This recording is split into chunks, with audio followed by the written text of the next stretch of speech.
はい、こんにちは。ありがとうございます。現在13時お時間になりました。ディノフェス開幕です。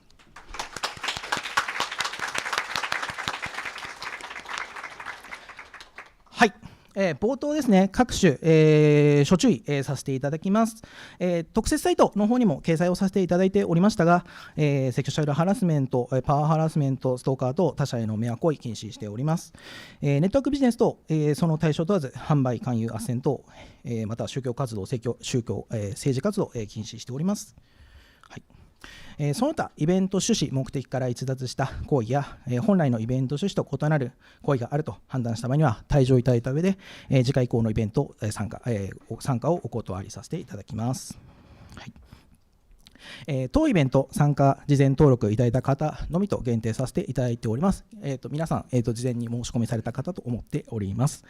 はい、イベントの様子をですね、ブログや各種メディアにて、発信するために、開催中写真撮影をすることがございますのでご了承お願いいたします。はい、続きまして、会場避難経路およびお手洗いちょっとご紹介させていただきます。本会場ホール 3B 今青いところになっております。出入り口は、受付していただいた後方1つのみとなっておりますので、避難の際は後方から、階段を使って、避難ください。詳細は会場の案内に従っていただくようにお願いいたします。はい、お手洗いは会場出て、後方右手側ですねにありますので、そちらをご使用ください。はい、本日タイムテーブルですね、現在オープニングというところで、私の方で、紹介とさせていただいております。で続きで、13時10分から、ライアンダルさんの基調講演から、セッション始まってまいります。はい、本日タイムテーブル1点変更ございます。セッション5については、中止となっておりますので、ご了承ください。はい、それ以降、セッション、お知らせ以降、セッション7以降については、変更ございません。よろしくお願いいたします。はい、本イベント、ディノフェスはですね、コメントお待ちしております。配信でですね、今見ていただいている方もいるかと思いますけれども、YouTube のコメント、X、ハッシュタグ、シャープ、ディノフェスでコメントをお待ちしております。質疑応答の際にも拾わせていただくことがありますので、ぜひ、こちらですね、コメントを使ってぜひ盛り上げていただければと思います。はい、それでは皆さん楽しくやっていきましょう。よろしくお願いします。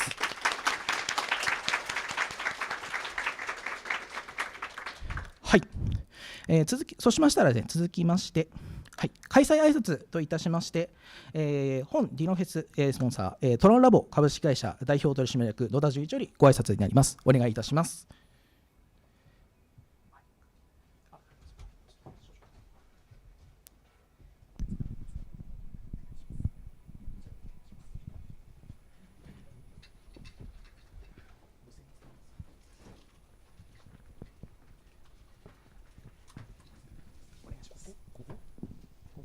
はい、そこでお願いします。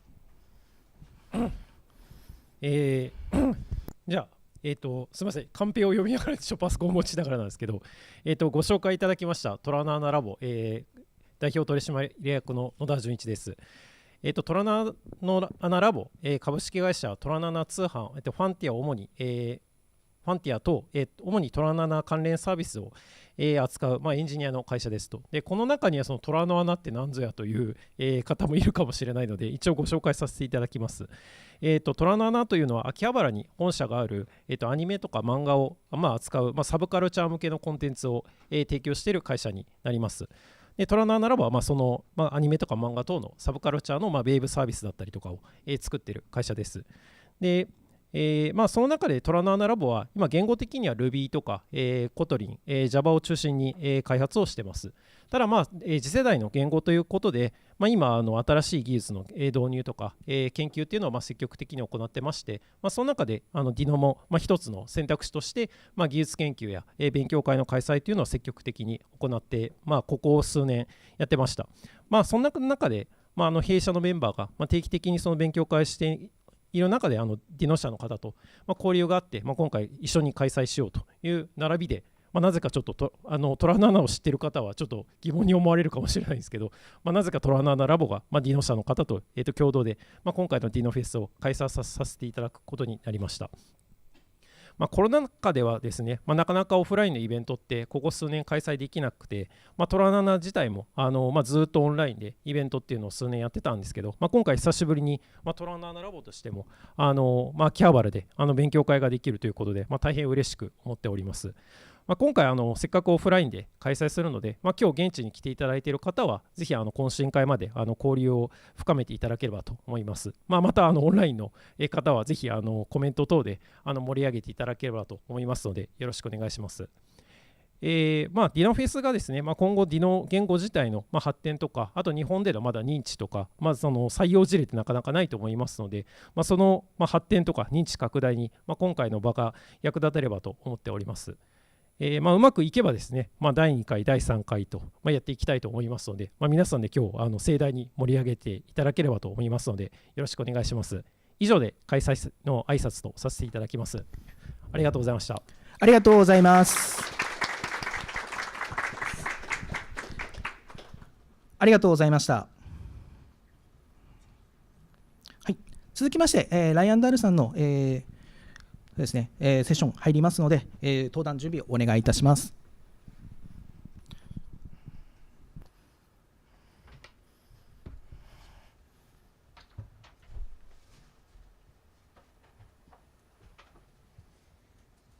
Hello. Oh. Hello.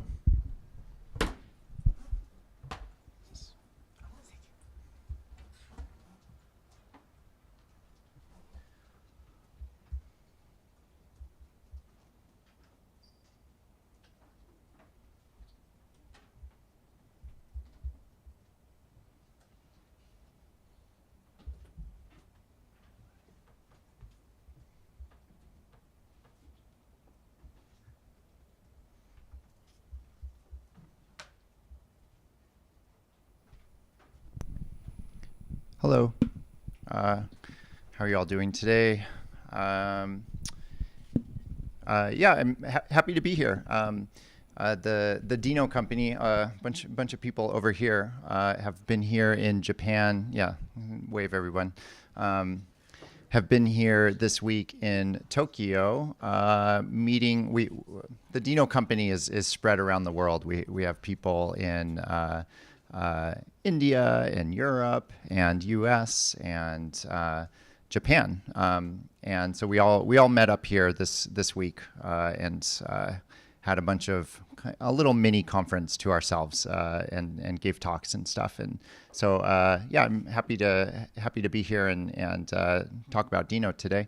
I thought I'd just give a little intro to Dino because I'm not sure how many people are super familiar with this or have used Dino before. Actually, raise your hand if you've used Dino.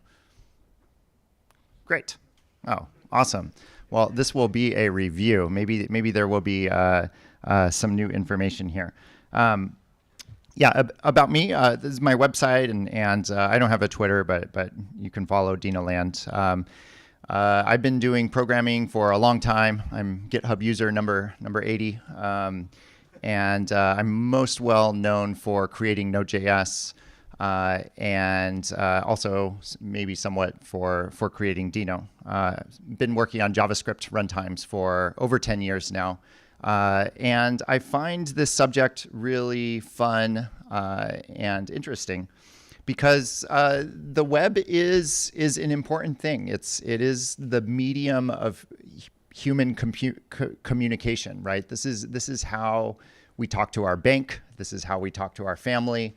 This is how we build all sorts of infrastructure, right? And it is incredibly important to all humans at this point. And because of that, the web is unlike other technologies. I think it's fair to say that the web is going to be here 5 years from now, if not 10 or 20 or 100. Who knows what form it's going to look like, but this is very different than other technologies. It's very difficult to predict how technology develops a year from now, let alone 5 years from now. What are mobile phones going to be programmed in? I have no idea.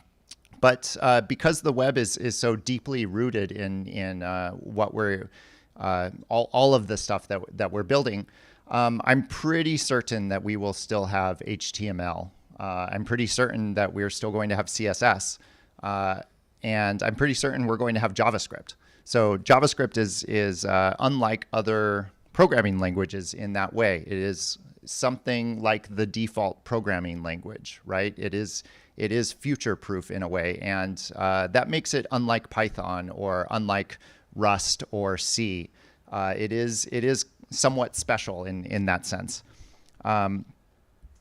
So, you know, I say that because I want to say why I build on JavaScript. I don't particularly like JavaScript. I mean, it's okay, but you know, there's more beautiful languages. Ruby is a more beautiful language in my opinion, but Ruby is not tied to web browsers, and because of that, I think JavaScript is fair to say is more important. It's also the most programmed language in the world.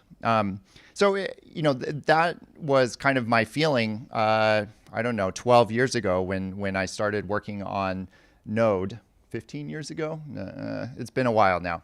I was thinking in terms of servers and applying JavaScript to servers and thinking about how building websites and handling button clicks was very similar to how you program web servers and handling incoming connections. And I was very interested in seeing if we could build fast servers using asynchronous I/O in JavaScript, and in particular, making it really easy to build fast servers. That, in some sense, is still my goal here with Dino. But building fast servers is a bit more than just something running on your laptop these days. Cloud infrastructure has become a lot more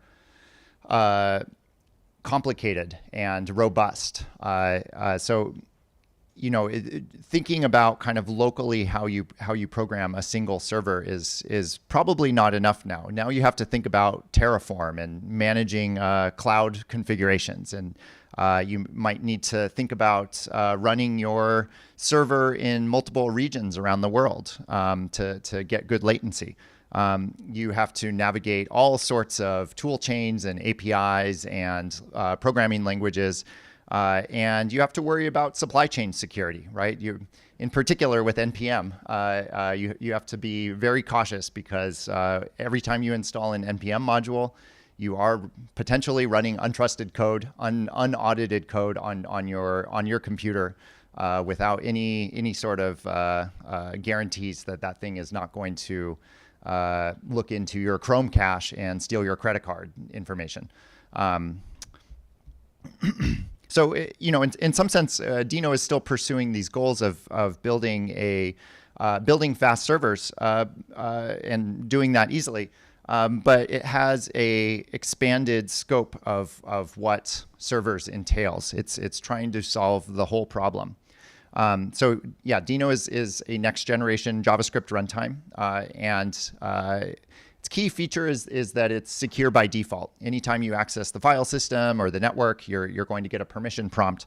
It has native TypeScript support.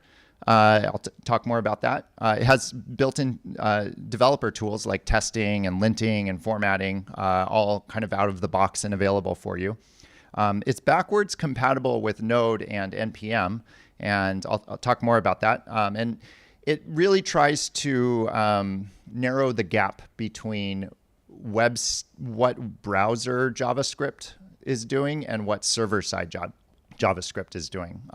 So APIs that are available in the browser, like Fetch, should work out of the box in Dino. And we go very deep in this respect. So I think the simplest way to think about Dino is it's a browser for command line scripts. So it can actually execute URLs just out of the box here. So yeah, let me try to demo this. I'm going to have a lot of demos. So let's see if we can make this work here. So Dino run HTTPS. I'm try to copy and paste this URL. So this is a little example. This is a little file which we can curl, and I have network access, so it works. A little file that uploads other files to GitHub's gist. Nothing particularly complicated, but does something. The interesting thing with Dino is that you can just run this. So I can do Dino run, and of course to upload to gist you need to have some authentication, and so it's trying to read my gist token from my environment variables. And Dino does not just allow you to access environment variables, just like it doesn't allow you to access essentially anything on the system. And so you get this permission prompt, very much like in a browser when you try to access the webcam, you're going to get a little permission prompt. And here it's asking, should we allow this program, this untrusted program to access the gist token? So I'll hit Y for yes. And it errors out because I haven't given it a file. So let me try to upload a file, etc password to gist, and I'll hit yes again. And it's trying to read this file. It's trying to read etc password, so I'll allow that. And now it's trying to access api.github.com. I'll allow that. And hopefully everything worked, and it actually uploaded this file to GitHub. Great. Dino can also execute npm modules, kind of like npx, but let me skip that for now. Let me jump back in here. Dino is truly a single executable. All of this, there are no other files that are necessary. You just need this one file. By the way, is that visible? Yes.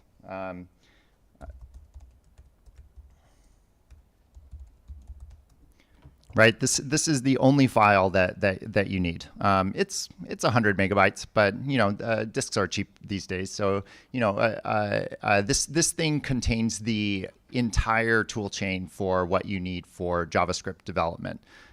All sorts of things, including code formatting and doc generation and integrating with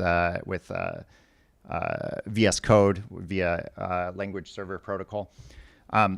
And we have the philosophy that this executable is all you ever need to run any Dino program. And Dino ships on Mac and Linux and Windows, and supports those platforms very well. I mentioned that Dino takes web standards seriously, and here's kind of a subset of the APIs available to you in Dino. It's not just fetch. We try very hard, and in fact, if you go onto MDN and kind of look at browser compatibility tables, you'll see that Dino is actually considered one of the browsers, and we really test against the same browser tests, the web platform tests. So you of course have GlobalThis and WebAssembly and CryptoSubtle, Web Workers, Transform Stream, event target, abort controller, location, form data, request and response, window.close, window.alert even, local storage. So all of these browser APIs are just there and should work very similarly to how they work in the web browser, which hopefully means that you as a web developer don't need to learn two different APIs for everything. I want to demo this a little bit with compression stream. Ignore the code there. I'll hack this up myself. So let me first of all create a new directory here. Dino init. This creates a new directory where you have with some default stuff in it, and it gives you a main TS file. I'm going to open up VS Code to not disorient anyone. And yeah, you get this little main file in here, which has some code in it. You can Dino run main.ts, and of course that works. Let's just delete this code though. And let's try to gzip a file with web APIs. Okay, let's compress a file. So I'm going to compress that Etsy password file. So first of all, I'm going to Dino open Etsy password. This returns a promise, so I'm going to await that promise to get the file. So this is going to be the input. Call that const. Notice top level await works here. If you even know what that is, but if you do know what that is, you're probably happy about it. And then I'm going to open an output file. So output, and we'll call this passwords.gz. And this one I'm going to create true and write true, and I'll get a little assistance from Copilot there. Okay, so we've got two files open. How do we gzip this? So we can do new compression stream gzip. Oops.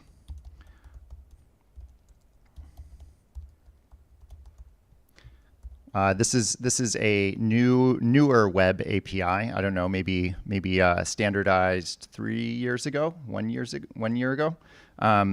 Yeah, let's now use web standard streams to compress this thing in an asynchronous way. So I'm going to do input file dot readable to get a readable stream out from this, and then I'm going to do pipe through the gzip, and yeah, Copilot just figured that all out for me, right? And I'll wait the result, and I don't know, we can console log done or something at the end.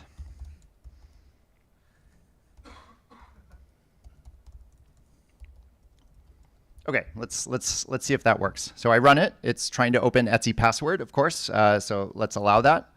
And now it's trying to write to password.gz. Let's allow that, and it says done. Here we go. We've got our gzipped password file. I won't bore you with ungzipping it and proving that it actually worked. But that's what web streams looks like in the modern era on server side. This is all done asynchronously. Nothing there blocked the main event loop. That was all done in background threads. Yeah, this is very, very, very similar to what you would do in a web browser, in a service worker, in any sort of browser setting. I mentioned that Dino supports built-in Node.js APIs. So our compatibility with Node is pretty good these days. It's hard to assign a number there, but we heavily support these APIs, and most NPM modules these days work out of the box. And so just to demo that, I mean, let me delete this code here that I made, and let's do import read file sync from node:/fs. And read file sync Etsy password, which returns something, and we can just console log that just to demo the API, right? This is the Node version of read file sync. And what's cool about this is that, of course, the permission system still works. All of these Node APIs are still gated by the permissions. Read file sync in Node returns a Node buffer, so we log it out. I forget how to turn it into a stream. Does anybody know here? Copilot knows. There we go.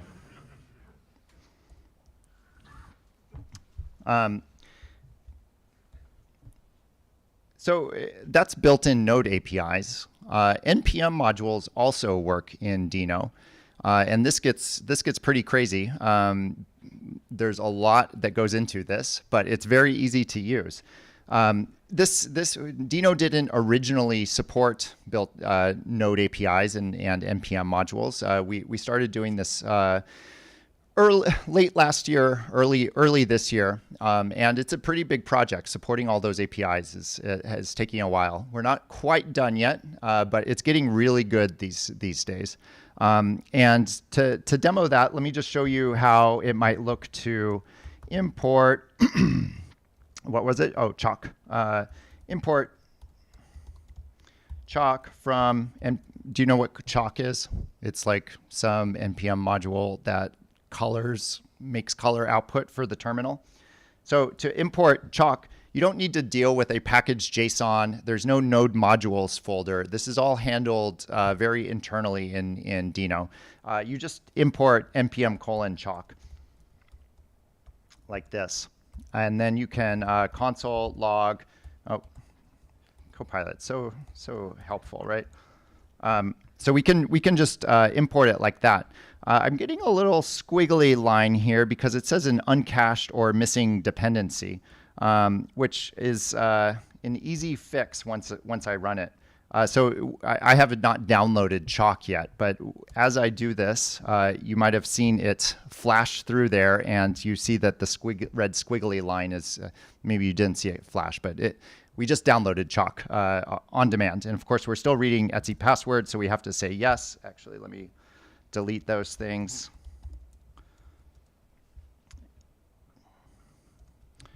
Oh wait, that's not red.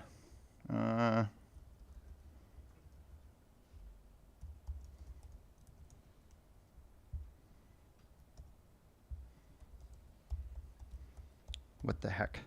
Hold on. Something like that.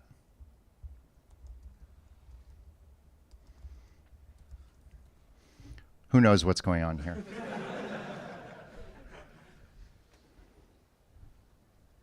Yeah, I'm not sure. Let me. Oh, sure.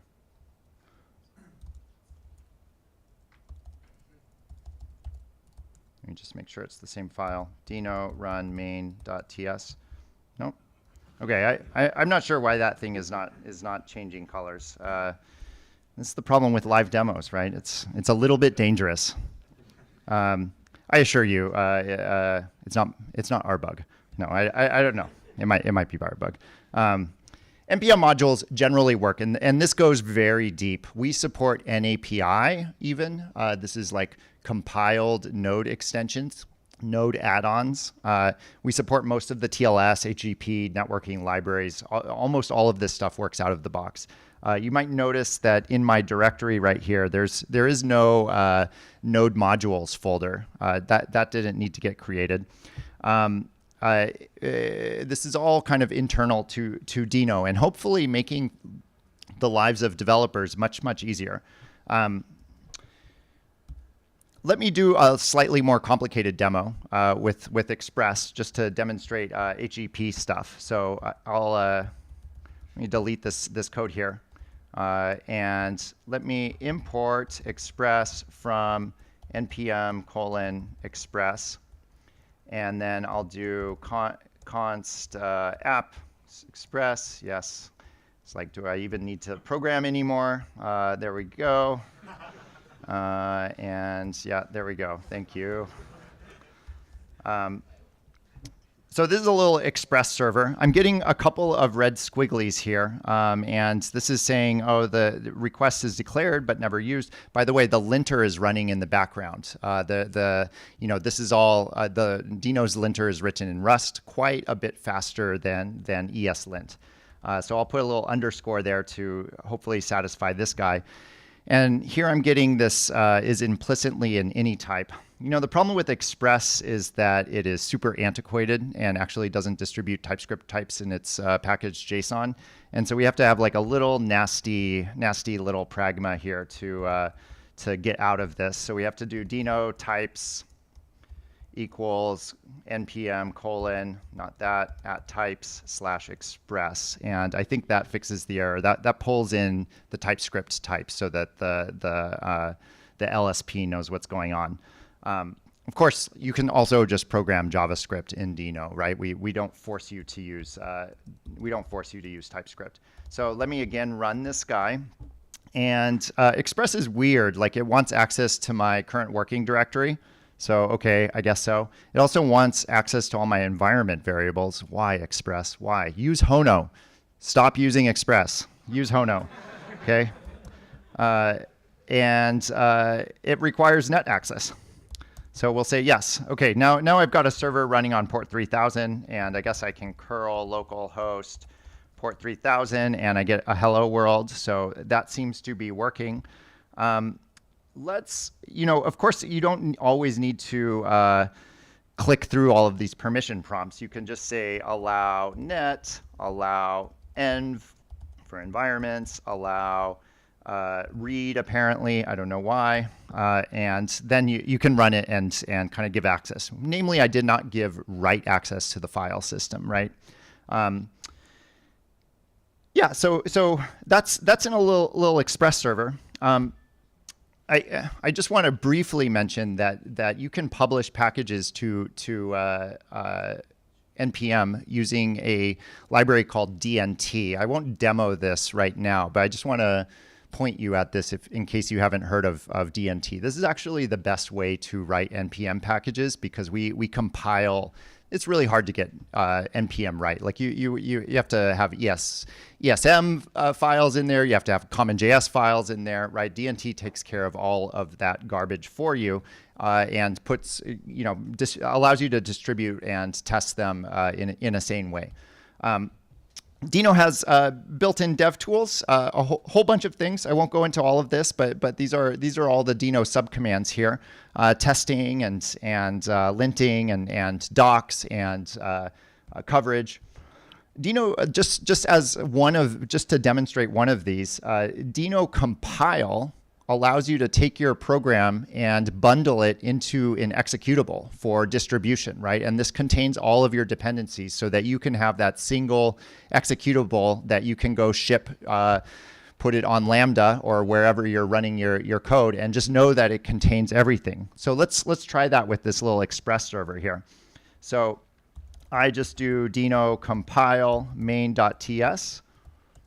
And there we go. We've got a new file here called compression1 that contains everything. This is now my little Express server, which I still have to give all this permission prompt stuff to and address in use because I've got this one going here.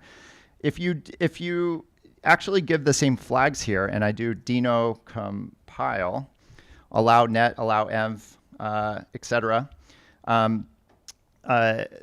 This will output a binary that doesn't have the permission prompts, right? So this is pretty nice, right? This is a little, I'm using Macintosh here. This is a little ARM64 Macintosh binary, but we can also cross-compile, which is pretty interesting. So let's say you wanted to now get an executable that runs on Windows.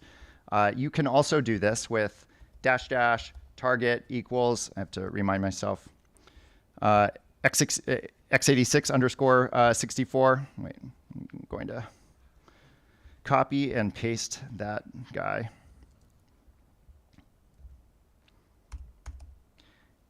And what this does is it downloads kind of one thing and outputs my compression1.exe. I can't run it on this computer. This is not a Windows computer, but you can upload this to a Windows computer, and now you have that same program, Express, included in there. So yeah, I mentioned that as one example of one of the many tools available in this Dino binary. Dino deploy, maybe you've heard about, is we have a company here, and we're trying to make hosting very, very easy, right? We want this same developer experience to extend to the cloud, and so this is hopefully the easiest serverless platform out there. It scales to 0. It's truly serverless. We think about this day and night. Supports NPM packages, has built-in storage and compute. I'm looking at the time. I won't demo that, but it is. Has low latency globally. So if you deploy to Dino deploy, it's not just out in US East in New York, where I'm from. It will also deploy to the local data center here in Tokyo, so that when you're accessing your site, you're not making a round the world trip to your function. We have very fast cold starts. And this thing is handling a lot of traffic, right? So for example, Netlify Edge Functions is powered by Dino Deploy. So let me just take that Express server and upload it to Dino Deploy, just to give you a sense of what this entails. So you go to dash.dino.com, you create a new project. I'm going to create a blank project just to keep it simple here. You get a random name here, Exciting Butterfly 16. Take that name and again, I'm going to, hold on a second. Let me delete some of these files here. So I'm going to deploy Cuddle, our project, deploy Cuddle, deploy, and then you give the project name. Oops. Exciting Butterfly 16. And then you give the entry point, which is main.ts, right? This is going to make a deployment. It takes a second to upload those files to the server.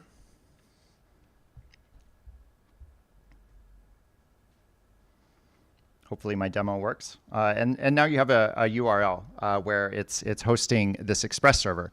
And this is truly deployed around the world, right? If you access this here in Tokyo, you will get good latency. You can try it yourself.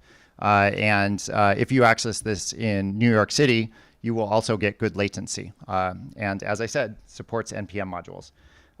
So yeah, we are building this thing. There's a number of improvements coming down the way. I won't demo this necessarily, but I'll just say that we think a lot about state and data storage as well. And so this Dino KV, which you might have heard a bit about, is kind of our kind of R&D effort around how to manage state across many servers, across many regions. So yeah, I'll leave it there with you know, just a hint to check that out. But Dino KV is as easy as everything else I've demonstrated here, hopefully. And if not, feel free to email me and let me know. Yeah, thanks for coming out here, and yeah, I'll be around, of course. はい、ありがとうございます。はい。あ、質問取っていいですね。あ、ちょっと待ってください。会場からですね、ちょっとお時間もないところで、もし1問ぐらいご質問あれば、いただきたいと思うんですが、誰かご質問ある方いらっしゃいますか？手挙げていただいたらありがたいですけども、いらっしゃらないですか？あ、じゃあそちらマイクお願いします。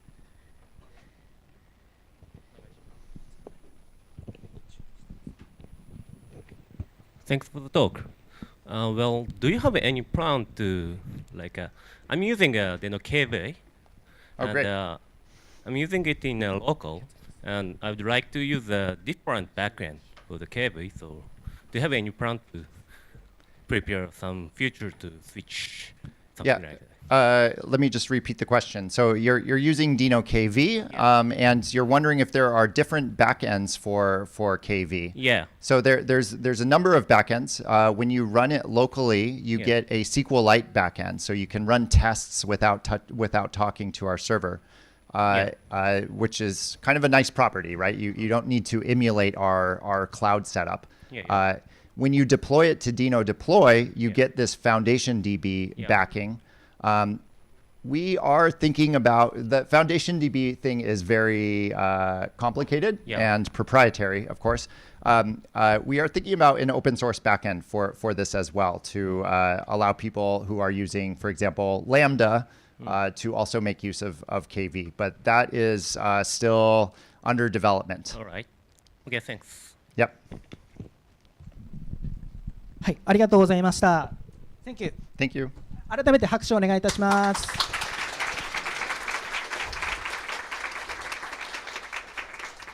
はい、そうしましたら続きまして一旦休憩入りまして、続いて13時55分から、古川さんよりセッション1行わせていただきます。よろしくお願いいたします。じゃあ一旦休憩入ります。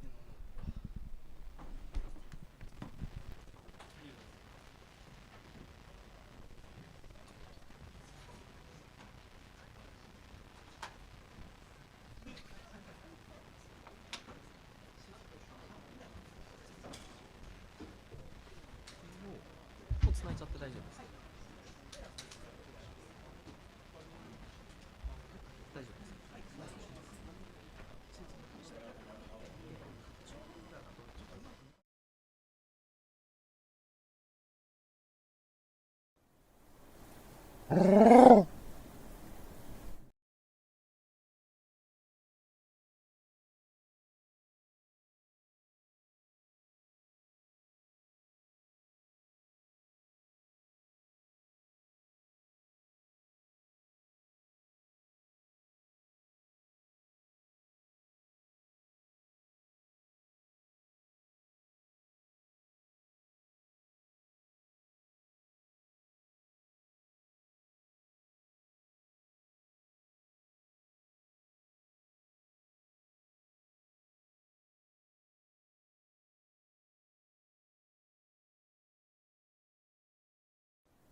大丈夫ですか？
時間になりましたのでセッションに戻ります。セッション1、JavaScript サーバーランタイムヒストリー、古川さんお願いいたします。はい、よろしくお願いします。よろしくお願いします。はい、じゃあ、JavaScript サーバーランタイムヒストリーという、ちょっとこうライアン・ダールさんが発表した後に発表するのすごく緊張するところの話ですが発表しようかなと思います。私はですね、今一般社団法人ジャパンノード JS アソシエーションというところで代表理事をしております古川と申します。その活動内容を最初に紹介したいなと思ってるんですけど、JSConf Japan JP の開催を、11月19日に、します。ちょうど1ヶ月後というところですね。はい。でもうすでにスケジュールは公開されていて、どういう人が発表するかみたいなことは出ているからだなと思います。かなり豪華な方々に、来ていただいております。TC39 の方だったりとか、あとジェストとか、そういうテストライブラリ作ったC ポジャーさん、クリストフ中澤さんだったりとか、あとは、W3C の、アドバイザーをやっていた、ケネスさんとか、その辺の方々も来ていただいています。はい。でですね、12年前12年前です。ノード学園祭2011というのが、これは僕はですね、この時はまだ、聴講者でした。皆さんと同じ立場で座って話を聞く側の立場でした。その時に、ライアン・ダールさんが、日本に来ていただいて、で、僕はそこから Node.js にハマっていくわけですが、ここで、ちょっと思ったのは、このやっぱり講演、話を聞いたことが、僕の人生を変えたなっていうふうにはちょっと思ってました。なのでここに学園祭開催してくれていた方々もそうですし、その時に発表してくれたライアンとかギルとか、ソケット IO の作者の方ですねとか、いろんな人が来てくれたのがすごく良かったなと思ってます。そんなカンファレンスを来月もできるといいなというふうに思っています。で今日の話は、JavaScript サーバーランタイムの歴史についてというところで、本当に90年代から現代まで遡って見ていこうかなと思います。今後どういう流れがあるかどうなるか予測していきたいなとは思うんですけど、そんなことよりも僕は歴史って面白いから見てほしいなって思ってます。話したいことを話そうかなというところでためになる話が聞けると思って聞かないでいただけるといいかなと思います。どちらかというと、懐かしいとかそういう話ができるといいなと思います。はい。まず1995年、これはもう皆さんにとっては、歴史の転換日なわけですね。ここに来ている方々にとっては。なぜかというと JavaScript が生まれた年だからっていうところですね。最初、ネットスケープナビゲーター 2.0 ベータ版に同梱されるって、これちょっと分かりにくいですよね。ベータ版だったんですね。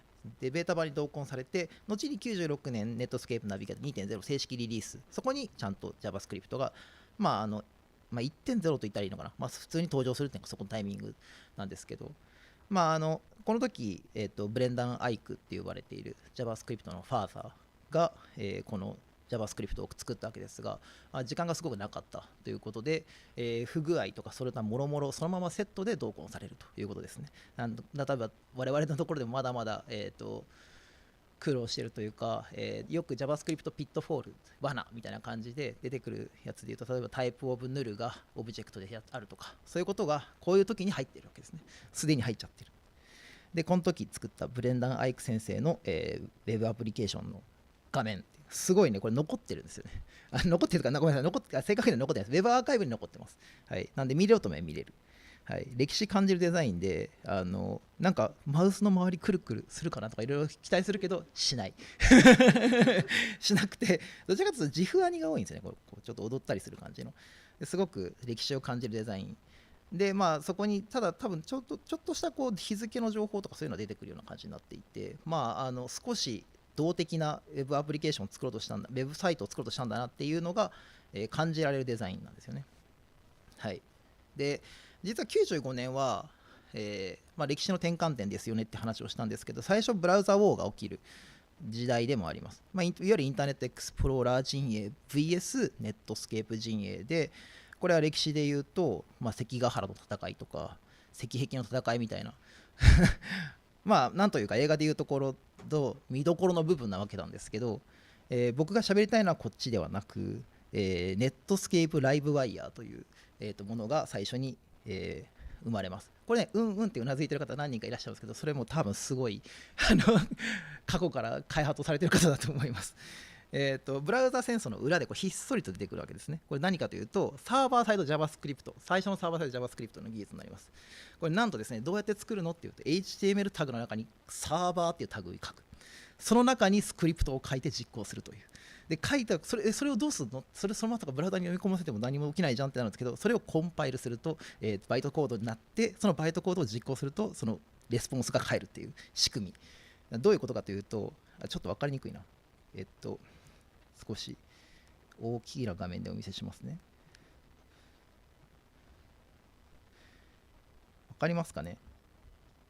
こんな感じにボディ H1 の下にサーバーってタグ書いてそのサーバーっていうタグの中に、例えばライトとか、if 文とか書けたりとかして、その中に書いていくとここに動的なページを作ることができる、そういう仕組みになっていた。でこれをですね JSAC っていうのかなっていうコンパイラでコンパイルすると、このエクゼキュータブルファイルができて、シングルエクゼキュータブルファイルとなり、これで実行できるということですね。はい。今ちなみに僕はシングルエクゼキュータブルファイルってナウい言い方で言ってみたんですけど、あんまり受けなかったですね。はい。この他にもですね、Java のクラスを呼び出すような技術、今で言うと C++ のネイティブアドオンを呼び出すみたいな、そういうのもあったり、あとデータベース接続する技術もあるんで、別にそのなんかちょっとした HTML 書くだけじゃなくて、普通に SQL 実行してみたいなこともできた。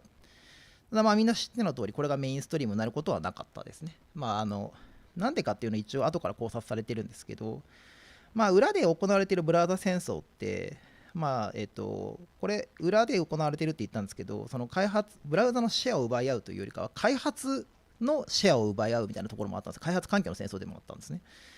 で、今回のネットスケープライブワイヤー、これマイクロソフト ASP と真っ向から対立するんですが、ASP はコンパイルステップがなくても動くのに対してあまりにも原始的すぎたということで、そういうことが行われてダメだったって感じですね。今でこそ JavaScript って、こんな風にいろんなカンファレンス開催されたりとかで、プログラミング言語として地位が確立できてるんですが、この時点ではまだまだ若すぎて、みんなが慣れてなかったというところで結局流行らなかったっていうのが、この時の振り返りで行われています。はい、そこからなんともう13年経つんですが、もっとか、もっとだな、14年くらいか、1995年からだと14年ぐらい経つんですが、Node.js が生まれます。サーバーサイド JavaScript 元年って僕は呼んでるんですけど、別にそんな元年はないんですが、2009年ですね。ここで Node.js のバージョン、もう 0.0.1 とか 0.1 とかなのかなだと思うんですけど、それが誕生します。当時の、メール記録をたどると、メールアーカイブをたどると、最初は Node.js って実は名前じゃない。NetV8 って名前で最初登場する。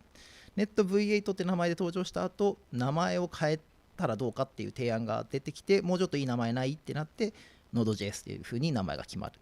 で、その同年秋に JSConf.eu でライアン・ダールさんが発表してくれた。でそこからブームが火がついて非常にでっかくなっていくって感じですね。この時 Node.js の特徴はイベントドリブンノンブロッキング IO で V8 の上で動いて CommonJS があった。まだこの時はですね NPM もなければ Windows もサポートもないということで、まだ、ブームの兆しが見えるかなぐらいのところでしたね。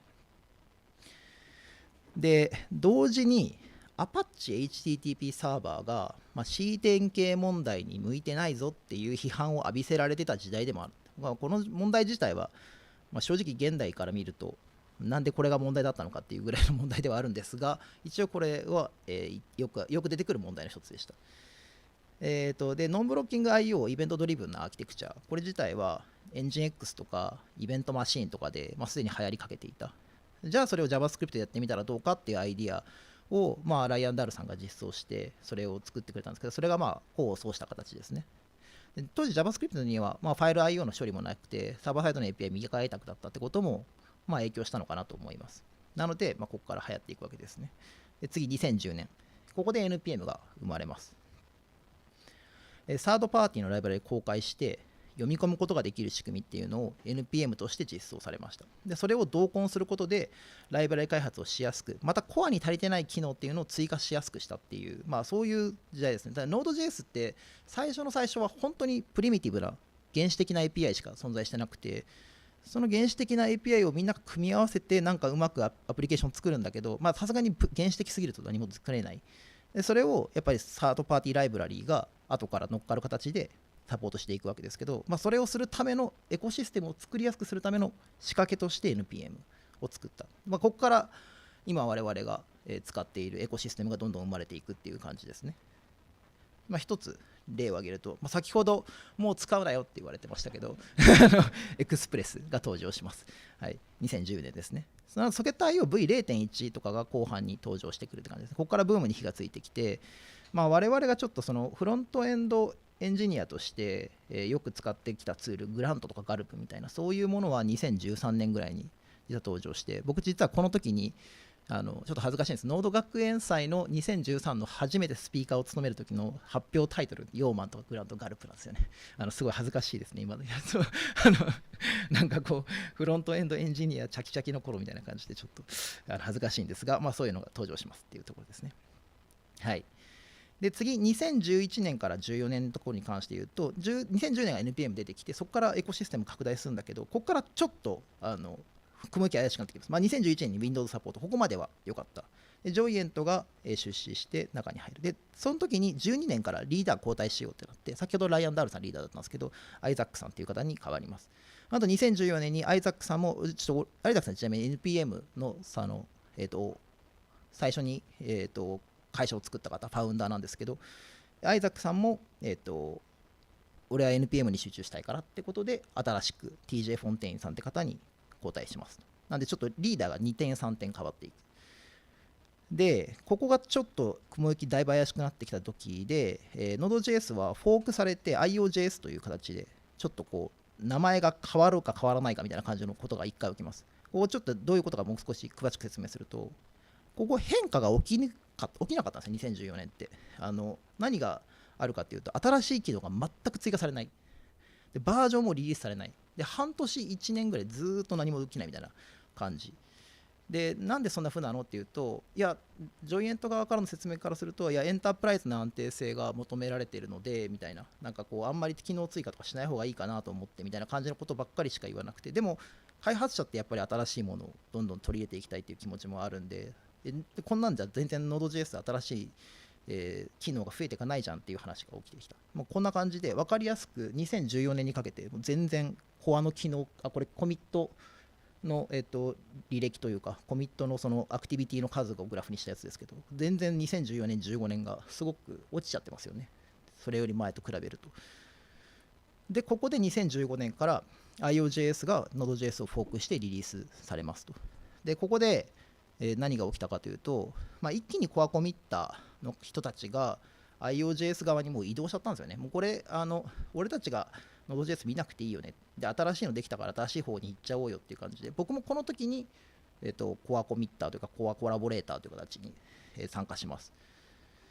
ただ、こんな状況で続けてても、コミュニティが混乱するだけでしょってことで、IOJS と Node.js、一旦こう融合する形にして、新 Node.js って名前つけましたけど、Node.js として開発者コミュニティが主導する方向に変わってきます。ここで Node.js ファウンデーションっていう、開発者コミュニティにちゃんと、連盟という名前がついて、それで開発が進んでいくという感じになります。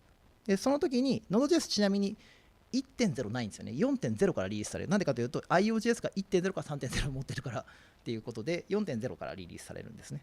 そうなんですよ。Node.js のバージョン 1.0 いつ出たんだろうと思って検索したことがある人は分かるかもしれないですけど、1.0 ないっていうね。0.12 からいきなり 4.0 っていうそんな感じになるんです。はい。で、これ2015年って裏で起きてることをちょっと説明すると ES2015、これが結構リリースされていて、クラス、レッド、コンスト、ES モジュール、こういった機能を正当進化させていくっていう活動が裏で行われていて、その仕様に追従していくためにはやっぱり必要な改革だったかなというふうに思ってます。で、ここからリアクトとか、そういう火付け役が生まれて、フロントエンドブームがどんどん起きていくわけですね。ブラウザリファイとか流行ったりとか、サーバーとクライアントの垣根突破しようみたいな感じで、僕はちょうどこの時アイソモーフィックって言ってたりとか、なんかユニバーサルとかっていう言葉を流行らせようとして流行んなかったっていうのが一回ありましたけど、それらの言葉がここで生まれてきたかなというふうに思います。はい、一旦ここまで振り返ると、Node.js の勃興の年というか、2009年から2015年は本当に出てきてから怒涛の6年間、出てきて名前変わってリリースされてみたいな、すごいなんかなってるな、はい、出てきて名前リリースされて、リーダーも変わって名前も変わってみたいな、すごい怒涛の6年間、新機能が年単位で追加されていくしかと思ったら、エコシステムができて大量のサードパーティーライブラリー生まれるし、リーダー変わったりとか、開発コミュニティ変わったりとか、いろんなことが起きたっていう時ですね。で、まあ、ES2015 っていうのが出た、それとバベルみたいなそういうライブラリが作られた、で、リアクト、ビューとかそういうコンポーネント思考のライブラリが勃興した、で、進化した Node.js、それぞれが1個の波みたいになって、2015年からもう一回ドーンって僕はフロントエンドブームが起きてるなっていうふうに感じました。なんか誰かに施行されたかのような動きで振り返ると、これ誰かがなんか裏で操作してたのかなって思うような感じにも思うんだけど、多分誰も何もしてないんですよね。多分コミュニティが単に普通にやってただけだと思うんですよね。で、ただ一気に複数のブレイクスルーが生まれて、それが1個の波になったなっていう感じで思いました。でそこからがまあ現代に徐々に近づいてくるわけですけど、2016から2018。まあ、この辺りから過去に取り入れてきたライブラリの中で ES や Web スタンダードとは違う仕組みをどう統合していくかみたいな議論になっていくわけですね。ES モジュールと CommonJS、これがまあ一つの例ですけど、まあ、Node.js の中には他にもストリームとイベントエミッターっていう、まあ、そのレガシーの API があって、まあ、それが新しい API ではプロミスと WhatWG ストリームとかそういう形で新しいものがまた出てきて、そいつらと既存の仕組みはどうやっていくんですかっていうのを結構議論になった感じですね。まあ、もう一個事件がちなみに起きます。この時裏でですけど、レフトパッド事件、皆さん覚えてますかね。NPM が勝手にライブラリを消す。起こった作者が全てのライブラリを消す。で、レフトパッドっていうライブラリが1個含まれていて、それが Webpack が使っていた。もしくはあとバベルが使っていた。その2つが使われていたことで、いろんなところでライブラリが壊れるっていうことが起きました。ここから私たちライブラリ依存しすぎじゃないみたいな、こういう雰囲気が流れるライブラリ依存しすぎだよね俺たちみたいなふうな雰囲気が流れましたね。はい。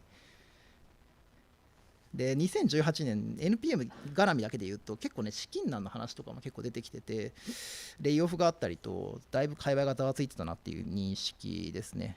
で、2020年にこれは一旦落ち着きます。なんでかというと GitHub が買ってくれたから NPM をレジストリーごとなんで、俺たちはでも NPM が使えてるのは結構この辺の資金難絡みのいろんなごたごたが済んだおかげっていうところですね。で、まあ同じ時代にさっきのちょっとどっちを採用するのみたいな、CommonJS と ESM どうするのとか、新しい API とどうやって統合していくのみたいな話は結構2017年2018年結構活発に行われます。1個 CommonJS と ESM 双方相互互換性保ったまま、つまりどっちからも呼べるようにしようっていうのを、解決する方法を、Node.js が提案して、拡張子によるやり方 .mjs っていうその拡張子で、変換しようというやり方が、波紋を呼んだわけですけど、でも今でもそのやり方で一旦落ち着いている。一応その新しい V21 からデフォルトの解決する方法を変えるっていう新しい方法が提案されてはいるんですけど、そこはまだエクスペリメンタルなんで、まだ解決はここはまだ波紋を呼んだままなんですが、一旦こういう風になっている。で、他にもちょっとなんかこの辺そのサイドの話ですけど、リアクトとか Vue.js とかで SSR するという方法が一定の流行の兆しを見せて、これ僕だけかもしれないですけどね、僕はすごく流行ってるのかなって思ったんですけどこの頃の Next.js がリリースされたりとかするんですけど、あんまりクエリパラメーターでしかルーティングできなかったんで、あんま流行ってなかった。この時はですね。今は爆発的な人気ありますけど。はい。で、あと、他にも周辺で言うと、タイプスクリプトが @types などの仕組み引っ提げて、型の参照を解決する手段を提供したのと、VS コードがだいぶ流行ってきたなっていうので、2016年はこの辺のエディターだったり、開発の周辺ツールが非常に進化したなっていう年ですね。で、そんな折、2018年に、Dino が JSConfEU で発表されます。約10年経てライアンから再びの発表、特にタイプスクリプトネイティブサポートするよっていうのを2018年のこの時点でやっぱ言ってるのは、センスとしては現時点で見るとかなり良かった選択だったんだろうなというふうに思います。今 Node.js はそのタイプスクリプトネイティブな、JavaScript プラットフォームじゃないので、そのあたりの部分は結構ニーズとしてはイシューとしてはよく登録されたりしますね。はい。で、ここからちょっと現代に移っていこうかなと思うんですけど、2019年はですね、Node.js10 周年ということで、今後ロードマップとして、ES モジュールズ強化しますよ、あとフェッチ、シングルエグゼキュータブルアップス、TS との親和性向上とか、そういうことやってきますっていう表明をします。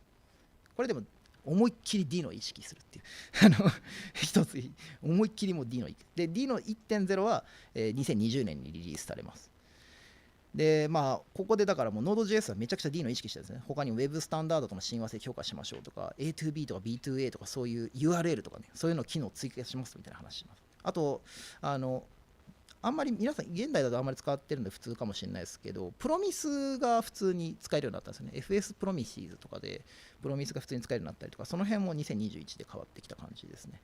で2022年去年なんですけど、WinterCG と呼ばれている Node.js D の版とか、そのブラウザ以外のランタイムのための使用化団体、これがまたできて、フェッチのミニマムスペックとか、そういうその細かいところで、ブラウザが決めてしまっている API のを俺たちのところにインポートしていきたいんだけど、そのインポートしてくるときにどれぐらいのそのスペックを保ったままで移行するかみたいなことのコンセンサスを決めましょうみたいな、そういう団体が決まっていったって感じですね。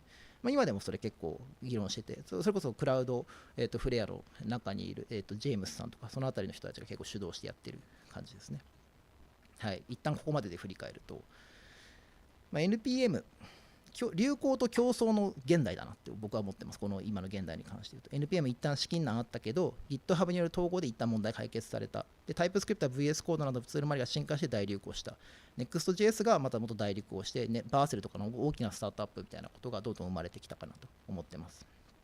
で僕は流行したことによって健全な競争が増えてきたなというふうに感じます。特に Node.js D の版みたいなで健全な競争と互換性と仕様化みたいなその進化はエンドユーザーに一番利益をもたらしてくれると思うので、これ自体はユーザーから見ると非常にいい。ただNode.js のコアコミッターだったり Dino のコミッターの方とかは競争の真っ只中にいるので大変かもしれないですけど、エンドユーザー開発者からすると一番いい状態ですよね。はい、ちょっと細かいですけど、ちなみに何が入ったかっていうと Node.js 今回もうあからさまな方針が結構取り入れられてて、コミュニティの声を主導しますと言ってはいるものの、それらさっきの Dino とか BAN とかで流行ったやつ後から取り入れていくっていう方針ですね。一つテスト NPM ノードコロンテストでテストが書けるようになったりとか、テストランナーがつまりもう中に入ってるんですよね。あとパーミッション、これ Dino の特別の機能ですよ、さっき話したけど一応ノードにも提供されてます。ただビルトインで提供されているというか、その後から後付けでオプトインで入れなきゃいけないんですよね。最初から入ってるものじゃなくて Dino は入ってるからオプトアウトするんですけど、こっちはオプトインで入れなきゃいけないからデフォルトは、パーミッションが入ってないままなんだけど、一応こういう仕組みが入っています。あとモジュールとかも参照解決の方法を変えたりとか、シングルエクゼキュティブファイルが作れるようになったりとか、ウェブスタンダードとの親和性を上げていこうとすることでナビゲーターが入ったりとかですね。あとですね、これ最近めちゃくちゃ流行ってる、知ってます？ Node.js も Dino と同じくキャラクターが欲しい。マスコットキャラクターが欲しい。募集してるとのことです。はい、ちょっと一回俺でもダーリー2とかでNode.js マスコットキャラクターで一回やってみたんですけど、思いっきり版権に違反してるやつ出てきたからこれダメだと思って何も投稿しなかったですけど、今マスコットキャラクター募集してる。だからこれもうディノやんみたいな、ディノの流れと同じやんみたいな、可愛いやつが欲しいんでしょうね。はい。で、ディノはどうかというと、Node.js のコンパティビリティを上げていきたい方針ですよね。さっきの NPM サポートとかももろそうかなと思うんですけど、その上で、これでだから一旦そのお互いの互換性を統一した上で、そうすると同じ土俵になるから、同じ土俵に来たら、ここからはツールチェーンとか動作環境をもとに開発全体をこっちに引っ張っていくっていうことをやりたいんだなと思う。D のデプロイとか D のフレッシュとか、そういう新しい機能を追加していって、こっち側に引っ張ってくる、差別化をするっていう感じですよね。はい。っていうのが、お互いの方針として結構出てきてるなっていうふうには思います。それに伴って今後の予想なんですけど、やばい、あと1分しかね。Node.js 互換性が上がって D の版とかの競争がもっと増えていくんじゃないかなと思います。エコシステムどこまで自分の陣に持ってこれるかみたいな勝負になりそうだなと。互換性が上がれば、あとは性能、セキュリティ、開発者体験、運用安定性とか、そういう引きの要件での勝負になってくると思います。ここをどうしていくかっていうところですね。Dino 側から見ると Node.js エコシステムとの親和性を上げていかに早く Node.js のシェアを奪えるか。Node.js から見ると他のランタイムとの機能差をなくして既存のシェアをどうやって維持するかだし、版側とかそのまた別なところから見るとエコシステムの親和性を上げるとともに圧倒的なパフォーマンスを使ってオーバーテイクしたいですよね。多分圧倒したいんだと思うんですけど、そういう方針がなんとなく見えるなという状態ですね。三者三様だなと。これ思いっきり健全な競争だと思うんで、しばらく続けてもらえるといいんじゃないかなというふうには思ってますね。はい。このほか方向性としてエッジコンピューティングの方向で CDN 内で動くサーバーサイド軽量 JS とかが出てくるかなというところですね。すみません、ちょっとだけいいですかとはいはいフルスタックな JS フレームワークの、流星と進化だったり、あと Web の開発の進化とともに下回りを支えるツールとして、これ後も進化し続けそうだなというふうに思っています。で最後にちょっとまとめで、JavaScript サーバーランタイムの歴史を振り返ったり、でコミュニティと振り返った結果、コミュニティと力を持った企業みたいなのが連動しながら発展してきた、そういうな歴史だったかなというふうに思ってます。健全な機能による機能と非機能の差別化、これが激化していて、一方で共通化を WinterCG を中心に行われているので、なんか僕の希望的観測で言うと、さっきライアンはあと5年でみたいなこと言ってたけどまだまだ発展していきそうだなというふうには思います。開発者に優しい発展みたいなのが今後も望まれていくんじゃないかなというふうに思いました。で、僕はちょっとここで最後に言いたかったのが、12年前僕は結構ライアン・ダールおよびそのノード学園祭に人生を変えてもらったんで、今日のライアンの発表とかで誰かの人生こうやって変わっていくといいかなというふうに思っております。はい、ありがとうございました。ありがとうございました。ありがとうございます。はい、時間もないので、質疑応答は、カットさせていただきます。懇親会など、直接ですね、ご質問いただければと思います。続いてのパートは、開発チームに聞こうのコーナー入りますので、開発チーム登壇お願いいたします。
よ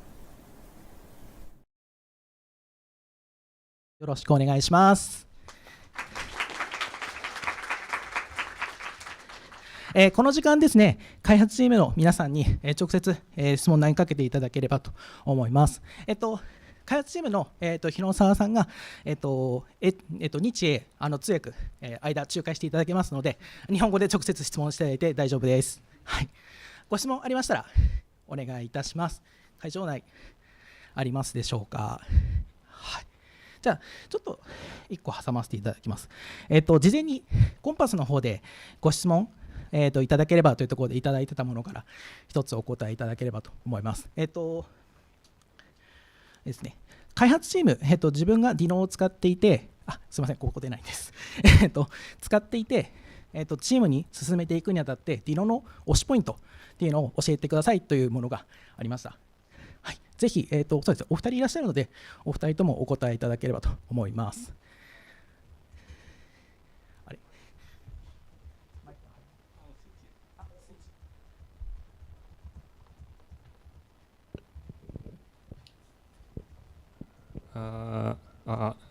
The question is, a person asks, is trying to introduce Dino to their colleague. So, what do you think is the best feature of Dino? Ryan, Yuka? Yeah.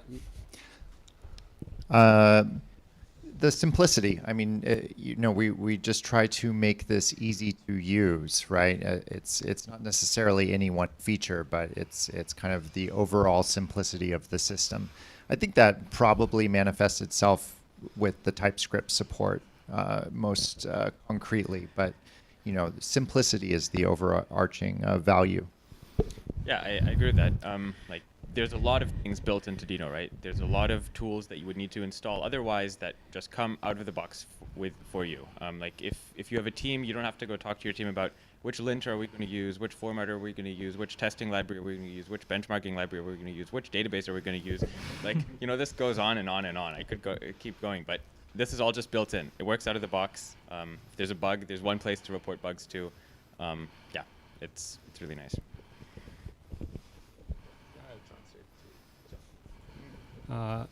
ライアンの答えは、シンプルさが、Dino の一番の推しポイントで、タイプスクリプトが入っていることとか、いろんなツールが入っていることが、一番の推しポイントですという答えでした。で、ルカ君が答えたのは、大体同じで、リンターとかフォーマッターとか、最近だとデータベースとか、そういう、必要なツール群が全部1個のライブラリツールに入っていて、いろんなツールをインストールする必要がないっていうところが、一番の推しポイントですという答えでした。はい。ありがとうございます。はい、続きまして、何かご質問ありますか？はい、じゃあマイクお願いします。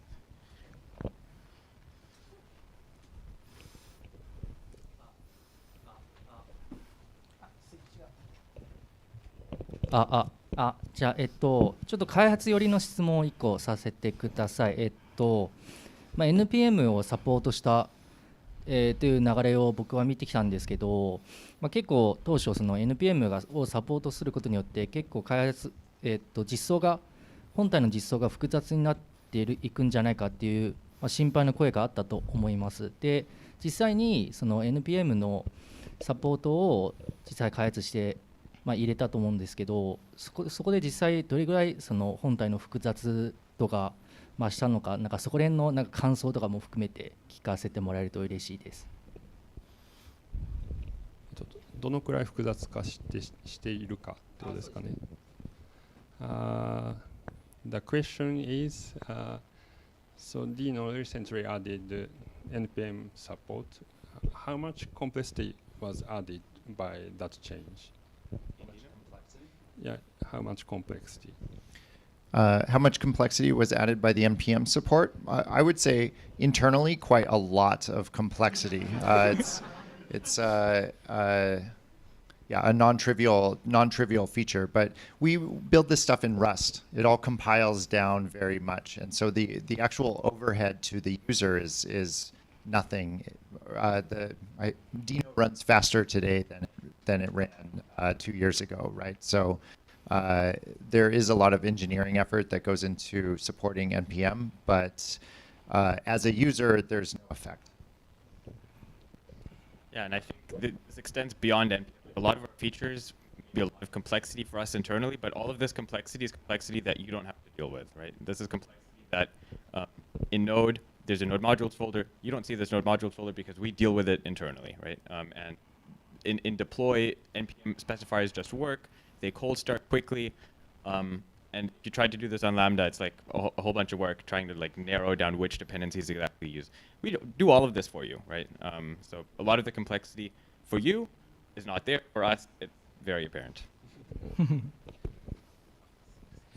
一応訳すと、内部的に複雑性は相当上がりましたと。で、メンテコストも上がっていますが、でもそれは Dino チームにとっての複雑性であって、ユーザーにとってはただの NPM、スペシファイアなので、そこの、ユーザーの観点からは、全く心配は必要ないですという答えでした。はい。ありがとうございます。どうでしょう。ありがとうございます。まだ時間ありますので、何かご質問ある方いらっしゃいますか？後ろの方、じゃあ、そうですね、真ん中の列の方の方からお願いします。すいません。僕自身Dino を使ってタイプスクリプトをちょっと学んだっていう経緯があって、その Dino ってその Dino by example とかそのリンタールールとかがすごい豊富で、あとブログとかでもなんか Dino を使って何か作ってみましょうみたいなこととかをやってたり、 YouTube とかでもいろいろこう発信されてると思うんですけど、そういうなんか教育的な観点でなんかこの Dino を広めていきたいみたいな思いとかってあったりするんですかね。ちょっとその辺が気になってて、はい、ちょっと聞いてみたいです。お願いします。Probably this is a question for Kevin. So he said he learned TypeScript by Dino, not Node.js, and he also learned from example by Dino by example, and linter rules. So he's interested in educational or learning aspect of Dino. So do you have any plan to expand Dino for educational purpose?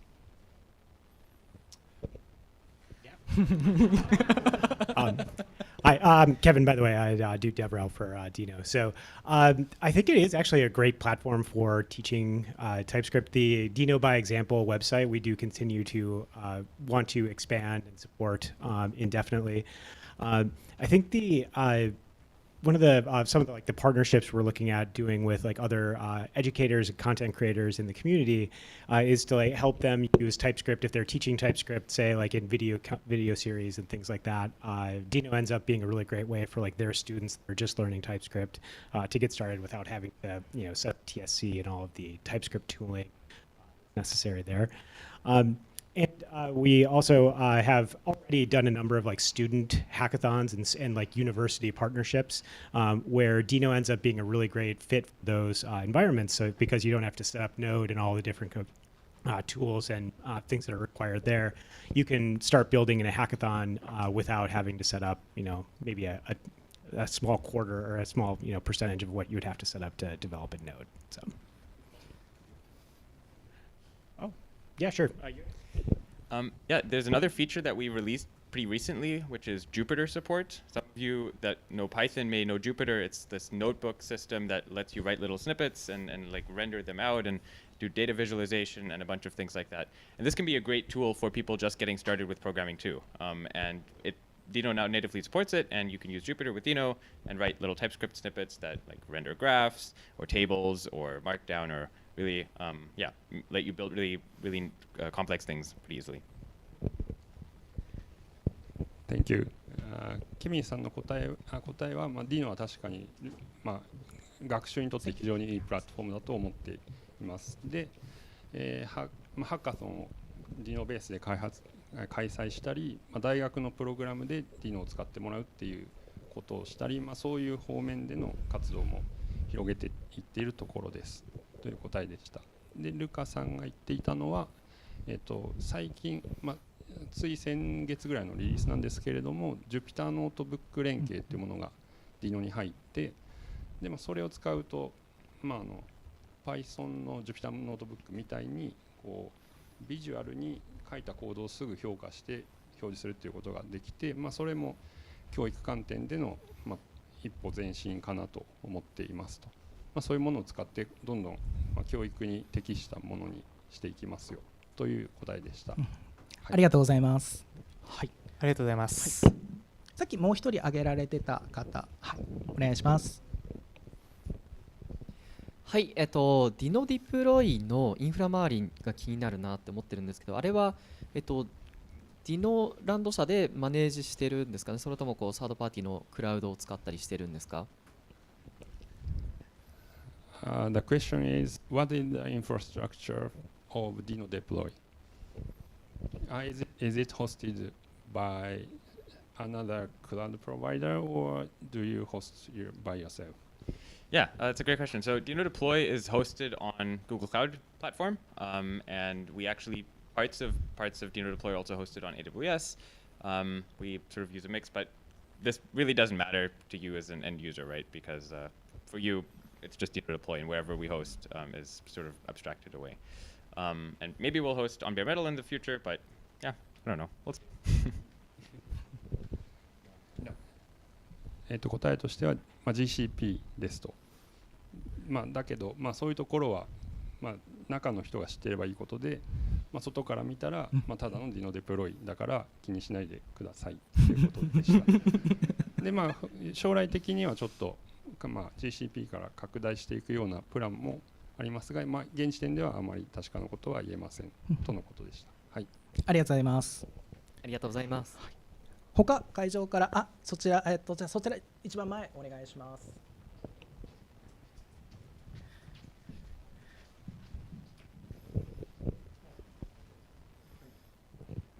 お願いします。スタンダードライブラリー STD のバージョン1を、待ち遠しく待っていますが、STD の1に向かって今一番大変なことでは何でしょうか。The question is, what is the most difficult thing to release version 1 of standard library? Yeah. Should I? Yeah. Should I answer English first? Maybe. We are almost done for releasing version 1 of STD library, and we cut the first scope, and we decide to keep unstable thing separate. So we are quite ready, but the release of 1.0 is a little blocked by another plan of Dino CLI. Probably we are going to release that another secret feature next quarter.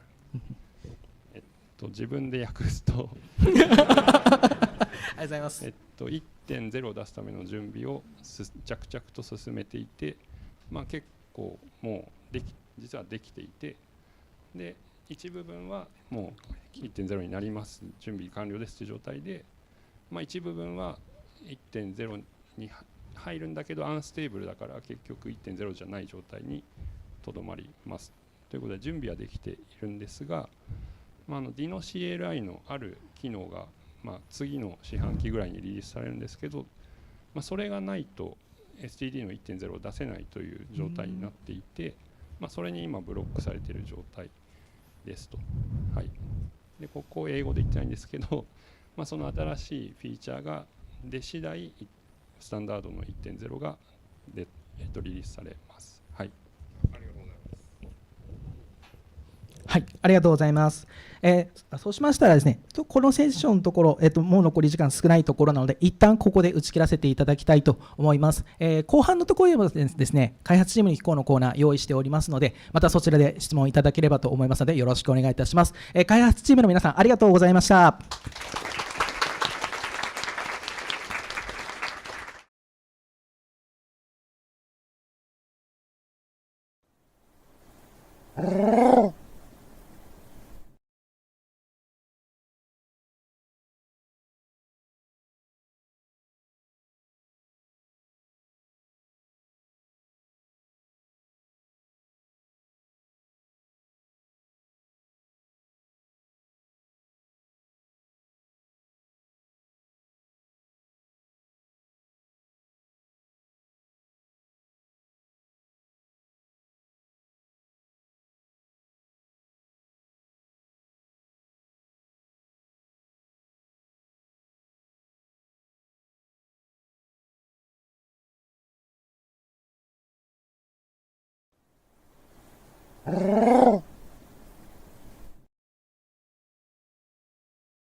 ザ・ステート・オブ・フレッシュです。お願いいたします。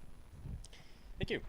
Hey everyone, I'm Luca. I'm a software engineer at Dino. I work on Dino Deploy and the Dino CLI, and I was the person who originally built Fresh. It's now being mostly maintained by Marvin, who is a colleague of mine. I also work on various web standards things. I work on TC39, which is the standards committee that standardizes the JavaScript language. I contribute to some WHATWG and W3C specifications like the fetch specification or streams.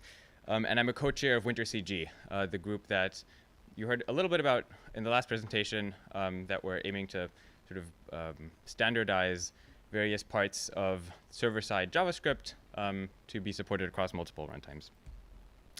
So I'm going to be talking a bit about the state of Fresh today, about the history where Fresh came from, then why I originally wrote Fresh and what features I was trying to have and what I was trying to fix.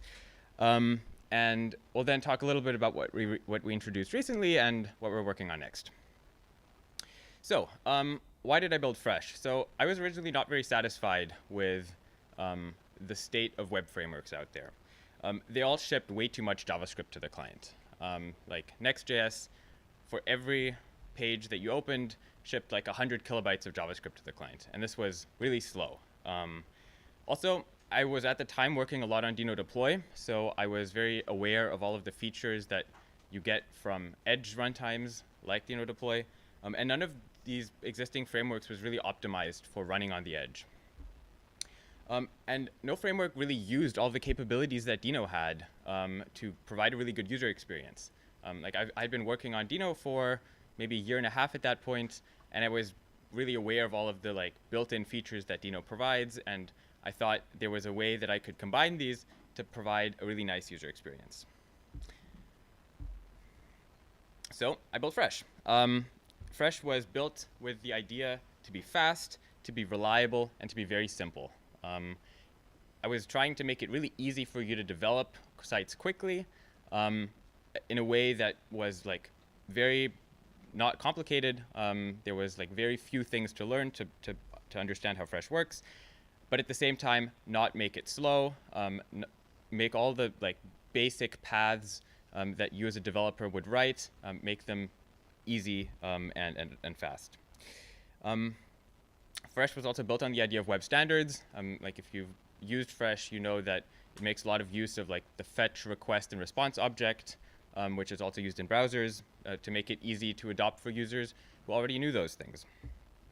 I wanted to sort of tie into the rest of Deno, so have no configuration required, no build step like you do in Deno, and have TypeScript support out of the box. Right? All these features that you're familiar with from Deno should work just as well in Fresh. But there was a big question. Fresh was going to be server-side rendering first because the edge is really good at that. Deno Deploy is really good at server-side rendering close to the user. But sometimes you need interactivity. You need a user to be able to click something on a page and then see that something changes. You need to have maybe a chat widget or a cart widget or an add to cart button. And Fresh needed to have a way to ship client JavaScript to be able to let you do these things. But I didn't want to go down the path that Next.js did and Remix did and all these other frameworks did, where they really had to ship the entire rendering logic for your entire page to the client, because it's really slow. It's I don't know, it's terrible. I don't like it. So one of the goals was ship only the JavaScript to the client that you actually need to run these interactive components. And actually, we've done this before. If any of you have used PHP and jQuery, you know that you used to template things in PHP, and then you had some jQuery handlers that would look for IDs or something in your HTML and then add event listeners to that. But there's a problem with that, which is that if you do this and you change the ID in your HTML and you forget to update the jQuery, everything breaks. So another goal was I wanted to make sure that these client components don't desync between the server and the client. It should be you write the code once, you can use it both on the client and on the server. So how do we solve this? With islands. Islands are a concept in Fresh that allow you to mark some parts of your page as interactive. And these interactive parts are shipped to the client and are rendered on the client, and users can interact with them. You can have client-side state. This is sort of the SPA, so single page application technologies that you're familiar with from Next.js or Remix. This interactivity concept of islands had been proposed a little bit earlier in around 2019 by Jason Miller, who is the author of Preact. There's a blog post here if you want to read that after the talk.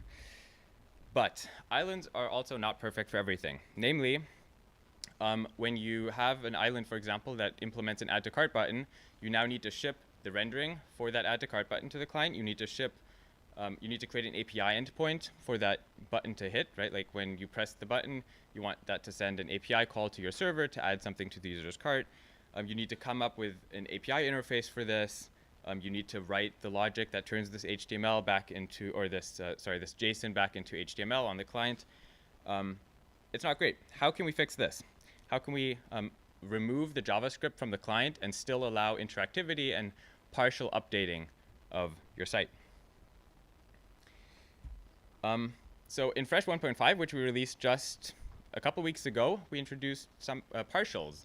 And partials allow you to have logic on the server that reacts to interactivity on the client. So when you press a button or a link on the client, that can do some rendering on the server and then inject that HTML into your existing page. So there's something that the browsers already do, which is when you press an A tag, it navigates you to a different page. The browser fetches a new HTML page from the server and will render it into the document. And Fresh does this, sort of similar, except it doesn't have to replace the entire page. It can replace just a part of the page, hence the name partials. This is really nice because you don't have to ship the renderer for your updated content to the client anymore. Everything can stay on the server, and you don't need to come up with a serialization format in JSON. Everything can just be serialized as HTML. So let's do a quick demo of what this looks like. What I have open here is the Fresh homepage. You may have seen this. Let's go to the docs page. You can see that when I click around in the docs page, this little search thing up here flickers. And the reason for this is because every time I click a tab on this page, the whole page is re-rendering. Chrome is fetching the entire HTML page, and like all of the little bits of JavaScript have to be restarted. There's a lot of work that's going on. I can actually show you this if I open the network panel and I reload here. You can see there's, oh, let me turn slow mode off. You can see when I click on something, it's loading all of these files, right? It's doing a lot of work. And partials can fix this. So if you're looking at this page and you think like, hey, I'm pressing this button, what's the actual content that's changing? In reality, only this content is changing, right? All of this stays the same. This on the side here, this up here, all stays the same, just the content is changing. So with Fresh 1.5, we can make this a partial. This is the code for this page. This content here, content element, that's this content that you see here. What I can do is I can wrap this, oh, sorry.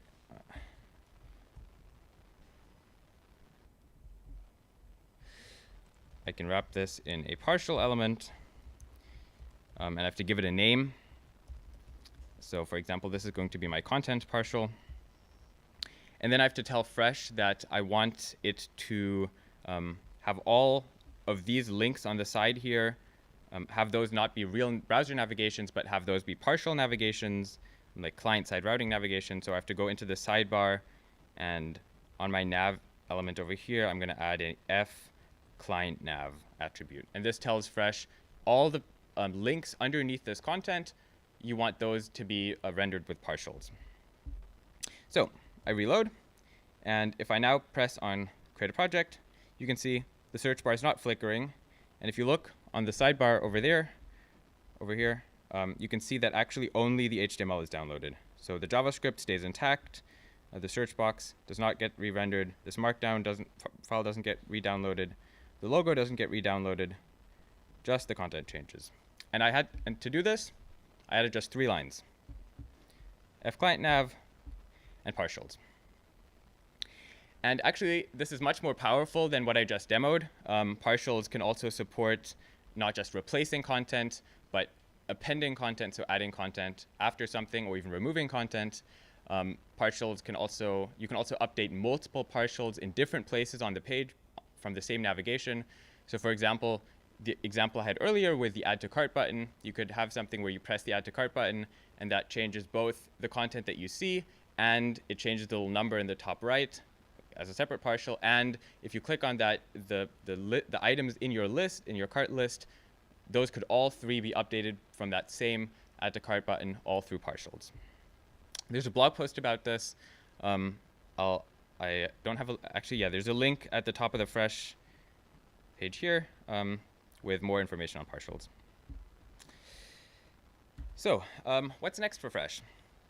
In the next couple releases, we're going to be working on partial support in Form. So right now, partials only work with links.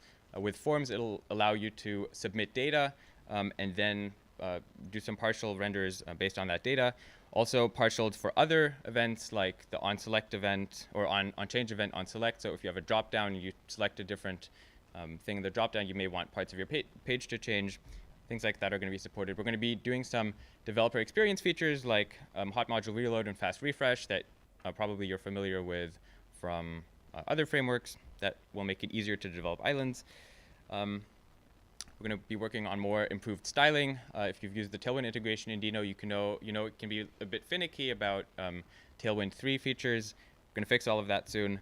And there's a bunch of performance optimizations on the horizon, both in our routing logic and in various other parts that we're currently working on. So yeah, that's my little update on Fresh. If you want to try it out, fresh.dino.dev. And if you have any questions, pop on our Discord.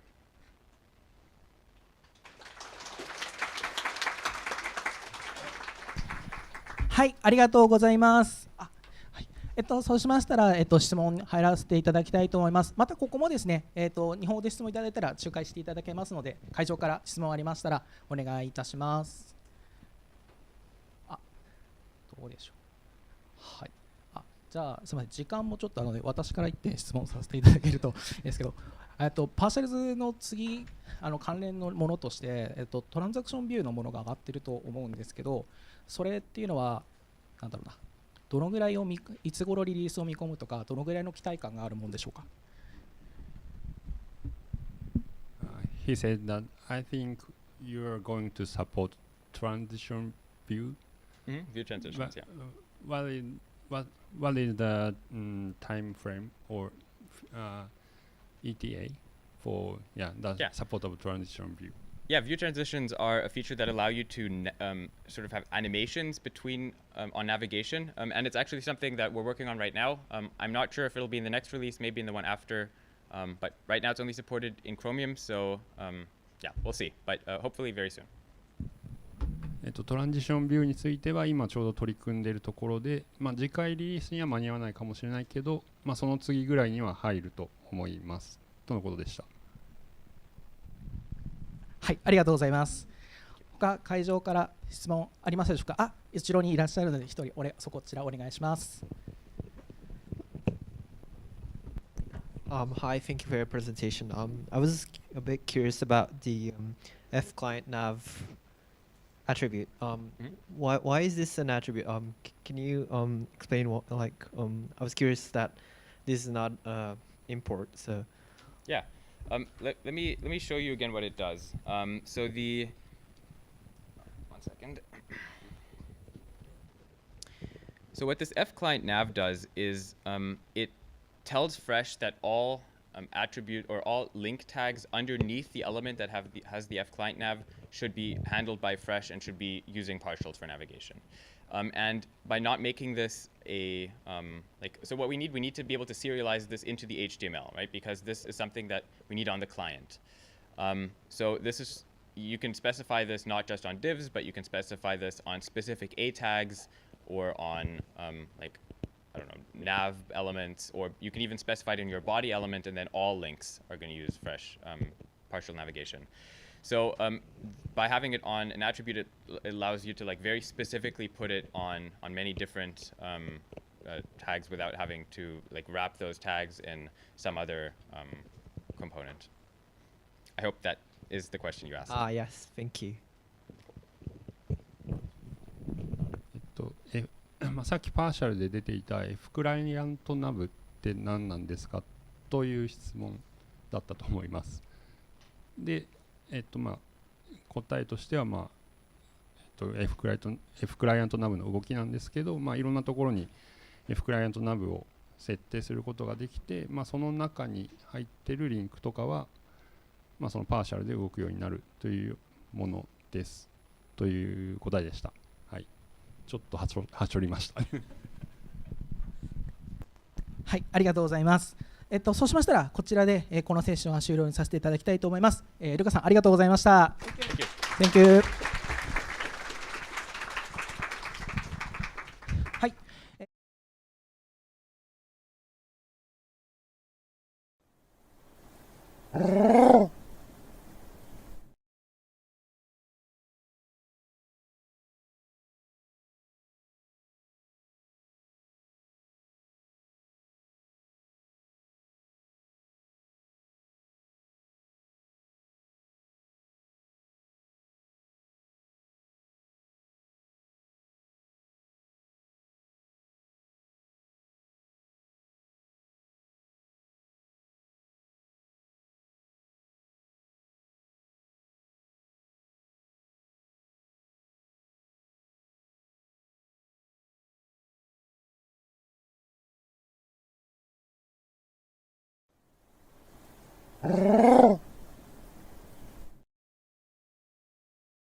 続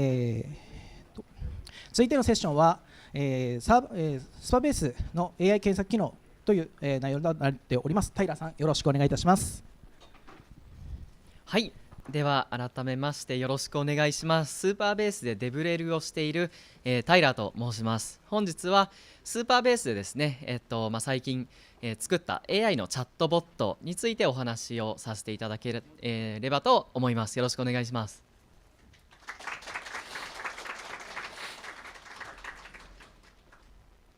でですね、そのチャットボットの話に入る前に、スーパーベース、聞いたことある方多いと思うんですけど、一応、どんなものか改めておさらいすると、スーパーベースはいわゆるバックエンド・ザ・サービスにカテゴライズされるサービスで、そのフロントエンド何かしらプラススーパーベースで、アプリケーションが構築できるよってものになってます。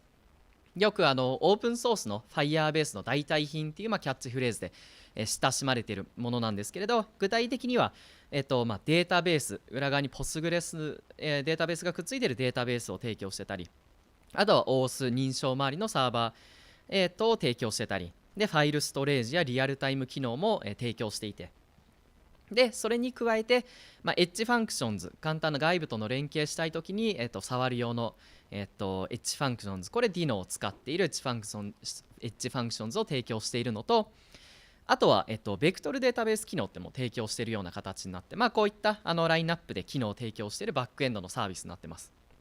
で本日はですね、この中でエッジファンクションズとベクトルデータベース機能を使って、そのうちでどういうふうにチャットボットを作ったのかみたいなお話します。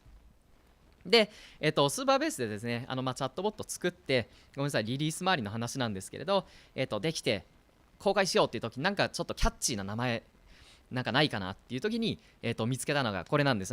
見覚えある方多いと思うんですけれど、Windows のこれは何でしたっけ、 Windows だか Microsoft の何かのなんかアシスタントボットみたいなので、クリップのアイコンに目玉がついた可愛いキャラがいて、でもなんかこれが全然聞いても全然関係ないことばっかり返してきて、なんかあんまり使えないみたいなのがあったと思うんですけれど、あえてこのクリッピーくんを採用して、スーパーベースクリッピーって言ってハッカーニュースとか投稿したらバズってくれて、そうですね、それでそのスーパーベースのこのチャットボットめっちゃいいじゃんみたいな話になったみたいな裏話もちょっとあるんですけれど、せっかくなんでね、その最初にこの具体的なチャットボットちょっと見ていけたらと思います。こういったものになっているよっていうところですね。これ今スーパーベースのウェブサイトに来てるような、感じです。僕はライブでもやっぱり何が起こるか分かんないんで、事前に録画してきましたで、ここでですね、コマンド K 押すとこんな感じのプロンプトが出てきます。ポップアップが出てきて、でここに Ask Superbase AI っていうボタンがあって、これをクリックするとですね、チャット GPT と非常に近いような形で下に、質問を投稿できると。でもちろん裏側がチャット GPT になってるので、日本語でも質問できるし、英語でももちろんできるし、チャット GPT が対応しているものは一通り対応してるよっていうような形になってます。でこれで質問投稿すると、本当チャット GPT 形式でダーッと回答を流してくれるよっていうものになってます。スーパーベースをローカルで始める方法って聞くと、バーッとスーパーベースをローカルで始めるにはこれをインストールして、これを実行してダーッと回答してくれる形になってる。チャット GPT でよく見る、ものだと思うんですけれど、チャット GPT って課題が何個かありますよね。具体的にはチャット GPT は割と平気で嘘つきがち、なんかそれっぽい、なんか文法はきちっとしていて、なんかそれっぽいこと言うんだけれど、なんか中身見ていくと全然ひっちゃかめっちゃかだったり、なんかこんな API ないよとか、こんなコードないよみたいなのを返してきたりとか、あと最新の専門知識がない、チャット GPT 自体が、2021年の9月時点でのデータでトレーニングされているものになっているので、それ以降の、情報はないよとか、深い専門知識は、ないよっていうところが課題としてある。なのでそのままチャット GPT をその API 形式で公開する感じだと、あまり大したチャットボットにはならない、本家クリッピーくんみたいになっちゃうみたいな問題があったので、それをどう解決するかっていうところですね。ラグアプリケーションっていうものを作りましたと。ラグアプリケーションって昨今機械学習周り AI 周りでちょっと流行ってるバズワードなんですけれど、ラグこれ頭文字になってて、何かっていうとリトリーバルアーグメンテッドジェネレーション、リトリーバル関連情報を取得してきて、で、アーグメンテッドそれをもとにこう、AI チャットボットの知識をこう拡張してあげて、その関連情報をこう渡してあげて、でそれをもとにこう回答を生成してもらおうよ。ただ単にもう、無知な AI ボット何か聞くんじゃなくて、ここにもう関連資料がありますよと。これを使ってユーザーがこの質問してるので、回答してくださいみたいなことをすると。そうするとスマートなチャットボットが実装できるよっていう形になってるんですね。でこれ聞こえはいいけれど、じゃあ実際にそれどう実現するのってところですよね。スーパーベースのチャットボット裏側は、チャット GPT なので、ただ単にもインプットはもうプロンプトしかありません。でこれ実際に使っているプロンプトなんですけれど、その大きく分け3つのセクションがあります。一番上のセクションは、これはあなたはスーパーベースのこうサポート担当で元気はつらつなサポート担当で、もうそのサポートするのが大好きな人です。でその上で今ユーザーが、質問があってあなたのところに来てます。今から私がここに補足情報を置いておくので、これをもとにユーザーの質問にいい感じに答えてあげてください。で重要なのが、もし分からなかったら正直に分からないと言ってくださいってから最後に書いてあるのがそれです。なので、分からないときはちゃんと分からないと言ってくれる。で、次真ん中のセクション、ここがその補足情報が入るところなんですね。ちょっと一旦ここを置いとくんですけれど、プロンプトにこのようにも補足情報を突っ込んじゃうよと。で、最後にユーザーの質問をここに動的に入れますよと。補足情報がこちら、ユーザーの質問がこちらだよっていう感じでプロンプトを渡す。じゃあこの真ん中のセクションの補足情報どういうふうにどこから引っ張ってきたらいいか考えたんですけど、スーパーベースのドキュメンテーションをそのまま使えたらいいじゃないかっていうふうになったんですね。なのでユーザーが質問してきました。その質問に関連がありそうな情報が載ってそうなドキュメンテーション一覧を引っ張ってきて、それをここに動的に突っ込んで、でそれをプロンプトとして渡すと、そのドキュメンテーションを読んだ状態のチャット GPT がユーザーの質問に回答してくれるみたいな構築ができると。聞こえはいいけれど、じゃあそのユーザーの質問に回答できそうなドキュメンテーションを動的に引っ張ってくるってどうやるのっていう話ですよね。ここで出てくるのがスーパーベースのベクトル機能になります。エンベーディングっていう言い方を機械学習界隈とか AI 界隈では言うんですけれど、エンベーディングって何かって、とあるデータの、ベクトル化したもの、例えば、文章とかであれば、例えば3つの文章があったとしましょうと。猫がネズミを追いかけてるって文章、猫は獲物を追いかけるっていう文章、あと美味しいサンドイッチが食べたいっていう文章があったときに、この最初の2つ、猫がネズミを追いかけてるっていう文章と猫は獲物を追いかけるっていう文章は比較的意味合いが近い、ほぼほぼ同じことを言ってます。に対して美味しいサンドイッチは全然関係ないことを話してますよね。こういうふうに文章だったりとあるデータをこのベクトル化するっていうのは、似たような性質を持つデータの場合、同じようなベクトルスペース内の同じような点を指すようなベクトルを生成するような形になっていて、同じような意味合いであれば、同じ方向を向いた同じぐらいの長さのベクトルになりますよっていう。でこれを使って何をするかっていうと、もうその数式的にもう類似コンテンツっていうのを引っ張ってくることができるんですね。これもその文章を見なくても、右上のこのベクトル2つは意味合いが近いことが分かる。こんな感じで、スーパーベースのドキュメンテーションをもうベクトル化しちゃいましょうよ。オープン AI にですね、エンベディング API っていうエンドポイントがあって、それを使うと、なんと、1536次元の、ベクトルを返してくれます。何か文章を渡すと、それを1536次元のベクトル化して、返してくれるものになっていて、1536次元あるので、すごい流度が細かい意味合いまで汲み取った上で、何かベクトル化してくれて、で検索するときも、流度が細かいその類似検索ができるよと。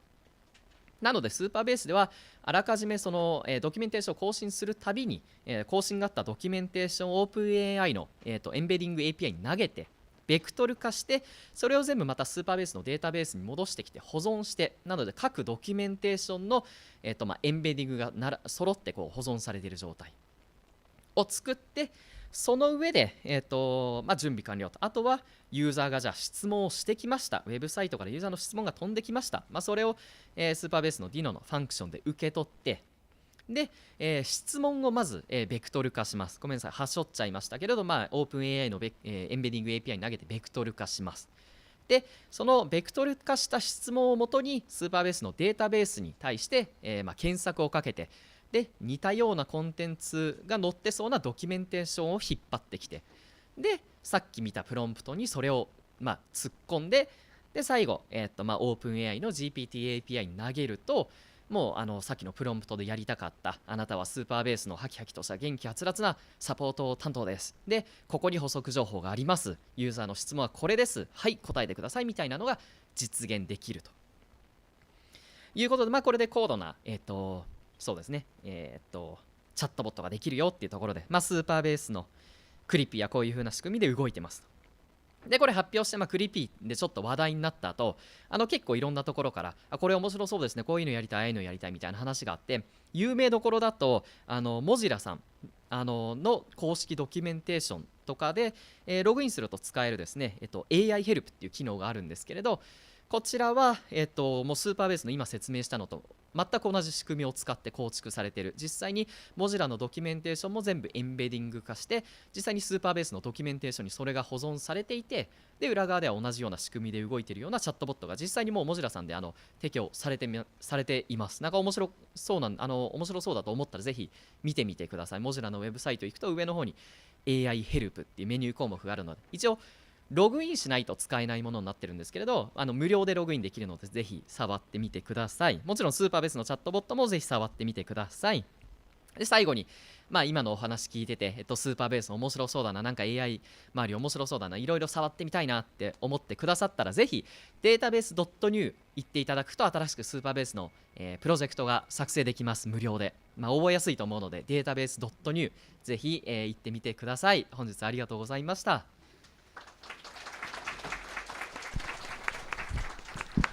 ありがとうございました。はい、ご質問、ですね、質疑応答に入りたいと思います。ご質問ある方いらっしゃいますでしょうか。はい。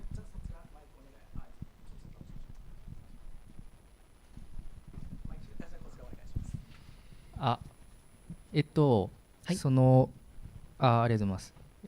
プロンプトのところで1点質問なんですけど、最近よくいわゆるそのセキュリティのところの話なんですけど、任意のクエリを受け付けちゃうと、変な話何でもできちゃうだと思うんですけど、そこら辺のなんか対策ってどんな風にやってるんですか。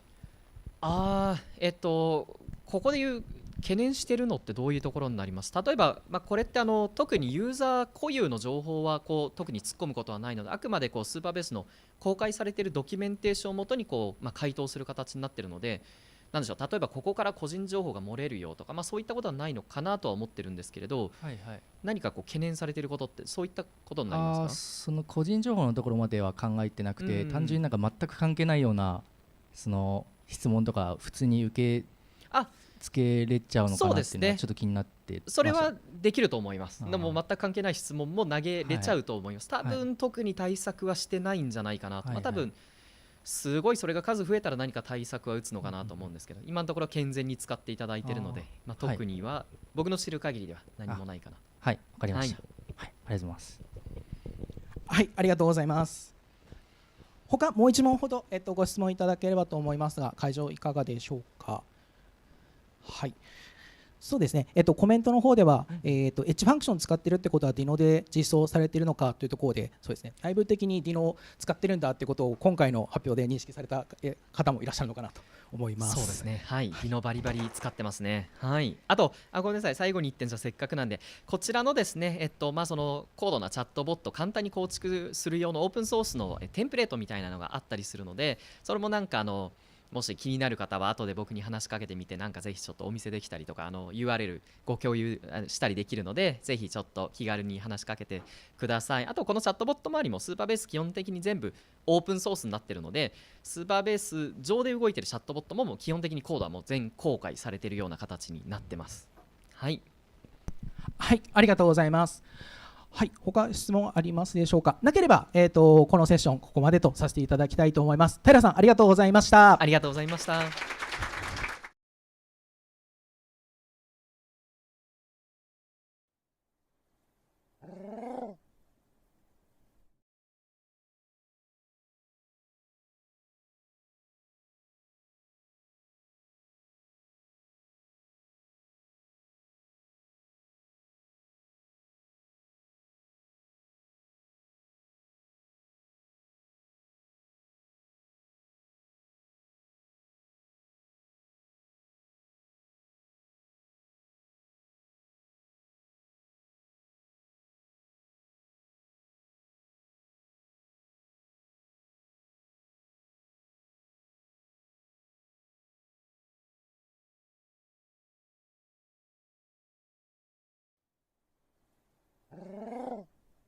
お願いいたします。はい、どうも、今日も金曜デノデショーの時間がやってまいりました。こっちじゃないですか。はい、おなじみですね。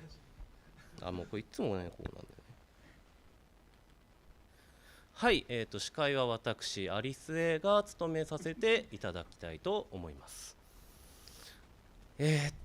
僕のことをご存知ない方も結構いらっしゃるかなと思うんで、まずは簡単な自己紹介からさせていただきたいかなと思います。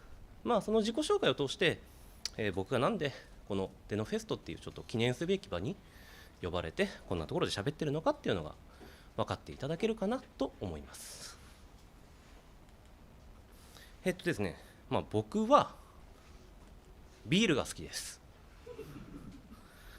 毎晩一人で晩酌してしまうぐらいにはビールが好きですね。で、僕はお寿司が好きです。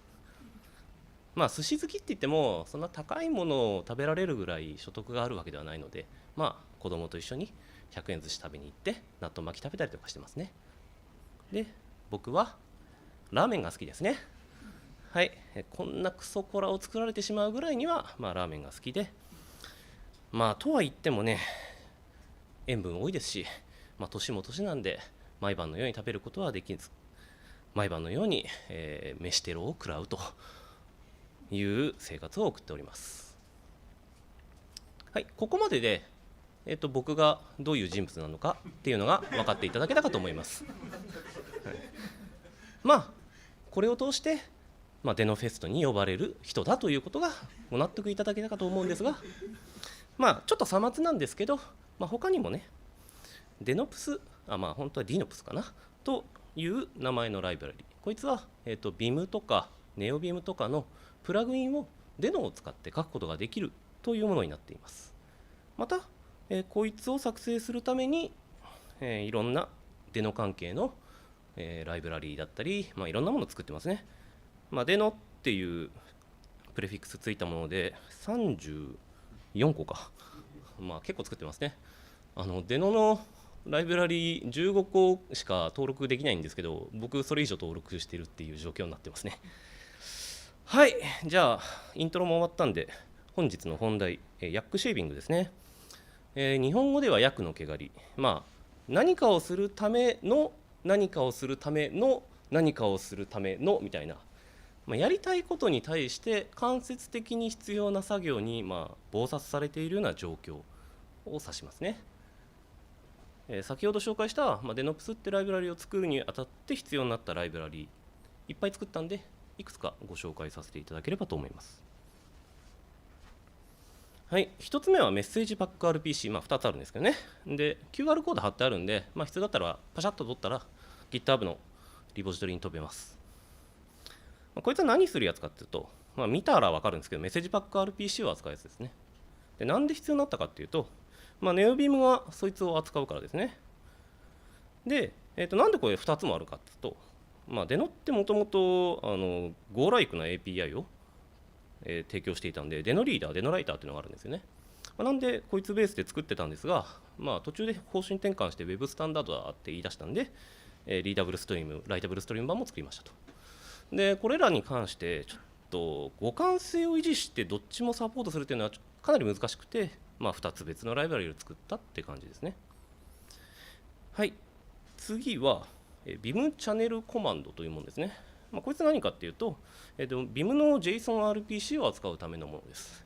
で、JSON と RPC って言葉から、JSON-RPC ねってなるかなと思うんですけど、BIM はオリジナルの JSON を使っていますと。どんなものかっていうと、リストで、第1要素がリードローで、第2要素、フォルスとか入るんですけど、こいつを渡すと、BIM の画面が再描画されますと。EX ホニャララってやると EX コマンドが実行される。コールホニャララってやると、BIM の関数が呼ばれると。JSON 使うなら JSON-RPC 使えばいいんじゃないかってちょっと思うんですけど、BIM はこういうものを使っていますと。で、こいつをサポートするために必要になったんで、BIM チャンネルコマンドというのを作ってますと。で、1つ目、デプリケートって書いてるんですけど、もちろんデノリーダー、デノライターで作っていたんですけど、方針転換があったんで、V2 というので、リーダブルストリーム、ライタブルストリームで切ってます。で、さっきは2つのライブラリ作ったんですけど、こっちは V1、V2 にしてるんですね。理由としては、BIM とね、JSON-RPC 使って JavaScript から喋りたい人って僕以外いるのかなとまあいないだよねっていうことで、まあじゃあ V1 もいいやっていうことで V1、V2 という形にしています。ここまでで一応 Vim と NeoVim とおしゃべりはできるようになったんですけど、まあ、一つ問題があって、DenoPS って、仕組み上すべての一つ一つのプラグインがこうワーカースレッドで立つんですよね。それによってプラグイン A とプラグイン B があったときに、まあ、プラグイン A が落っこっちゃってもプラグイン B ちゃんと動き続けるよみたいなのを担保するために、まあ、別々の空間に置いてるんですよ。で、そこで問題になるのがワーカーのメッセージングシステムなんですよね。これまあ当たり前っちゃ当たり前なんですけど、DOM イベントベースなんですよね。ポストメッセージでメッセージを送ってアドドイベントリスナーで受けるみたいな。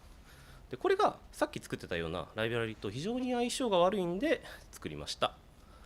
でこいつに関してはデノリーダー、デノライター、リーダブルストリーム、ライタブルストリームどちらもサポートしているものとなっています。はい、これが最後のライブラリー紹介になるのかな。アンノーンユーティルですね。こいつに関しては、まあ、結構もっと評価されるべきかなって思ってるんで、いっぱい喋ります。でですね、まあ、何をするやつかっていうと、ランタイムタイプチェッカー、もしくはタイプバリデーターと呼ばれるやつですね。で、まあ、タイプチェッカー、タイプバリデーターとわざわざ言ってるように、こいつはデータバリデーションに関しては、プライマリーターゲットではありません。まあ、もちろん、タイプスクリプトの型ってものすごく強くて、まあ、依存型みたいなのも定義できちゃうんですね。is メールみたいなのもできちゃう。まあ、なんで、そういうのを使うと、まあ、データバリエーションもできるんですけど、そいつはメインターゲットではないですよと。こいつはあくまでタイプチェッカーだという立ち位置です。まあ、なので、非常にライトウェイトですね。まあ、例えば、バリデータ .js とか、まあ、ZOT とか、あの辺のデータバリエーションやりますって言っているライブラリに比べて、まあ、パフォーマンスもいいですし、そもそもコード量がものすごく少ないんで、メンテナンス率も高いです。で、こいつはどういうものを提供しているかっていうと、プレディケート関数というのを提供しています。で、一応オフィシャルとして、まあ、かなりの数のプレディケート関数っていうのを提供してるんで、まあ、シンプルなユースケースに関しては、これ使うだけでいいかなと。で、ただ、まあ、JS 複雑なんで、まあ、シンプルなケースだけじゃ足りないよねということで、まあ、カスタムプレディケートファンクションを作るための、プレディケートファクトリー関数、なんか下噛みそうなんですけどね、を作っていますと。まあ、なので、ユーザー独自の型っていうのも、これらを組み合わせることで、簡単に作成することができます。で、ここで作ったプレディケート関数っていうのを、アサートユーティリティファンクションっていうのを使って、タイプアサートするっていう仕組みになっていますね。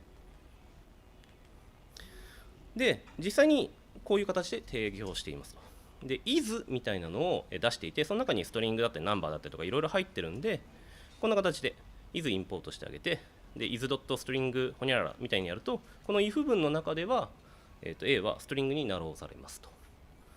まあ、これがシンプルなユースケース、シンプルケースに使えるやつですね。で、次に is ほにゃらら of みたいなのも提供していますと。これは何かっていうと、さっき言ったカスタム用ですね。まあ、いろいろ提供してるんですけど、具体的にはこんな感じ。この is アーティクルですが、タイトルが文字列で、ボディが文字列で、レフズは何かの配列ですね。で、その何かっていうのは、1のどっちかで、ストリングかオブジェクトか。で、そのオブジェクトっていうのは名前と URL がストリングである。まあ、こういう形で、そのオブジェクトの型を定義することができますと。で、これ、型書いてるのと一緒なんで、もう一回型書き直すのめんどくさいから、プレディケートタイプっていう型関数をかませると、まあ、そいつをインファーするっていうのもできるようになってますね。で、ここまでで作ったプレディケート関数っていうのを使って、アサート、エンシュア、メイビーっていうのを呼び出すことで、型のアサーションができます。アサートは、与えられた値と isString、そのプレディケート関数を受け取って、与えられた値が、プレディケート関数にマッチするんだったら何もしない。マッチしないんだったらアサートエラーを飛ばす。エンシアは、まあ、似てるんですけど、マッチした場合は、その値をそのまま返す。さっきのアサートだと、1行消費しちゃうんですけど、まあ、エンシアは値返してくれるんで、例えば関数引数とかで使うと、まあ、そのままそこに書くことができるので便利って感じですね。で、最後、メイビー。ちょっと特殊ですけど、こいつはアサートエラーを投げない代わりにアンデファインドを返しますと。で、どういう時に使うかっていうと、ユーザーから与えられたもの、型エラーなんだけど、型エラーの時にわざわざエラーにせずにデフォルト値返したいなみたいなケースってあると思うんですよね。そういう時は、この、ヌル合体演算子だったかなを使うことでデフォルト値をパパッと返すことができると。これら3つと、たくさんあるプレディケート関数っていうのを組み合わせることで、さまざまな型に対応できるというライブラリになっています。で、アサートエラーどんな感じかっていうと、こんな感じですね。そのプレディケート関数の中身と、その与えられたものが、埋められて、アサートが上がりますと。ここから分かるんですけど、ちょっとね、データバリデーションにはやっぱ使いにくいと。なんでかっていうと、どこで間違ったのか分かんないんですよね。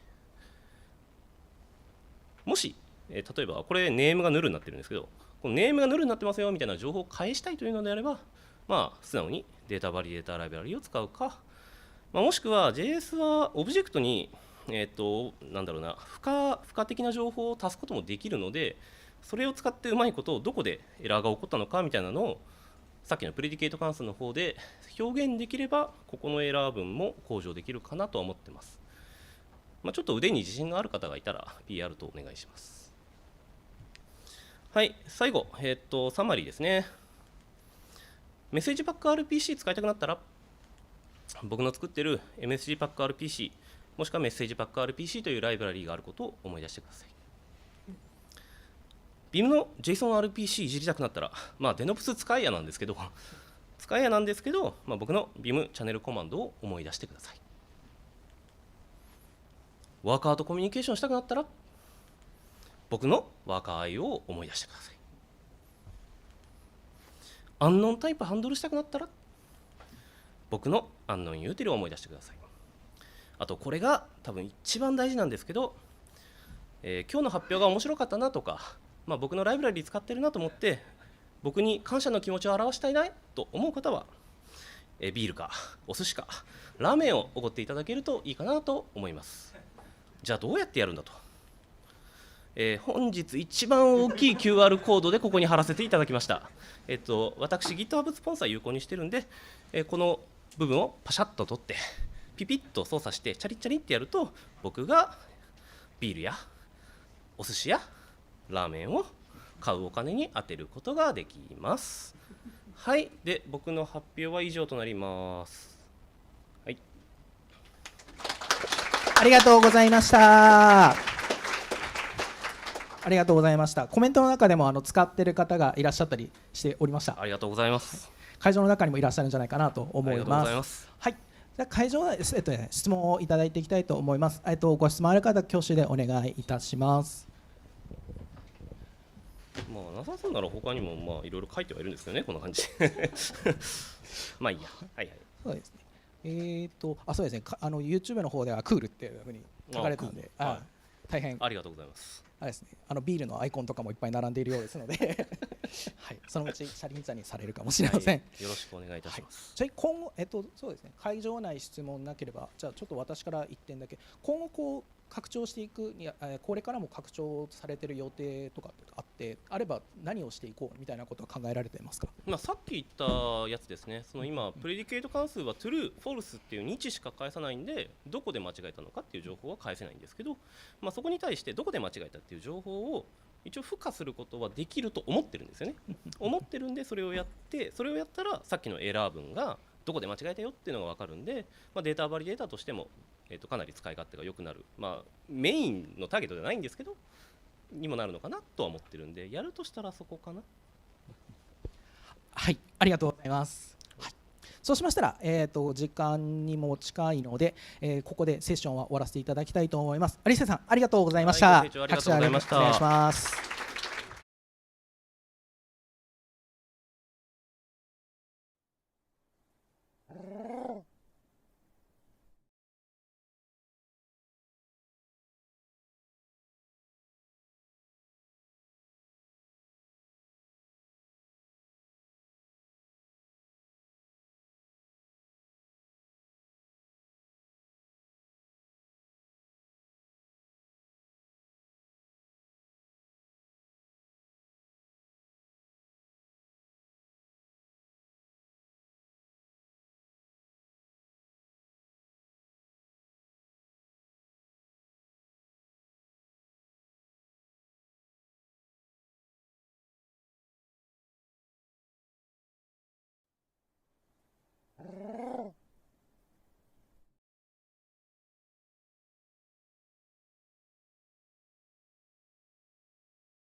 ましたら、再開をしていきたいと思います。よろしくお願いします。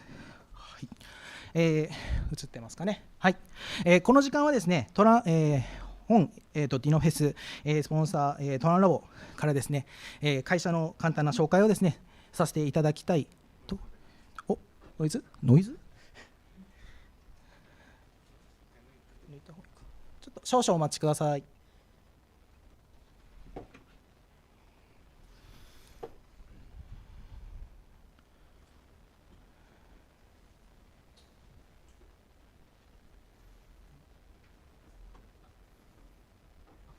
大丈夫そうですね。はい。失礼しました。再開させていただきます。この時間ですね、少々、目と耳をお借りさせていただきたいと思っております。トランラボ株式会社、短い時間ですが、ですね、ちょっと、紹介をさせてください。はい。トランラボ株式会社は、トラの穴通販、ファンティアを運営している株式会社トラの穴と同じグループ会社に所属しているウェブ開発の企業になっております。今日のですね、私であったり、スタッフ、会場の広報とかに控えているスタッフとかは、トランラボの所属のものになっております。はい。会社のミッションとしてクリエイターにファミリーになるというものを掲げております。オタク向けのサービスだけじゃなくて、それを作り出すようなクリエイター向けにも展開をしております。同人誌をファンに届ける場である、通販であったり、ウェブ上で活躍できる場を提供しているファンティアであったりというものを作っております。はい。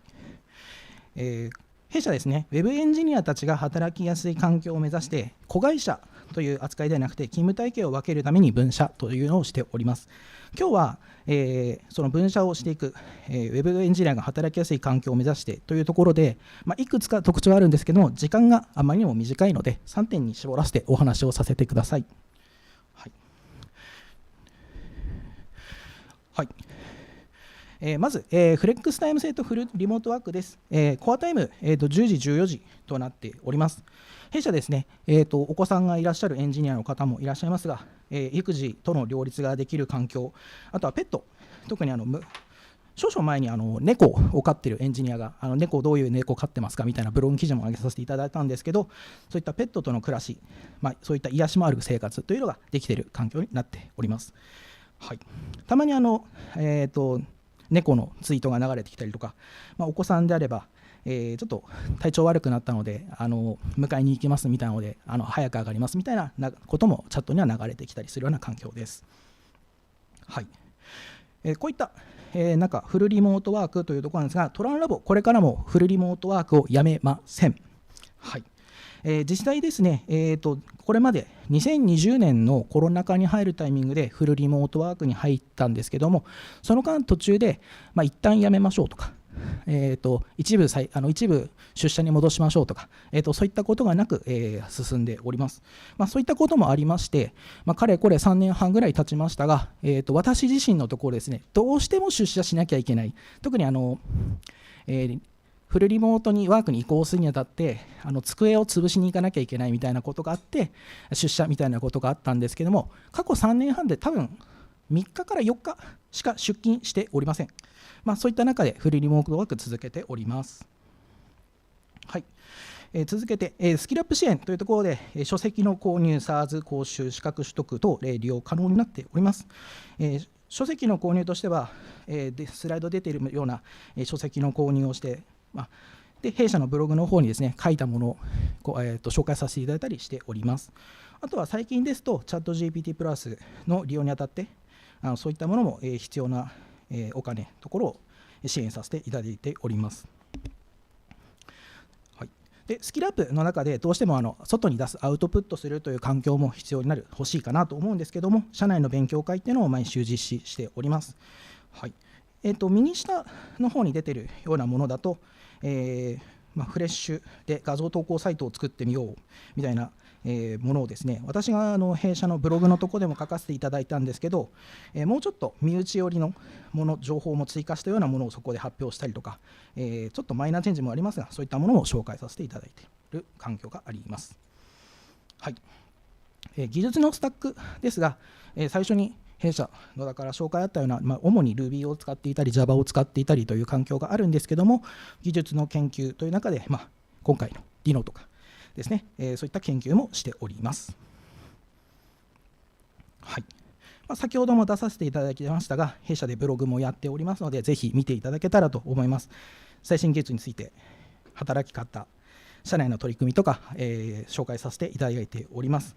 弊社のですね、Dino の記事とかも、ちょっとどうしてもちょっと忙しくてちょっと滞ってますが、大体月1以上のペースで何かしら出させていただいております。はい。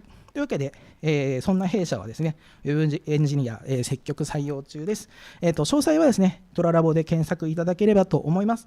あと、お手元にですね、ペーパーもお配りしてますので、ぜひそちらも見ていただければと思います。はい、ありがとうございました。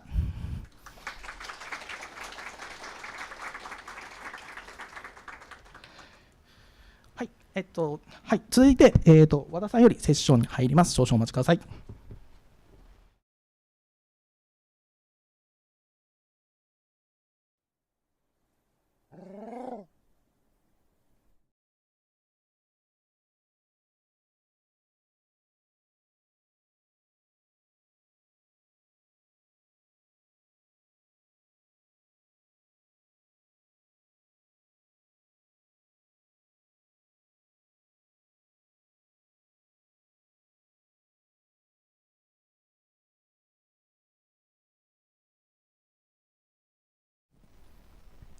お願いします。ハッシュタグがあるのでつぶやいてください。これをやるとですね、発表者も大体嬉しいんでよろしくお願いします。じゃあ話します。Power of Web スタンダードということで話します。よろしくお願いします。ユースケベイという名前で活動しています。和田祐介と申します。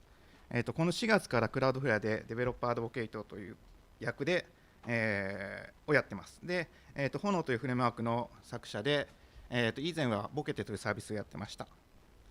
で、今日はですね、スライド53枚あるので飛ばしていきます。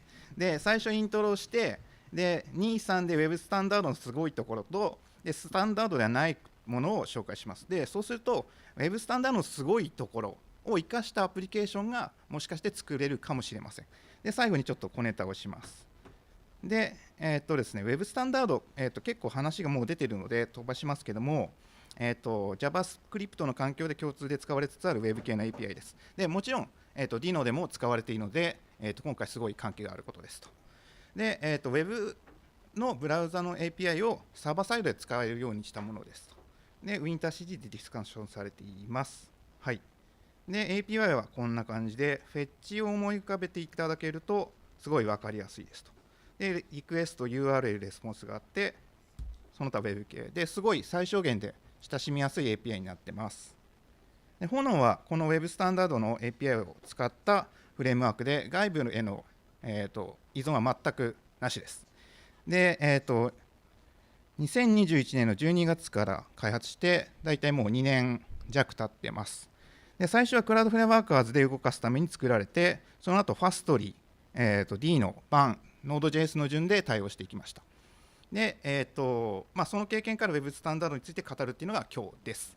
以上がイントロです。でですね、Web スタンダードのすごいところ3つ挙げて、これ以外にもあるんですけども、一番最初にちょっと、書いたところは飛ばします。で、2と3やります。で、実は Dino のセッションでパールの話をしたかったんですけども、飛ばします。はい、なんかこういう話があった。はい。で、何が言いたかったかっていうと、いい時代になったよねっていうおじさんの場の話です。で、2番目、ほとんどのライトタイプ実装されているということで、炎は本当にどこでも動いてですね、すごいんです。で、create 炎っていうコマンドで、最初のスターターを、作るんですけども、create 炎って打ってもらうと、12個のテンプレートが出てくるんですね。で、それが、クラウドフェアワーカーズとかファストリーとか Dino とかバンとか。で、本当にどこでも動く。で、中をコードを見ると、最初のインポートの部分と、ロジックでエントリーポイントがありますと。で、このインポートがなんか微妙に違ったりとか、そのエントリーポイントが微妙に違ったりっていうのはあるけど、中のロジック本当に全く一緒です。で、見ていくと、クラウドフレームワーカーズとバンは実は全く同じコードが動いてですね、例えばクラウドフレームワーカーズのアプリケーションを作ってじゃあバンでも動かしてみようって言ったら、起動するコマンドを変えるだけで動くっていう、すごいですね。で、ファストリーコンピューターって位置は、下に、エクスポートデフォルトしてたのが、アップファイヤーというちょっとかっこいい名前のメソッドがあるんですけど、これをやると動きます。これだけで動きます。で、ラゴンっていうちょっと聞き慣れないランタイムがあるんですけども、これも下のエントリーポイントを変えるだけで動きます。で、Dino も、これ NPM のスペシファイア使ってますけども、デノランド X からもインポートできますと。で、ちょっとインポートが変わっていて、で、下が Dino サーブを使ってます。ただ、ロジックは全く同じですねと。で、Node.js は、対応させたので、Node.js のアダプターを1回上に挟まなくちゃいけないけど、これも、ロジックは変わっていないと。で、実はラムダ、AWS ラムダに対応していると。で、すごい面白いのは Next.js の中で使おうっていう人も結構いて、本当結構いるんですよ。で、こういうふうに書けますと。で、他にも、Netlify とかでも動きます。で、多分スーパーベースとかでも動くかな。で、すごいです。で、その次、テストがしやすい。で、これ、結構分かんなかったんですけども、すごい、めっちゃ便利で、書きやすいんですね。で、リクエストとその返ってくるレスポンスを、試験するだけで、サーバーを立ち上げなくても、なんか E2E っぽいかとかできて、すごいです。で、かつ相互運用可能ですと。で、炎のテストの中どうなってるかっていうと、こうなっていて、こんな感じのが、炎のテスト1万2000行あるんですけども、すべてこんな感じで書いてあると。で、アップリクエストすらハローっていうので、すらハローにゲットリクエストを飛ばしますよっていうのを書けると。で、それを、返ってきたのがレスポンスオブジェクトになっているので、これを試験すればいいっていうのをこれだけで書けるんですね。で、これをずらーって書いてあって、ルーティングがうまくいってるかとか、リクエストのハンドリング、例えばリクエストの中にこういう、ヘッダーが入ってるかっていうのを試験したりとか、レスポンスの扱い、あとはミドルウェアとかもテストしてます。これだけで書けちゃうのですごいなんかポータブルに書けると。で、最近ですね、面白かったのは、もともと炎のテストっていうのは、クラウドフェアの環境を使ってたんですね。で、ジェストとビートでも同じクラウドフェアの環境を使ってました。ただちょっとひっぺがそうと思って、剥がしたらですね、結構うまくいってですね、で、剥がすってどういうことかっていうと、Node.js の環境にするんですね。で、ジェストとかビートが Node.js なので。で、Node.js も Web スタンダードの API 結構最近使われてるんで、それでもすごい動いたと。で、やったことは、そのクリプトの名前をマッピング変えたのと、キャッシュ API っていうのがないので、それをモックするのと、MD5 の暗号化がですね、実は Web スタンダードじゃないけどワーカー D にあるので、それをスキップさせるっていうのと、ランタイムのキーがノード、ワーカー D だったのをノードに変えるって、これをやるだけで、ミニフレアを、クラウドフェアをへっぺがせたということで、これすごい面白かったです。で、以上、Web スタンダードのすごいところでした。という感じです。で、最後の方に API が洗練されているとか、開発体験が良いとかも話したかったんですけど、飛ばします。で、スタンダードではないものっていうのがあって、これを把握しないと、どこのランタイムで動くものを作れないと。で、その問題になるのはこの2つで、環境変数とファイルシステムってこの2つだけというか、主にこの2つだけですね。で、環境変数っていうのは、いわゆるシステムの環境変数と、もしくはそれ以外の環境変数っていうのがあって、クラウドフェアだと、そもそもシステムって概念がないので、コマンドラインで環境変数を設定するか、ダッシュボードで環境変数を設定するっていうようなやり方をします。で、あとは Dino だと環境変数を Dino 演舞で取れたりとか、バンだとバン演舞で、もしくはプロセス演舞にエイリアスが貼ってあるという感じです。で、例えばファストになんか面白くて、そもそもユーザーが値をセットするっていうものじゃないですね、環境変数っていうのは。ホストネームが取れたりとか、リージョンが取れたりとかっていうもので、そもそもないと。なので、KV みたいな仕組みを使って環境変数っぽいことをしなくちゃいけない。ということで、環境変数っていう概念と実装が全然バラバラなんで、どうしようということで、炎だと演舞ってヘルパーをも作っておいて、演舞ってやると、各ランタイムの依存を吸収して、透過的に環境変数にアクセスできるというのを作ってます。で、ちょっとこの辺は意識しないとハマる。で、演舞の実装面白くてですね、中こうなってます。で、各ランタイムキーっていうのをキーにしてます。で、ランタイムキーって何ぞやっていうと、ウィンター CD がランタイムキースペシフィケーションっていうのを作っていて、ノードだったらノード、D ノだったら D ノ、バンだったらバンみたいな感じでキーを設定してます。で、これで、各ランタイムを識別するわけですね。で、面白いのは、クラウドフェアワーカーズはワーカー D っていうランタイムを持っているので、それなんですけども、例えばバースレッジファンクションズは、エッジライトっていうちょっとなんかふわっとした名前になったりとかしてて面白いです。で、炎の場合は、ゲットランタイムキーっていうので、ランタイムキーを取れます。これすごい便利。で、これ面白いのは中の実装を見てると、なんかこんなのなってて、なんかグローバルに D のって入ってたら D の、バンって入ってたらバン、ワーカー D は、ウェブソケットペアって書いたらワーカー D みたいな感じで取れる。結構面白い実装になってます。で、あとファイルシステムですね。ファイルシステムも、D の場合だったら D のオープンとかバンだったらバンファイルっていうような、アクセスの仕方が違うし、そもそもクラウドフラとかバーセルとかだとファイルシステムないんですね。概念もないし実装もないと。で、あとはファイルシステムじゃないストレージがある。で、クラウドフラ KV とか R2 とか、D のも KV があって、そういうファイルシステムじゃないストレージを使うっていうなんか概念があったりとかして、ファイルに対する扱いっていうのは全然違うよねと。で、これを吸収するために、炎だとサーブスタティックをですね、主なランタイムごとに別で実装してて、アダプターで吸収するっていうのをやってます。で、こういうふうに、ランタイムごとに環境が違うところが、環境変数とファイルシステムってあって、これを、保証するためにテストをしてますと。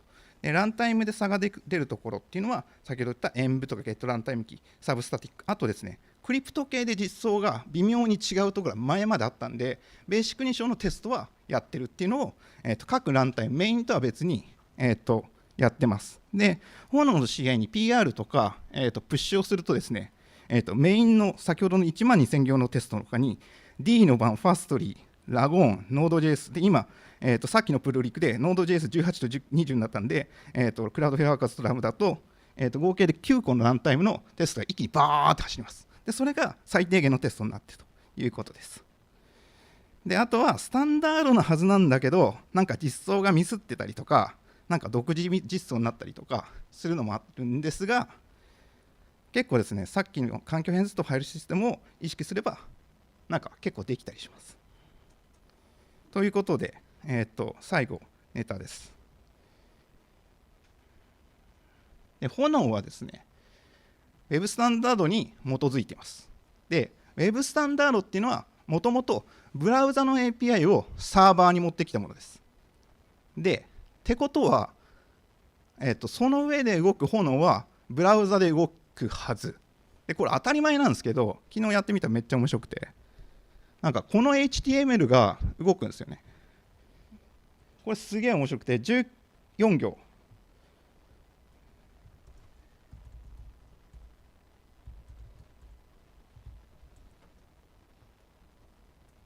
これが HTML になってて、このスクリプトって中でなんかごちゃごちゃやってるんですけど、ここが炎のアプリケーションになってるんですね。で、ゲットしたものを何でもいいから取って、URL のパスをあなたアクセスしたのここですねって出すアプリケーションになってるんです。これは D のでも動きます。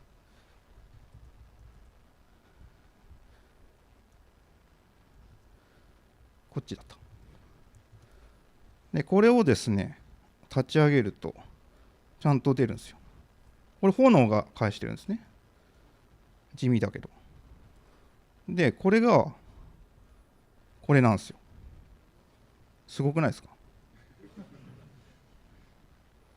で、もっと面白いのがあって、っ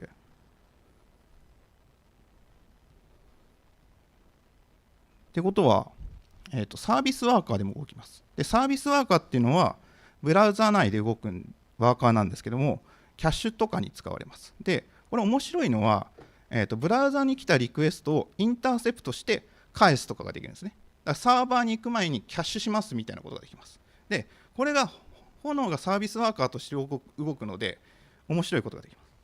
つまり、サーバーが自分自身と同じプログラムを静的に配信して、それをブラウザがロードして、どちらでも同じコード、全く同じコードが実行され、サーバーではなくブラウザからレスポンスを返すっていうのができます。もうちょっと分解すると、今回、クラウドフェアワーカーズで作ったんですけども、サーバーはクラウドフェアワーカーズ、ブラウザはChrome。で、Chrome で動くサービスワーカーのプログラムです。で、サーバーのプログラムは SWJS。で、ブラウザで動くプログラムも SWJS。で、これ全く内容同じで、かつ同じファイルですと。で、サーバーの SWJS が自分自身のコード SWJS をすら SWJS というパスでスタティックに配信します。で、すらっていうのにアクセスすると SWJS がサービスワーカーとして登録される。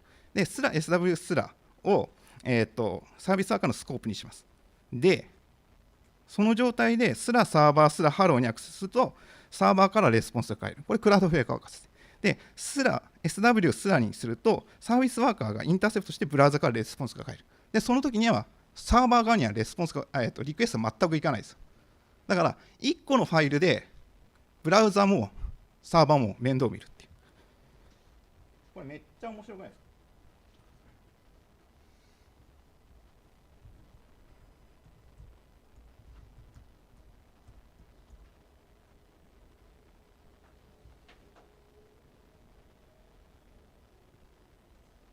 これなんですね。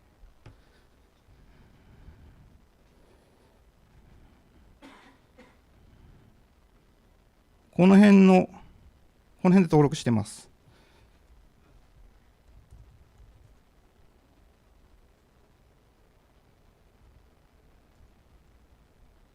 で、これがトップページで、トップページに行くとサービスワーカーが登録されてます。で、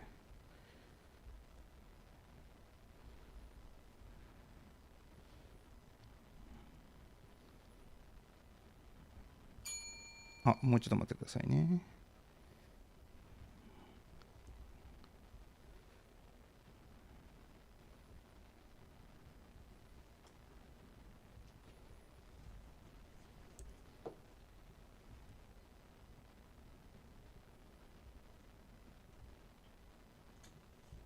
で、上に行くとサーバーにアクセス行くんで、サーバーからログ出るんですけども、こっち行くとサービスワーカーがインターセプトするんで、サーバーからログが出ないで、サービスワーカーからログが出る。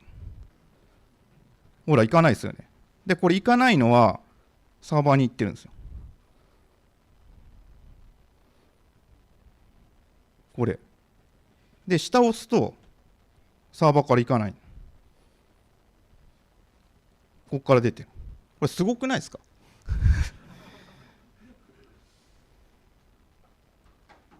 ていう小ネタでした。で、以上、Web スタンダードを使うと総合運用可能でテストがしやすくて、かつDX が良いということで、これがすごいということで、かつスタンダードじゃないものを意識すると、Web スタンダードの凄さを生かして、Dino やその他のランタイムで動くアプリケーションを総合運用可能に作れるので、皆さんまた炎みたいなアプリケーションを作ってみてください。以上です。ありがとうございました。ありがとうございました。はい。ちょっと時間ないので、この時間、セッション、質問はなしとさせていただきます。懇親会の方でぜひ質問していただければと思います。続きまして、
The State with Framework in Dino です。ケミさん、お願いいたします。Arigato. Hey everyone, my name is Kevin. I'm part of the Dino team, and very excited to be here. I've not been to Tokyo before, but I guarantee that I will be back. We, like the entire Dino team, has had so much fun this week. So thank you for sharing your city with us. It's been really great for us. But today I wanted to talk a little bit about the current state of like web framework support in Dino. We've heard a lot about Fresh, we've heard a lot about Hono, both of which are awesome frameworks and you should definitely use both of them. But they don't represent everything that's out there in terms of options to you as a developer for building web applications on Dino. So I wanted to do a little bit of a rundown on what the state of web framework support looks like in Dino. But to do that, I thought I would try to put you to work a little bit to help me explain all the different kinds of web frameworks that are supported in Dino today. So in a minute, I'm going to ask for one of you to be a volunteer for a little game we're going to play, which I call Better Know Your Web Frameworks, where I'll be asking you some questions about some web frameworks that exist and that are supported in Dino today. But one thing that you'll notice is a lot of the frameworks that I'm going to talk about have been enabled recently by NPM specifiers dropping in Dino deploy. So if you missed that about a couple months ago, or maybe not a couple months, a couple weeks ago, within Dino deploy, you can now use NPM specifiers to actually, I think this makes deploy the first edge runtime where you can natively use NPM modules without like a bundling step. So a lot of what you're about to see in terms of expanded framework support is enabled by this feature. But as I said, I am going to need some help from you. In one moment, I actually need to grab some supplies that I forgot to bring with me. One moment. I need my bag.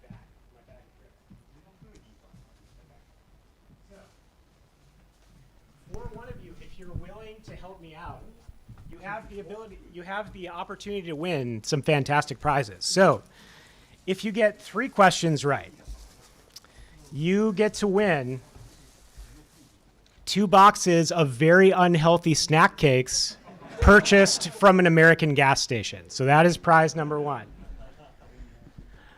Prize number 2 is all the Pokemon starters from the current gen of Pokemon. So you get to get all 3 if you get 5 questions right. But the coup de grace is that you also, if you get all 7 questions right, you get a custom Dino hoodie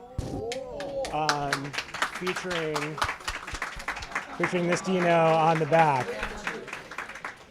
I can guarantee you definitely want to bring this one home. So do I have one brave volunteer from the audience who would like to step on up? So let's see a show of hands. If anyone would like to come on up and answer some questions. Don't everybody do it at once. Okay, so we got a couple. Okay. So okay, also here. So here, we'll settle it by 右前の人が手早かったみたいなんでマイクお願いします。 Okay. All right, so we got so we have two. I'll do a quick coin flip between the 2 of you. Okay, so that's 1 and 2. All right, number 1 has it. So you are a contestant. Thank you very much. If you would like to play, or would you like to play, or were you just calling for a microphone? Did he want to? Can you repeat? Oh, would he like to play the game? Would he like to be our contestant? Both okay? I can only do 1, unfortunately. So we can. Okay, Yeah, so you're you're going to be our contestant. Okay, fantastic. Thank you very much. All right, we should. I'll try to get moving here because I know we have a packed agenda. So. And just one thing you keep in mind for these questions, you do have 3 lifelines available to you. We can ask the audience to help you with the answer. You can ask Ryan Dahl, but note that he might not know. Like he's just a guy at the end of the day. He might not know the answer. And I would also have like a 50-50 chance you can eliminate half of the incorrect answers. So let's get started. We've talked about it a little bit already. We just saw some black magic where Hono was running a web server in a service worker, which I didn't know was a thing until today. But for lightweight API servers, you really can't do much better than Hono. So that's one of the best options that exists for you today. And one of the things I really like it for is for lightweight web applications where I can actually use JSX on the server just to render templates without having to bring in basically any other dependencies besides Hono. So that's the first framework that I recommend you check out. won't belabor it too much more because we've heard all about it already. But our first question actually is sort of inspired by Hono. So the question to you, sir, is Hono applications can use web standard response objects to respond to incoming HTTP requests. What other browser API works with response objects? Is it A, local storage, B, window navigator, C, fetch, or D, WebGL? It should be C fetch. Is that your final answer? I say so, yes. All right.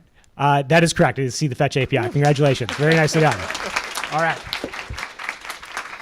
Next up on the hit parade. So if you haven't used Loom before, so Loom is a static site generator. It's natively built for Dino. It's really one of the best options you have for static site generation in Dino today. Of course, works great on Dino Deploy. Dino Deploy has a number of different static file serving options, including one in the standard library. You could also use a server like Hono to serve static assets. But Loom supports a number of different content types. And again, I think is one of your fastest and most ergonomic options if you're looking to do static site generation on Dino today. And the Loom-inspired question is this one. Again, I think we're kind of ramping up in the difficulty. We'll see if I can stump you eventually. But static assets are stored from a CDN. What does CDN stand for? Is it A, code delivery network, B, constant download network, C, copy download network, or D, content delivery network? That should be D, content delivery network. Is that your final answer? Yes. It is. That is correct. It's D, content delivery network. Very nicely done. All right. Fantastic. And another option that is supported on Dino Deploy today, Dino and Dino Deploy generally, is Astro. So Astro, if you haven't used it before, it's a full stack web application development framework. It sort of started for content-heavy sites, but it's actually pretty flexible. You can use it to develop dynamic web applications just fine. One of its very unique characteristics, I think, is the ability to mix and match different UI libraries within the same application. So you could use Vue and React theoretically as UI libraries within the same app if there's a compelling reason why you'd need to use one or both in the same project. This is Dino compatible. Astro, like another framework we'll talk about in a second, is driven by Vite, which is the popular build tool for Node.js, and the sort of compilation of like Astro component files is powered by Vite. But Vite support is actually pretty good in Dino today. Most Vite commands can be run using the Dino runtime instead of Node today. So if you're interested in checking out Astro, Dino does have a template project for it in our GitHub organization, and I'd recommend that you start there. One thing to note, though, if you want to do server-side rendering with Astro, static site generation works just fine, but the server-side rendering adapter for Dino today works with version 2.x, but with version 3.0, there are some breaking changes, and we don't have a working SSR adapter for it yet, but hopefully we will in the coming weeks. So the question related to this one comes from the concept of middleware. So Astro, like many server rendering frameworks, has the concept of middleware where you can process incoming requests as they come in. And there's a data structure that's typically used to describe a system of middleware. And is that going to be A, a stack, B, a map, C, a tree, or D, a tuple? What do you think? I think stack is probably the one I would initially go to, since middlewares are often layered requests. So that would have been my first intention, yet I would probably ask Tokyo. Okay. Just to get sure. Let's go ahead and we'll burn one of your lifelines here and let's ask Tokyo. So by a show of hands, who thinks the answer is A, stack? Okay, so we have a good number of folks. B, who thinks it's a map? Who thinks it is B, a map? You might be right. You know what? Let's hope burns eternal. I appreciate that. And how about C? Could it be C, a tree? Okay, we have 1, 2, and then D, a tuple. Does anyone think it's a tuple? All right, so none for D. So I think like the people have said A. Then we'll stick with the initial intention. thought as well as what Tokyo thinks. So, A it is. And that's your final answer? Yes. Okay, fantastic. You are correct. The answer is indeed A. A is stacked. Very nicely done. All right. With that, you're already into snack cake range. You're closing in on Pokemon very quickly. So congratulations. You're doing great. The other option, as Ryan kind of talked about, a more archaic option for doing API servers and lightweight web applications is Express.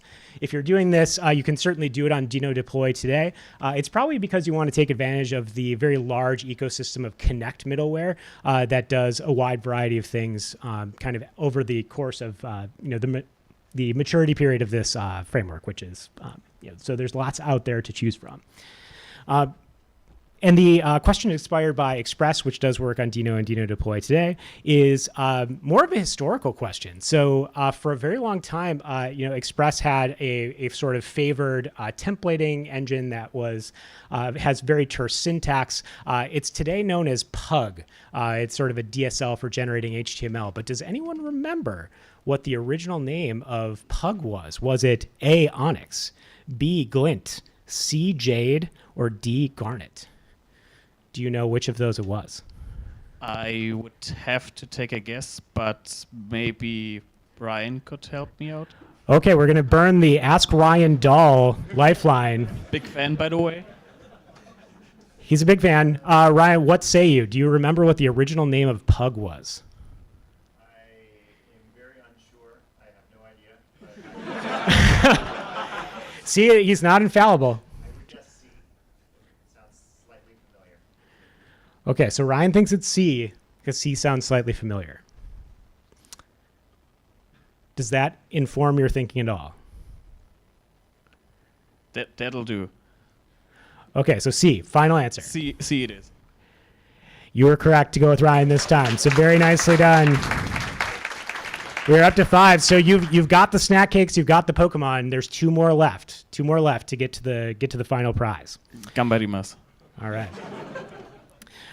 Another framework that works great on Dino and Dino Deploy today, which I use daily almost daily for the documentation site at the new docs site at docs.dino.com, is powered by Docusaurus. And as a static site generator, it too works great with Deploy. You can use a static file server on top of it. What I do is I have a Hano server that sits on top of, it creates like a static asset directory. It reads the Docusaurus generated content from there. And then I can do redirects and some other dynamic stuff that sits on top of my of the content generated from Docusaurus. But one thing to note is because Docusaurus has a build process that's heavily based on Webpack, not all of Webpack and the Webpack ecosystem works really well in the Dino runtime. So if you try to run NPM scripts with the Dino runtime instead of Node, some of those may break. So your most likely workflow for using Docusaurus today would be running NPM scripts, probably with a Node runtime that's also installed on your machine. So next question, inspired by Docusaurus. So Docusaurus does support writing content in a variety of formats, Markdown being one. But there's also another format that blends Markdown and React component syntax together. And is that format called A, JSXDoc, B, MDX, C, JSONP, or D, DTSX? That's B, MDX. Final answer? Absolutely. Your conviction is well earned. That is indeed MDX. All right, and to just a couple more to wrap it up here. So we have, I think actually that's 5. I think I was off by, we had off by 1 error. I think you've answered all of them correctly, but I think there's 2 more left. Another option to check out is SvelteKit. So SvelteKit is the sort of full stack development framework built on the Svelte UI framework, front-end UI framework. And it actually does work pretty great on Dino today. There's a community adapter. So SvelteKit applications are extendable by adapters that can generate a server that can run in a variety of environments. So SvelteKit has adapters for many popular hosting environments, and there's a community adapter for Dino Deploy, which also works great. So there's a template application, again, in the DinoLand GitHub repository or GitHub organization that you can check out as a starting point. Yeah, generally speaking, because Vite support is relatively robust in Dino, you'll find that most of the operations you can perform on a SvelteKit project, you can run through the Dino runtime without having to have Node installed. And the question I have for you, based on Svelte and SvelteKit, is in the upcoming Svelte 5 release, there's a new feature that provides guidance to the Svelte compiler that a variable contains reactive state. And is that feature called A, reactors, B, runes, C, resources, or D, reagents? B, runes. And with the speed and conviction of that answer, I'm guessing it's your final one. Yes. It is. Fantastic. And you're correct. It is runes. Nicely done. Nicely done. All right. Coming into the final question with one lifeline remaining. I feel good about your chances, though. I think you're going to make it. And then the final one, of course, is Fresh. And if you haven't had a chance to try Fresh yet, if you're new to Dino, haven't dipped your toe in yet, it's definitely a great time to check it out. We have a great full-time maintainer who's been making Fresh better every single day, every single week with new releases and patch releases, all that kind of stuff.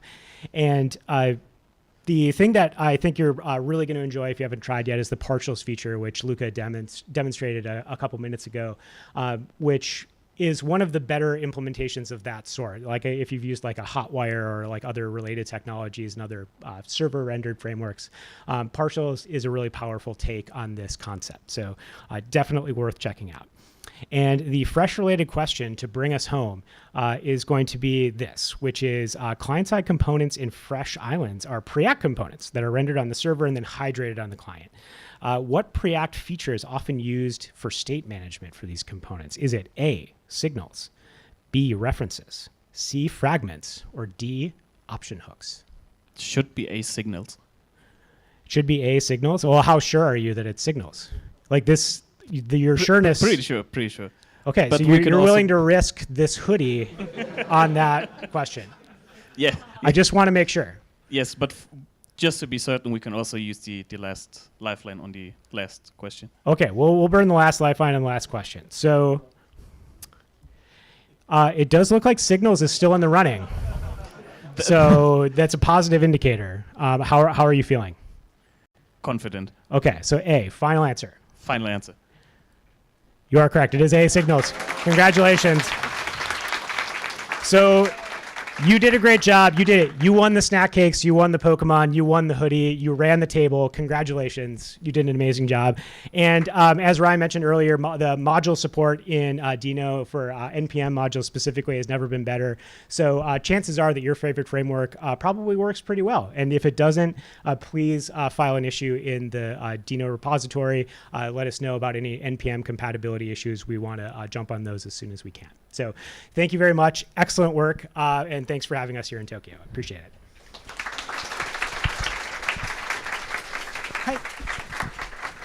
はい、ありがとうございました。コングラチュレーション。はい、そうしましたらセッションこちらで、質問なしですので、ここなしにしますので、続いてのセッションに入っていきます。ご用意お願いいたします。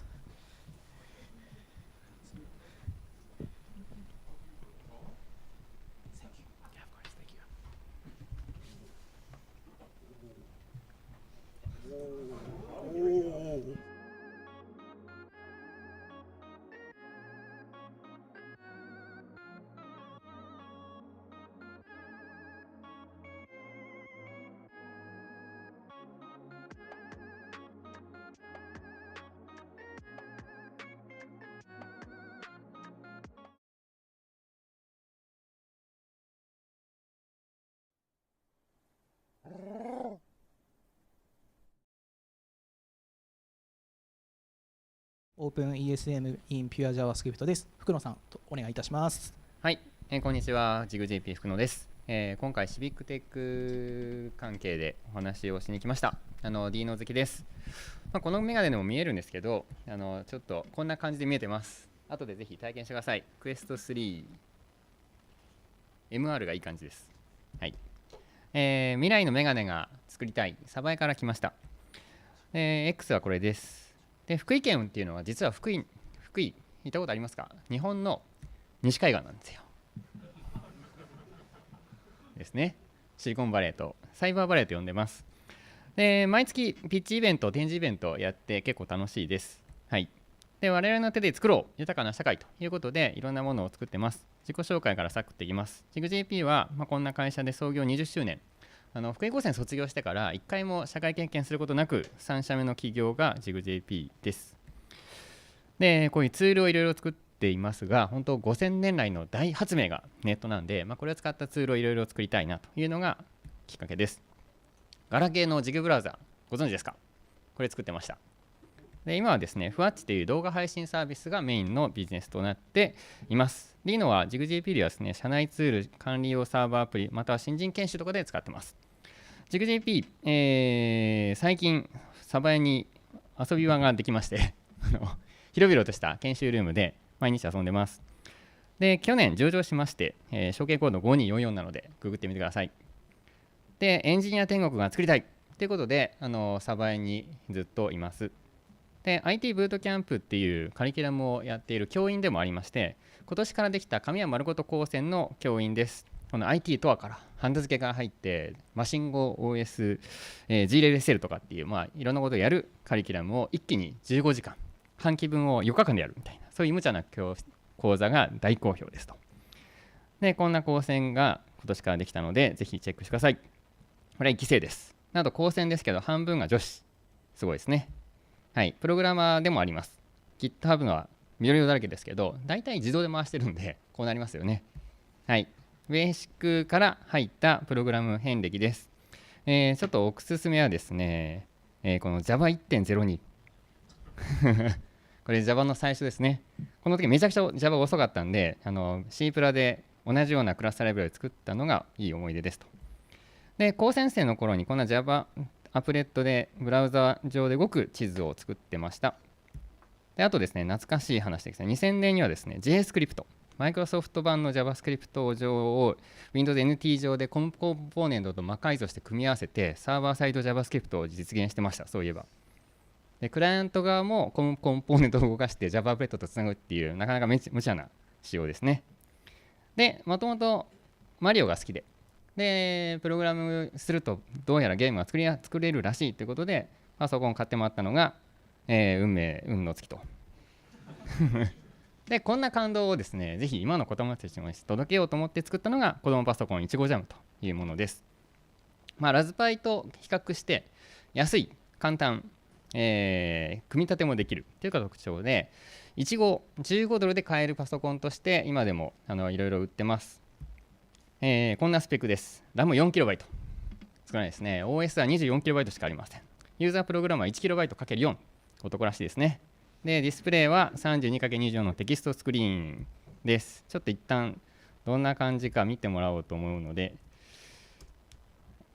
動かします。これ WebAssembly で組んだエミュレーターです。 LD1 でやると光るよっていうのが最初にやってます。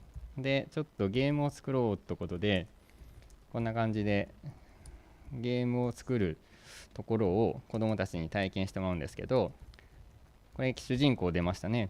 で次に敵キャラを出しましょう。敵キャラが出ました。ランダムに動きます。じゃあこれを動いてもらうってことで動き出してみましたね。で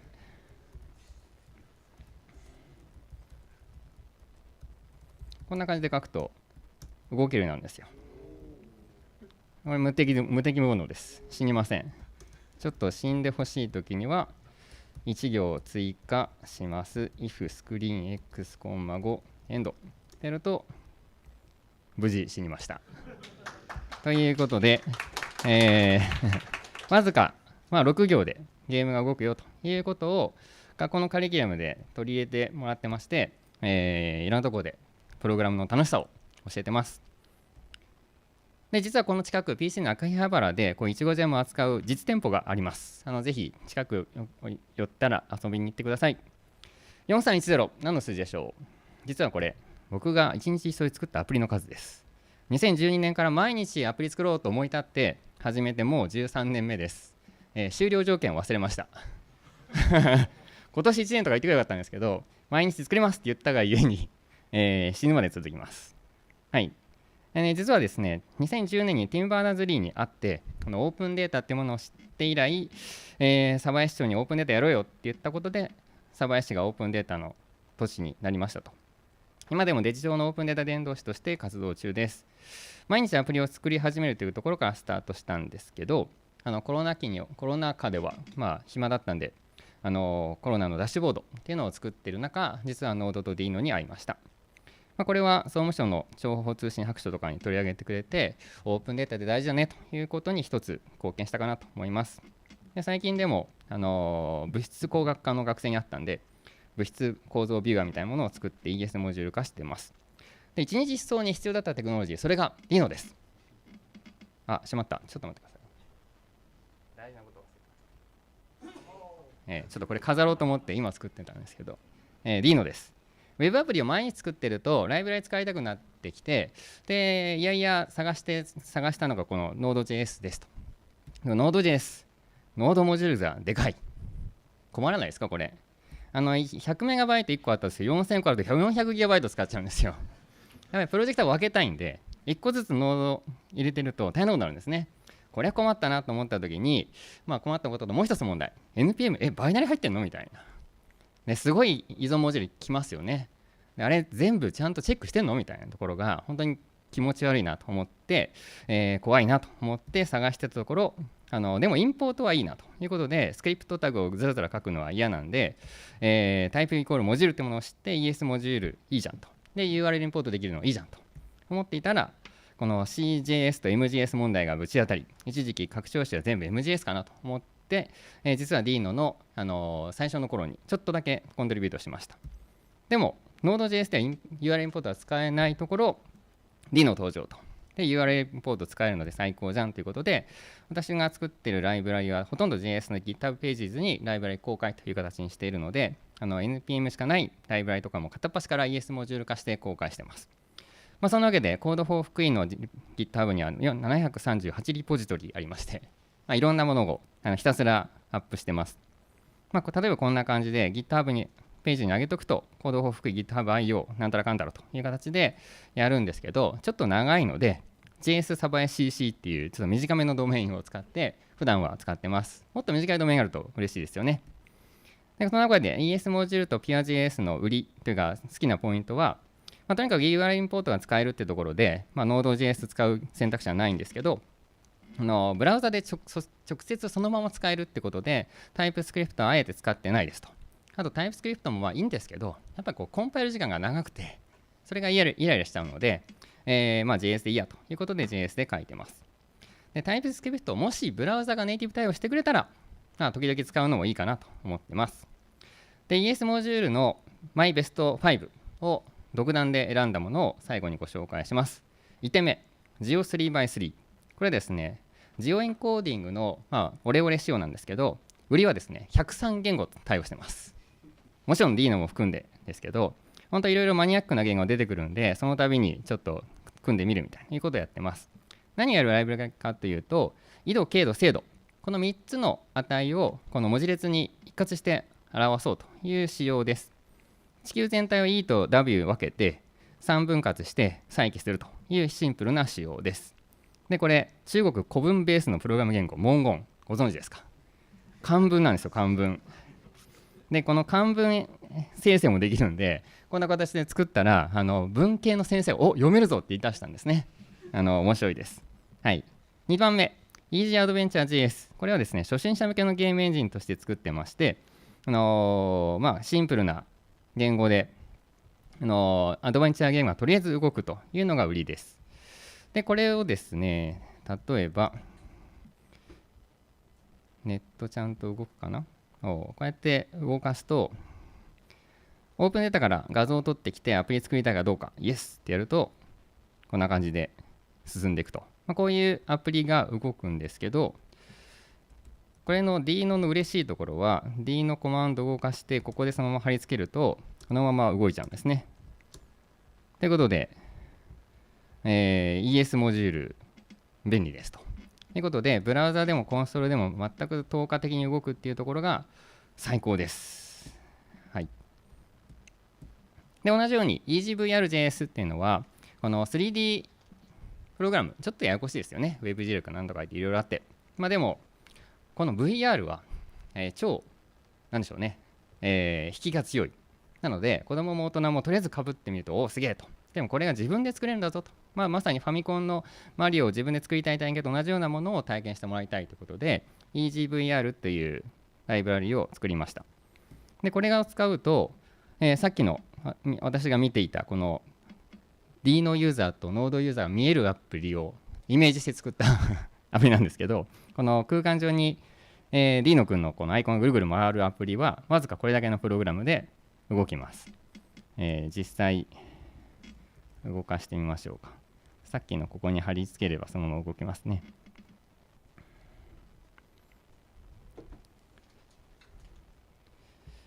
あれ？動かない。動かないですね。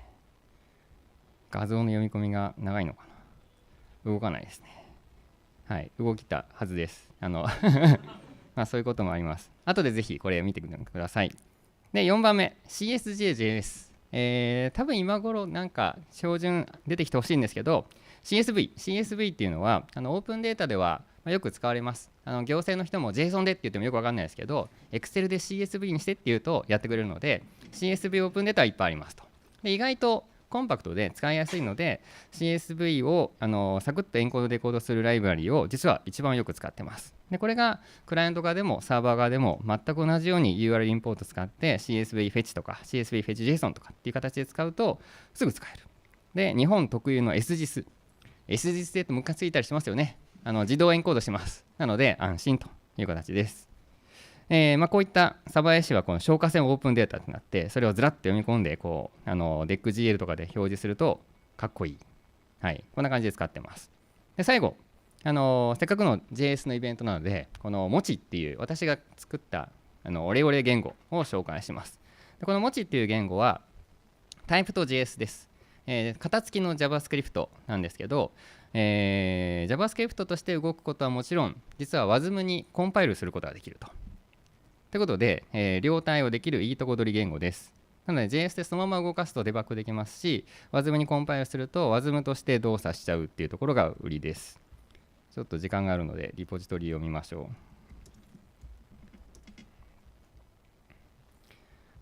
う。でこれがですねこのモチでもさっきの Geo3x3 を実装してるんですけど実はこの i アンダーバーっていうのがこれが型です。昔懐かしいなんだっけハンガリアン記法っていうものを採用してます。でこれをすることで JS の文法を一切いじることなく型に対応することができたということですね。テスト JS i とか j とかって一文字はイントに固定してます。でそうじゃないやつはf がついてればフロートとか、そんな感じで動作するという言語でこれエスプリマというライブラリをこれも ES モジュール対応して内部の実装に使っているのでこのモチ JS っていうのがメインの関数でメインのクラスでここでURL インポートこれも勝手に ES モジュール対応してやつですね。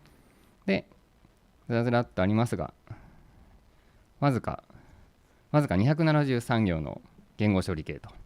でこれでWebAssembly を、生成して実装WASM にコンパイルできるようになるという形のものです。コンパクトな言語を作りたい方ぜひ参考にしていただければと思います。はい、まとめますと D の大好きです。いいオープンソースを作っていただきましてありがとうございます。以上です。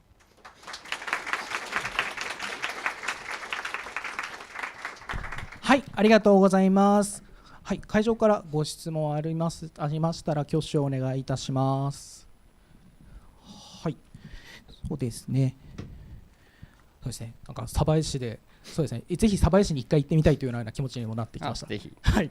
あと今日、ライアンにお土産を持ってきて、実はいちごジャムの同じ基盤上で動く JavaScript ランタイムが入ったいちごラテっていうものがあるんですよ。これ友達が作ったやつですけど、それといちごジャムのハンダ付けして作るキットハンダ付けソルダリングぜひトライしてください。これをお土産で持ってきました。忘れてましたけどこれ D のパーカーすいません MIT ライセンスにかこつけて勝手に作って売ってます。はい、ぜひ D のすずりで検索してあるところは私が登録したやつなので、はい、皆さん D の応援しましょう。はいはい、そうですね。はい。その他コメントの方でもっち気になるとかって言われてましたので、利用者もぜひ増えるんではないかなと思います。はい、じゃあ、この時間ですね。じゃあ質問はここで打ち切りまして終わりとさせていただきたいと思います。ありがとうございました。ありがとうございました。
上田さんより、ディノ KV に関する、セッションになります。お願いいたします。はい、ありがとうございます。よろしくお願いします。ログの永続化、ディノ KV によるログの永続化っていうことで、やります。ちょっと人前で喋るのが久しぶりすぎて緊張してるんですけど、お手柔らかにお願いします。で内容としては、ディノ KV ハッカソンっていうのがあって、それに出たよっていう話ですね。基本的にはそういう話です。で内容その中で、時系列データを、ディノ KV に突っ込んでみたよっていうのと、STD のログで、ログを出すっていう話になってます。で一応自己紹介を、させていただくと、知恵蔵っていうハンドルで最近はやってるんですけど、それだけだとちょっと本当に素性が分からなすぎるので、一応本名は、上田で、言います。でちょっと今肩書きがなくてっていうか無職なんですけど、というわけで、博士工学の主婦ですって言ってます。で専門分野は、材料の高温プロセスってことで、全然、ソフトウェアとは関係なくて、最近は料理をしてるぐらいですね。でプログラマーとしてはどっちかというとアマチュアなので、ちょっとここに立って喋るのはちょっとおこがましいんですけど、割と昔からやってはいて、Vimは好きですし、で、研究で、ジュリアで数値計算とかのコードを書いてました。で、ディノは最近ハマってて、きっかけはアリスエさんのディノプスで、ジュリア用のプラグインを書いたっていう変な、経緯から、ディノを触り始めたっていう感じです。で、ハッカソンなんですけど、6月かな ?6 月ですね。6月の中旬に4日間で、ディノ KV とディノディプロイを使って、何か作って出してくださいねっていう、内容です。で、グッズ、賞を取るとグッズがもらえるんですけど、かわいいということで、これもそうなんですけど、スティッカーと、T シャツと、で、これ一番下のはフロッピー型の USB メモリーなんですけど、一応実物持ってきてるんで、もし見たい方いたら、後で声かけてください。でこれ欲しいということでちょっと本気で取りに行ったっていう話です。で、一応 Dino KV の紹介をしておくのが礼儀かなということで、公式の文章を取ってきたんですけど、キーバリューストアでランタイムにこう入ってると、内蔵されてる。で、CLI とディプロイ両方で動きますよっていうことですね。どっちかというとディプロイがメインで、それのテストがローカルでも同じようにできるっていうのが売りなのかなと思います。で API はすごいシンプルで、OpenKV で、インスタンス作って、でそこにこれが売りっていうかいいところなんですけど、JavaScript のオブジェクトをそのまま突っ込めると。で、取り出すときもそのまま取り出して、それがディシリアライズしなくても JavaScript のオブジェクトになってるっていうのがすごい使いやすいところですね。で、キーの方も普通ストリングが多いと思うんですけど、これも JavaScript のアレイになってて、これも結構面白いっていうか分かってるなっていう感じですね。すごいいい設計だなと思ってます。で、じゃあ何を作ろうかっていう話なんですけど、でじゃああんまりフロントエンドでファンシーなものを作る技術はないので、ちょっと地味なものにはなるんですけど、そのディノディプロイ自体は昔からって初期の方から使ってて、一応ログの、見れるコンソールがあってあるんですけど、これ、閉じると消えちゃうっていうか、ボラタイルなログなので、これ永続化できるんじゃねっていうことで、やってみたっていう、POC 的な、感じですね。で、じゃあ提出物をどうブランディングするかっていうことで、名前は、名前つけるの僕好きなんですけど、パレオンっていう名前にしました。でこれは考古学のパレオンソロジーから取ってて、響きも可愛いっていうことでパレオンにしました。で、マスコットキャラクターは、その Node.js も欲しがってるっていうぐらいですから、大事なのかなと思うんですけど、これは、Bing のイメージクリエイターに、書いてもらって、ちょっと版権は大丈夫なのかちょっと心配ですけど、書いてもらいました。結構気に入ってます。で、じゃあ時系列データを KV に入れるっていうのはどういう感じになるのかなっていうことなんですが、さっきも言った設計で結構やりやすくなってます。で、キーがアレイなので、適当なプレフィックスで名前空間を区切ってあげて、そこに、これデートナウで数値取って入れて、あと衝突用に適当なランダムな数値入れてますけど、これで突っ込んであげれば、いいということになります。ただ、今はその、STD に ULID っていう、UUID のこう時系列に並ぶ版が出てるので、これ確か日野沢さんが作られてた、ULID ですよね、作られてたと思うんですけど、これがあるので、こっちを使った方が今はいいと思います。で、取るときも、時系列順にこう相当できたりしないといけないんですけど、その辺はバッチリ対応されてて、キーは、アルファベット順とかに並ぶと。で、範囲指定とか、リミット、リバース、一通りできるっていうことで、全然難しくはなかったです。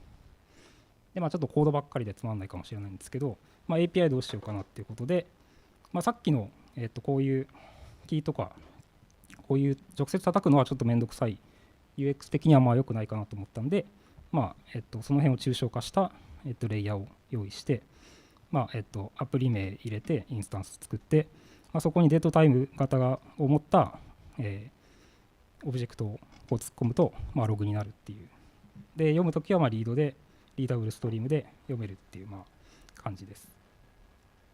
で、もう一個上のレイヤーとしては、ここがちょっとミソっぽいところなんですけど、Dino の標準ライブラリのログがあって、これ、そうですね、これは、セットアップっていう関数を呼んで、ハンドラーを登録して、それをロガーに登録すると、ゲットロガーで取ってこれるっていう仕様なんですけど、そこのハンドラーにそのパレオン用のハンドラーっていうのを渡してあげて、でこのハンドラーは、STD からエクスポートされているベースハンドラーっていう、クラスをエクステンドして作ったんですけど、これを登録してあげるだけで、普通の標準のコンソールのログと一緒に、Dino KV 内に、ログが、こう溜まっていくっていう仕組みが、できたっていうことで、この辺の設計はそれっぽくできたんじゃないかなと思ってます。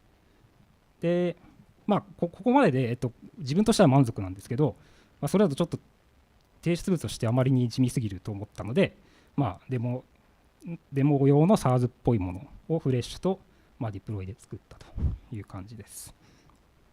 で、これはどうやって使うかというと、これさっきと全く同じで、標準ライブラリのログのハンドラーとして、パレオンアップハンドラーっていうのを渡してあげて、これにプロジェクト名と、ディプロイ ID みたいのを入れてあげると、それ用の分離された空間にログを貯めることができるっていう感じです。このケースだとその標準ライブラリのログのライブラリを使ってる、ライブラリですね、他のモジュールのログも全部、貯めれるっていうことで、結構設計自体は気に入ってます。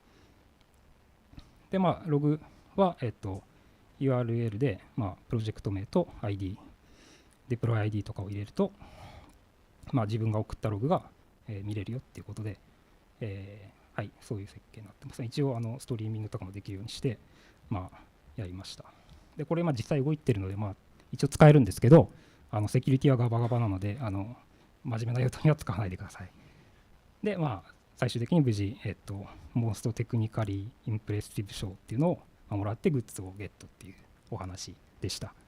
実はこれ4人いたんですけど、はい、っていうことでした。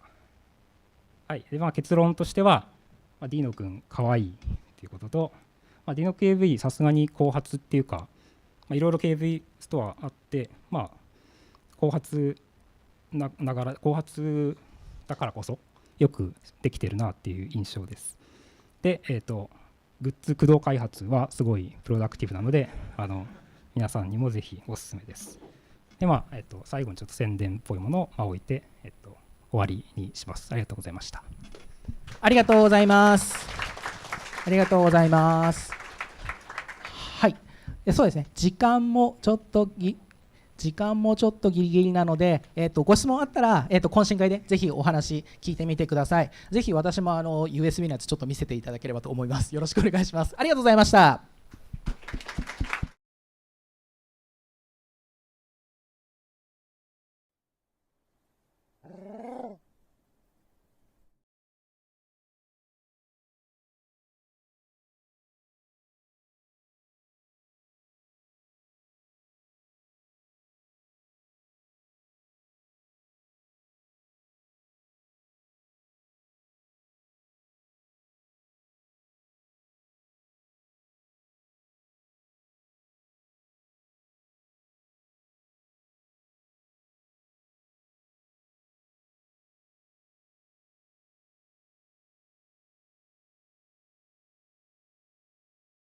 ディノ KV で投稿系サイトを作ってみた話です。鳥居さん、お願いいたします。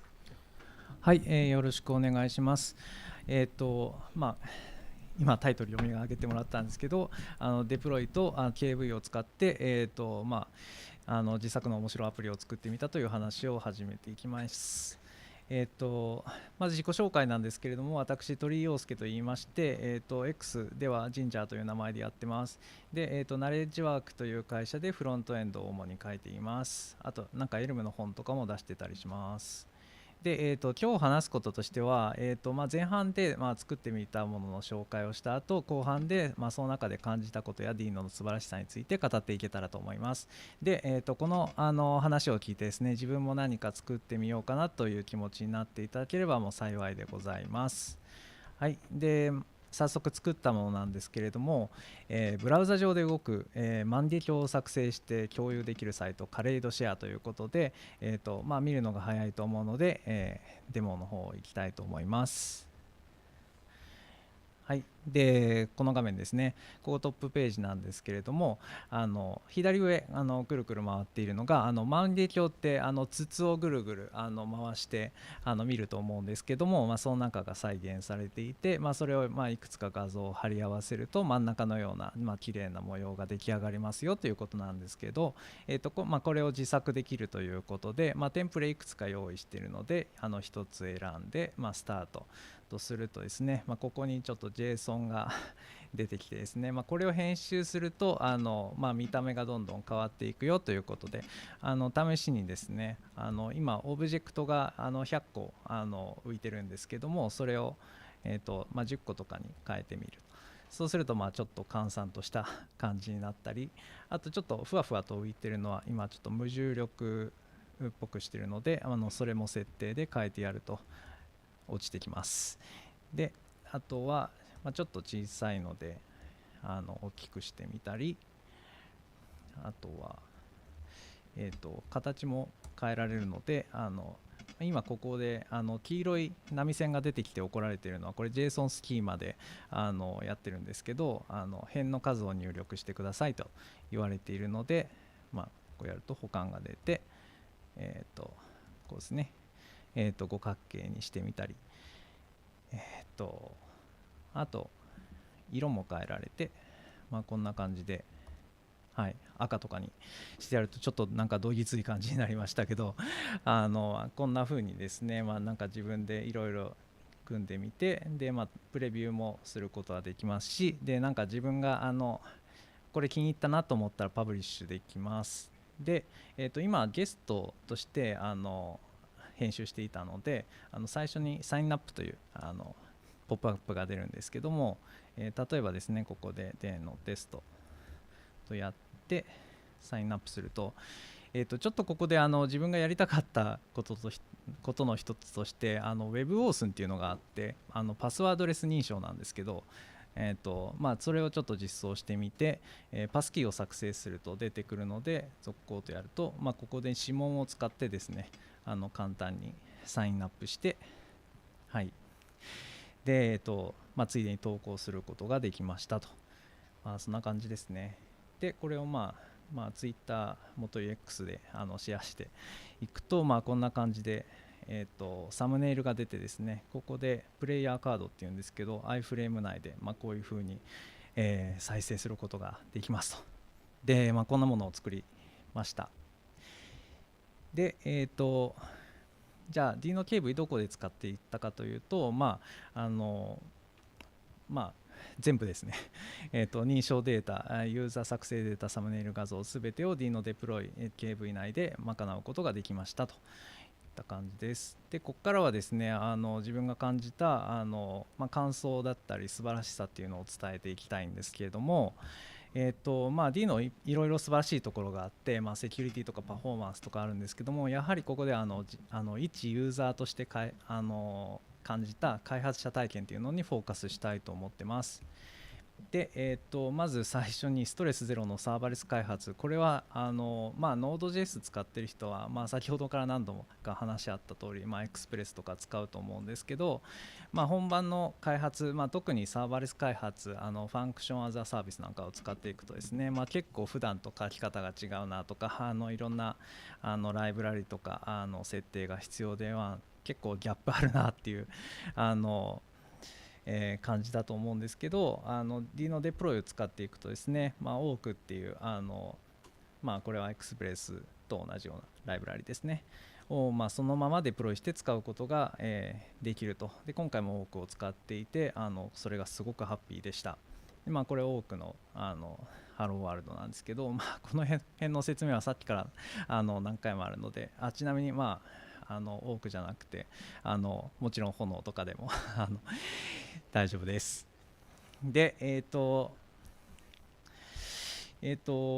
なんか自分が一番すごいいいなと思ったのがこのアプリッスンの中で使われているこの D のリッスンっていう関数があって、でこいつがですねなんかその同じコードでローカルでもデプロイ上でも動かせるように抽象化を行っていると。で、さっきのちょっと中の人に聞いたらもう少し下のレイヤーでもやってるよっていう話だったんですけれども、でなんかその辺の話がちょっとネット上を漁ってみたら古いブログに書いてあって、なんだろう、もともとはこういうふうに抽象化されてなかったらしいんですけども、それをなんかフィードバックかなんか得てこういうふうに変えたらしくて、で自分がいいなと思ったのはDino って言語のランタイムの開発もしてるしクラウドサービスも開発している、その両方をやることによって、クラウド上でこういうのが必要だとかこういう機能欲しいなっていうのを、コアに近いところで、こういうふうにそこを、いじって解決できるっていうのが非常に、素晴らしいというか強い点だなと思いました。で、次が、データストアの話ですね。これも先ほどと同じような話で、DB 使った開発って結構ライブラリとかインフラの設定とかが必要で今まで大変な思いをしてたんですけども、KV を使っていくとですね、ほとんどローカルストレージと似たようなノリで使えるということで、なんだろう、インフラをあんまり触りたくない勢としてはめちゃくちゃハッピーでした。で、3番目もこれもなんかもうなんか先ほどのライアンの話とほとんどかぶってしまうんですけど、ちょっと最近 D のNPM の互換性をすごくアピールしててなんか使えることは知ってたんですけども、実際ちょっと触ってみるまで本当に使えるのみたいな半信半疑だったところも正直ちょっとあったんですけども、なんか普通にやってみたら使えたということで、こんな風にですね D の JSON-C っていう設定ファイルに、npm コロン使いたいライブラリとバージョン名を書いて、そうするとインポートして普通になんか、特に不具合とかバグとかもなくですね使うことができました。ということで基調講演でまた録画見てもらいたいんですけど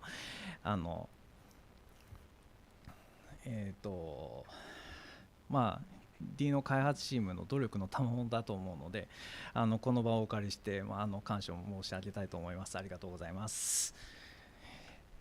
で、じゃあまとめなんですけども今日紹介したようなサイトをデプロイしようと思った時にやっぱ簡単にデプロイできるサービスっていうのはすごい魅力的でいつも使いたいと思ってるんだけどなんか DB がないとか機能がないっていうので、いつも悩んでいてじゃあかといって大手クラウドサービスを使おうってなると、ちょっとトゥーマッチ感があると、そんな時にですねDino デプロイが登場したことで、簡単にデプロイできるし、KV もある Q もある最近 Q もなんか使えるようになったみたいでということで、なんかそこの両立ができている素晴らしいものができたなということでこれからも便利に使っていこうかと思ってます。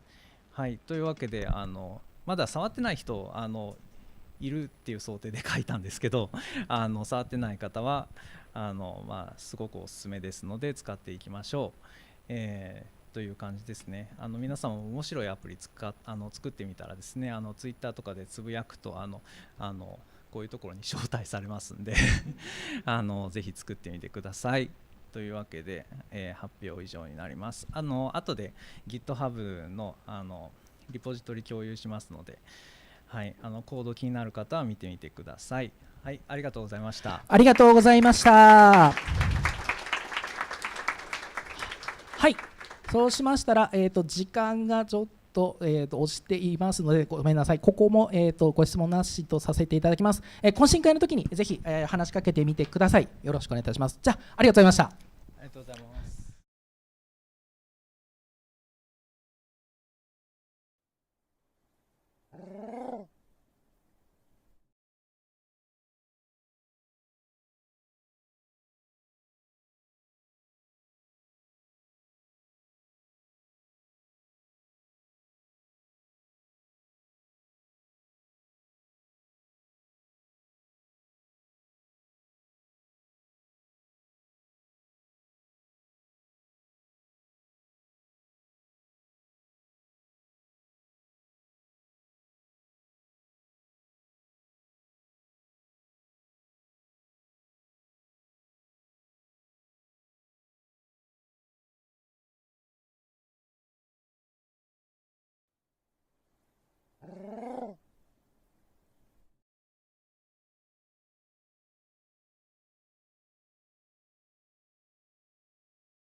ペタモリ森内さん、はい。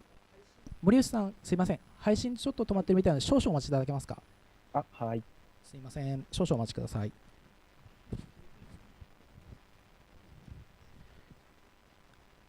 大丈夫ですかね。配信側が、まだ大丈夫ですか。はい、配信側確認できたので、ごめんなさい。すいません。再開お願いいたします。はい。すいません。じゃあちょっともう一回やり直します。Contributing to Linux Fund ということで、発表させていただきます。はい。Pixiv 株式会社の、で働いています。プロダクト支援本部課題解決、福岡から、リモートで登壇させていただきます。よろしくお願いします。ウェブエンジニアを、していまして、ECMAScript だったり、WhatWG だったりとか、仕様を追うのが、好きな感じです。はい。で、よく仕様についての記事を書いていて、これは本当ちょうど昨日なんですけど、フロートセキュリティアレイっていうタイプドアレイですね、半精度、不動小数点数の提案を6年前に自分がポリフィル書いて、今年やっと、6年前にステージ1になったんですけど、今年やっとステージ3になったっていう、話があって、なんかその経緯を書いているので、よければご覧ください。はい、他にもですね、よいしょ。スクラップボックスにですね、TC39 の、2019年の9月あたりから、スクラップボックスでなんか日本語でまとめていてですね、これもちょっと、参考になるかなと、便利かなと思うので、ぜひ見てみてください。他にもですね、前に、いろいろ記事を書いてまして、最近書いた記事だと、オブザーバブルっていう、RxJS ですね、オブザーバブルをウェブ標準に入れようっていう、流れが最近ありまして、なんかそれについて、記事に書いていたりだとか、他にも、TC39 の、V フラグですね、ユニコードセッツフラグについての記事とか、いろいろ記事を書いているので、よければご覧ください。はい、目次です。コントリビュートするにあたって、リノの内部の話だったりとか、コントリビュートのプロなどどうしたかみたいなのを話していこうと思っています。はい、ディノの構成なんですけど、GitHub の、ディノランドディノっていうところで、基本的に開発をされています。で、カーゴの、ラストのですね、ワークスペースで管理されていて、CLI っていうところが、コマンドライン、ランタイムっていうところに、実行部分。で、EXT っていうところに、なんか Web 標準の API だったりとか、FFI だとか、Node.js 互換レイヤー。これはもともと DinoSTD っていうところにあったんですけど、これは、Dino の本体の方に、移動されています。あとですね、DinoCore っていうリポジトリがありまして、これももともとですね、同じリポジトリの中にあったんですけど、最近、分かれました。で、こいつはですね、V8 の、JavaScript ランタイムとのやり取り部分だったりとか、JS と Rust を仲介する部分、Ops って言われるところが、なんでしょう、実装されていたりします。はい、Dino 内部の JavaScript についてです。Dino API のインターフェースっていうのは JavaScript で実装されています。Web 標準いっぱいさっきやった、Node.js 互換レイヤーとかは、JavaScript で実装されていて、ファイルシステムとかネットワークみたいな、なんか JavaScript だけで完結したい部分については、Rust で作られています。はい。で、実行時にですね、JavaScript のテキストをその都度読み込むと時間がかかるので、Dino ではですね、内部で V8 のスナップショット機能を使って、JavaScript とか Ops の初期化処理を高速化していたりします。ちょっと、Dino のランタイムからコードを引っ張ってきたんですけど、Dino ランタイムの build.rs っていうところで、ビルドされるんですけど、そのビルド時に、ランタイムスナップショットっていうのを作って、このエクステンションズっていうのが、あれですね、さっきやったこの EXT ですね、なんでしょう、Ops だったりとか ESM、JS のコードですね、を持ってきて、で、それを使ってスナップショットを作るみたいな感じになっています。はい。で、これは、EXT の中身の一例を持ってきたんですけど、本当に実際に JavaScript で実装されていて、コンソール、01コンソールっていうところで、コンソールが、作られているんですけど、これはクオートストリングっていう、文字列を、受け取って、なんでしょう、クオートした文字列を返す、みたいな感じの、ものになっています。ここでちょっと見てほしいのが、なんでしょう、アレイプロトタイプファインドとか、ストリングプロトタイプインクルーズとか、あとセーフレグ ESP とか、なんか見慣れないものがあるなと、思うと思います。はい。で、これはですね、プリモダイルス JS っていう、ものがあって、プロトタイプ汚染されていても問題なく内部コードが実行できるように、なっています。これは、実態としては Dino Core の中の、プリモダイルス JS、00プリモダイルス JS っていうところで、提供されています。はい。で、NG と OK みたいな書いたんですけど、なんか普通に配列に対して .include ってやると、これだとですね、array.prototype-include が、プロトタイプ汚染されたら、内部コードがそれに影響を受けちゃうっていうのがあるので、ブートストラップのコードで、コアのブートストラップのコードから提供されるプリモダイルスというのを使って、ちょっと書きにくいといえば書きにくいんですけど、こんな感じで、書く必要があります。これについては、プルリクを出すと、なんか CI の、で、なんかチェックされるようになっていて、Dino リントですね、D リントのプリファプリモダイルスっていう、内部で使うことを想定されているルールがあるんですけど、それでチェックされるようになっています。はい。で、コントリビュートの手順なんですけど、イシューを、見つけてですね、実際に、なんでしょう、取り組んでもらうのがいいかと思うんですけど、特に GoodFirst Issue っていうラベルがついているもの、これは Dino に限らないんですけど、OSS、については、なんでしょう、OSS によく使われているラベルで、これが結構その初めてコントリビュートする人にとっては、とっつきやすいものについているので、これから選ぶといいのかなと思います。でですね、イシューに対してですね、取り組むことを宣言した方がよくて、なんでしょう、複数人がいっぺんに取り組んじゃうと、プルリクエストが乱立してしまって困るので、なんかちょっとやろうと思ってますぐらいの、ことでいいので、一言添えるといいと思います。で、実際にプルリクエストを作るんですけど、なんでしょう、それでなんか内部コードとか見ながらわからない箇所があったら、公式なディスコードだったりとか、あとはですね、日本のコミュニティのスラックとかもあるので、こちらで気軽に聞いていいのかなと思います。で、いざ実装したら、見てもらう前に、カーゴテストとか、あとですね、Dino の、GitHub のリポジトリにツールスっていう、なんでしょう、フォルダがあるんですけど、そこのフォーマット JS とか lint.js とかを実行すると、フォーマットだったりとか、さっきのリントが走るみたいなことができるので、それでローカルで、ちゃんと動くかをチェックするのがいいかなと思います。詳しくは、コントリビュートのガイドがあるので、そちらを見るといいと思います。はい。で、具体例なんですけど、ちょっと別のタブで、表示しようと思います。よいしょ。こっちか。はい、こんな感じでですね、いろいろ出したんですけど、ちょっとコンソールのやつを出そうかなと思っていて、これですね。これはですね、ES2022 でですね、エラー構図っていう、提案があって、それが Dino の方に、入ったんですけど、要するに Dino、エラーの第二引数に構図みたいな感じで内部エラーを、格納できるみたいな仕様が入ったんですけど、この仕様が入って、なんでしょう、実際にその、なんでしょう、スタックトレースを、内部コードも合わせて見たいよねみたいな、のがあって、自分が、一周出したんですけど、Firefox が、そんな感じで内部コードを見れるようになっていたので、Dino でもしたらどうかみたいな、話があって、出した、プルリークです。はい。これはちょっとコンソールなんですけど、実際にこんな感じで、出して、なんかいい感じですと。でも新しいフューチャー機能なので、次のリリースで出そうと思いますみたいな感じの話で。来ています。ファイルチェンジもですね、そんな多くなくて、ユニットテスト部分だったりとか、これがもう基本的にもこれを入れたようなもんですね。インスペクトエラーっていう関数を作って、なんか構図っていうプロパティを見て、ぐるぐる回して、はい、それを、マップして、コードドバイっていうのをつけて、スタックをなんかつなげるみたいな、スタックトレースをつなげるみたいな感じのコードを書きましたっていう感じです。こんな感じでですね、もう本当に、短いコード、しかも、JavaScript で、コントリビュートできるのが結構いいのかなというふうに思っています。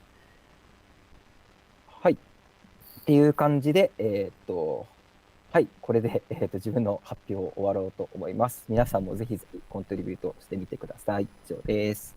ご清聴ありがとうございました。ありがとうございます。ありがとうございます。ですね、セッション時間、ちょっとギリギリになっているので、ご質問なしとさせてください。今日は、リモートで登壇いただきありがとうございました。改めて拍手をお願いいたします。はい、ありがとうございました。そうしましたら、続きまして、はい、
はい、時間になりましたので、セッションに戻ります。はいはい、ソフトウェアデザインで、Dino の短期連載をしたお話になります。ゴリラさん、お願いいたします。はい、よろしくお願いします。Dino の連載をソフトウェアデザインでやったお話について少し10分ですけどおしゃべりします。で、最初軽く自己紹介です。ゴリラと申します。My name is Gorilla. Okay. Thank you. で、仕事なんですけど、ちょっと会社作って、経営してるのと、開発とか SRE とかなんかいろいろよくわかんないけどいろいろやってます。で、趣味なんですけどなんかいろいろ作ったりするのが趣味です。ラストだったり Go だったり TypeScript、Dino、いろいろ遊んでます。で、最近だとWASM ランタイムを、ラストでスクラッチで作りました。チビ WASM っていうんですけど、興味あったらちょっと見てください。で、本日のアジェンダなんですけど、まず最初、Dino との出会い、そして、自分で英語書いたんですけど、ちょっと分かんなくなっちゃった。はい、ソフトウェアデザインの連載について、で、最後にその連載をした、感想についてお話ししていきたいと思います。で、最初、Dino との出会いなんですけど、先ほど、DinoPS の発表があったんですけど、DinoPS の発表？はい、DinoPS を通して自分が、Dino について、知りました。で、DinoPS はちょっとあれですね、Vim と NeoVim の、プラグインを開発するためのエコシステムとなっています。で、ちょっと Dino について、知ったときにちょっと、とても驚きましたっていうのも、もちろんその LSP とかリンターとかサポートをしてたのもそうだし、そのシングルバイナリーで動くこと自体がちょっと驚きでした。あとはそのタイプスクリプトを何も設定なしで書けたのがすごく良かったです。で、そんな感じでちょっと Dino に興味が湧いて、いろいろ Dino について、情報を追ってきました。なんで、DinoJP の Discord だったり、Slack だったり、あと Dino バタ会議っていうのを、参加したりしてました。で、あとはその Dino を、いろいろ遊んでいく中で、いくつかモジュールを作りました。Dino シリコンと Dino クリッピーっていうやつなんですけど、シリコンはラストで作られた、CLI があるんですけど、それを FFI 経由で、画像を生成するやつを、Dino で使えるように、作りました。あとはそのクロスプラットフォームの、クリップボードを扱うための、Dino のモジュールも作りました。こちらも FFI を通して、作りました。で、あとはそういう FFI とかを使ってモジュールを作っていく中で、ちょっとDino が公式で DinoBindGen っていう、CLI を、用意してるんですけど、そちらにちょっといくつかコントリビュートもしたりしました。例えば F32、F64 の、パラメータの対応の PR を出したりとか、あといくつかバグの修正だったりっていうのを、コントリビュートしてました。で、ちょっと次に連載の話なんですけど、そもそもどういうきっかけで連載に至ったかっていう話なんですけど、そのある日、日野沢さんからなんかソフトウェアデザインで Dino の記事書きたい人いないっていう、天の声が降りてきまして、それで迷わずに自分の方で手を挙げて、そのまま自分が担当することになったという、なんかすごい勢いがある話なんですけど、はい、多分他に書きたい人がいなかったから結果的に自分が、書いたんですけど、はい、とても自分にとってはありがたい話でした。で、連載の原稿なんですけど、GitHub でやり取りしてました。で、基本的にマークダウンで書いて、それを PR 出して、で、編集担当者とか、あと、日野沢さんとか、あとそのDino社のマグロさんとかにいろいろ細かくたくさんレビューをしていただきました。で、連載の構成なんですけど、最終的には5回の連載になりました。本当は最初3回の予定だったんですけど、ちょっと Dino への熱量がそれをオーバーしてしまって結果5回になってしまいました。で、1回目がその Dino の良さについて体験しましょうということで、Dino のそのビルトインの、LSP とか、リンターとかの話だったり、TypeScript を設定なしで動かせるっていう話だったりとか、いろいろその Node.js の課題に対して Dino がどういうふうに解決したかっていう話をメインで、まず導入編として書きました。で次に、Dino のモジュールをどうやって作るのか、そしてそれをどうやって公開するのかっていう話を書きました。これはGitHub との連携して、こうやって公開するんだよっていう話を書きました。で3回目と4回目に関しては、簡単な Web API を、実装して、それを Dino デプロイにデプロイして、実際に API 公開しましょうというのを、解説しました。ちなみにこの時に使ったのがオークでした。本当は炎を検討しましたが、なんか開発がすごかったんで、いろいろ後で説明します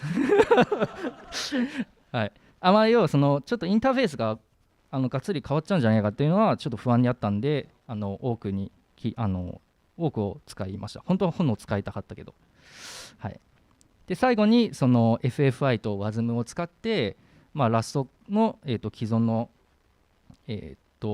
資産をその Dino の側に持っていくっていう応用編を書きました。これはちょっと電子版としてまだ、多分買えると思うんで、興味ある人はぜひ読んでみてください。で、連載を通していろいろちょっと感じたこととして、そもそも僕 Dino よく分かんなかったんですけど、それ連載していく中でやっぱ間違った情報って出せないんで、結構たくさん調べたり、Dino 社員の方がレビューしてくれてるんで、たくさん質問して、いろいろ学べたっていうのが非常に大きかったですと。あとはそうですね、そのNode モジュールズのNode.js のそのモジュール解決のメカニズムとかについても初回の記事で書いたんですけど、それもちょっと実は分かってなかったのが、実際に書いていく中で学べたんで非常に良かったです。あとはその Dino デプロイがどういう仕組みで動いているのかっていうのも学べたんで良かったです。で読者さんの、フィードバックっていうか感想が結構全体的に、ポジティブなものが、ほぼほぼでした。例えばそのシングルバイナリーで動くシングルバイナリーにコンパイルできること、要は Dino コンパイルですねがすごい良かったとか、あとその GitHub と連携して簡単にモジュールを公開できるのが良かったとか、あとはその他の言語を WASM とか FFI を通して、使えることが良かったとか、全体的に自分がDino の良さだと感じていて、それを伝えたかった部分はちゃんと、読者の皆さんに伝わったかなっていう印象を受けました。で最後、まとめなんですけど、Dino は素晴らしい、エコシステムです。使っていってとても気持ちいいです。で今後も少しずつちょっと Dino について、Dino に、貢献していけたら嬉しいなと思っています。なので、ちょっとこの場の皆さんと一緒にその Dino をちょっと世の中に広めていきたいなと、ぜひ一緒に広めていきましょうという話で、終わりとなります。ありがとうございました。はい、ありがとうございます。はい、少々お時間あるので、会場から質問あれば、挙手をお願いいたします。あります。はい、そちらマイクお願いいたします。発表ありがとうございました。気になったのが最後の感想のところなんですけど、どんな感じでフィードバック受けたのかなって気になりました。なんかツイッターなのか。そのソフトウェアデザインが一応毎月アンケートっていうのを雑誌じゃないか、ウェブでそのアンケートの、募集をしていて、そのアンケート結果が、5回分ですねが、一応もらっていて、編集担当者からもらっていて、その内容を確認した結果ですね。なるほど、ありがとうございます。はい、ありがとうございます。もう1問ぐらいいけますかね。なんかいけそう、もしよかったら挙手をお願いします。なさそうですかね。はい、じゃあそうしましたら一旦ここで打ち切らせていただきたいと思います。もし質問ありましたら次の懇親会とかでお話ししてみてください。ありがとうございました。ありがとうございました。はい、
Hi, my name is Divya. I I work on Dino, and I've been in Tokyo for about 1 week. I had a lot of fun, so thank you for hosting me. Um, Today I will be talking about FFI in Dino. A little bit about me. I guess some of you might know me through that profile picture. I am Little Divya on GitHub, and yeah, that's my Twitter. So I mostly work on performance, node compatibility, and the CLI in general. So what is FFI? FFI is a mechanism that allows a program written in another programming language to work with, to call functions into another programming language. It can be used to reuse code from a library written in C and use it in Rust. So, for example, in C, you would do something like this. If you're using SQLite, you would first define the ABI you're using. So, extern C. You would define the return type. You would define the symbol name, the parameter types, etc. And when you compile it, the compiler will link the library for you and generate code to do the function calls. But how do we do this in JavaScript? JavaScript is not exactly compiled with an asterisk. We need a way to do DL open in JavaScript. And so Dino exposes this DL open API for you to open native libraries directly into Dino using JavaScript at runtime. So similar to how you would define a function in C, here you define the parameters, the name of the symbol, and the result. And you can just use it directly in JavaScript. The way it works is a little complicated. So there's the basic stuff like opening the library using DL open. There's the libffi library that is used to generate do the calling convention, so it's correctly done in the C ABI. We use DLSim to get the function address, and the rest is what Dino adds on top of that. So Dino basically has these two things called turbo call, which I'll come to in a second. And in the end, you get a JavaScript function that you can directly call from JS. As a user of Dino FFI, you do not have to care about any of this. And this is just a very technical deep dive into it. So, how would you represent stuff like this directly into Rust? So Dino is written in Rust, and something like FFI could be implemented using this snippet here. So we have a struct of parameters and result, and we have this function called call symbol. First argument we get from V8, and the second one we'll set ourselves. We get the parameters result. We convert JS values to native values, and then we call the actual function, and then we return convert the native result to JS result, and then we give it back to V8, and that's a lot of work. But this is what a basic implementation look like. But it turns out JavaScript is sometimes compiled. Thanks to adaptive optimization done by V8, it will optimize certain pieces of your code, so certain very hot parts in your code will be directly replaced by JIT code using just-in-time compilation. You can think of it like going to a store and the shopkeeper has these frequently buyed items directly in front of you, so you don't have to like roam around and get stuff. So adaptive optimization and V8 works something like that. So, well, how exactly does it work? V8 has this thing called V8 Fast API calls, and you can just directly give V8 some information about your native function, like what the parameter it is going to accept and the result, and you give it the function pointer. So in this case, this is the Rust code for a SQLite binding. So you can see we accept the pointer to integers. One would be the index, second would be the actual integer that you want to store into the database, and then you call SQLite here. And here we tell V8 that, hey, this is the parameter, this is the result type, and this is the function address.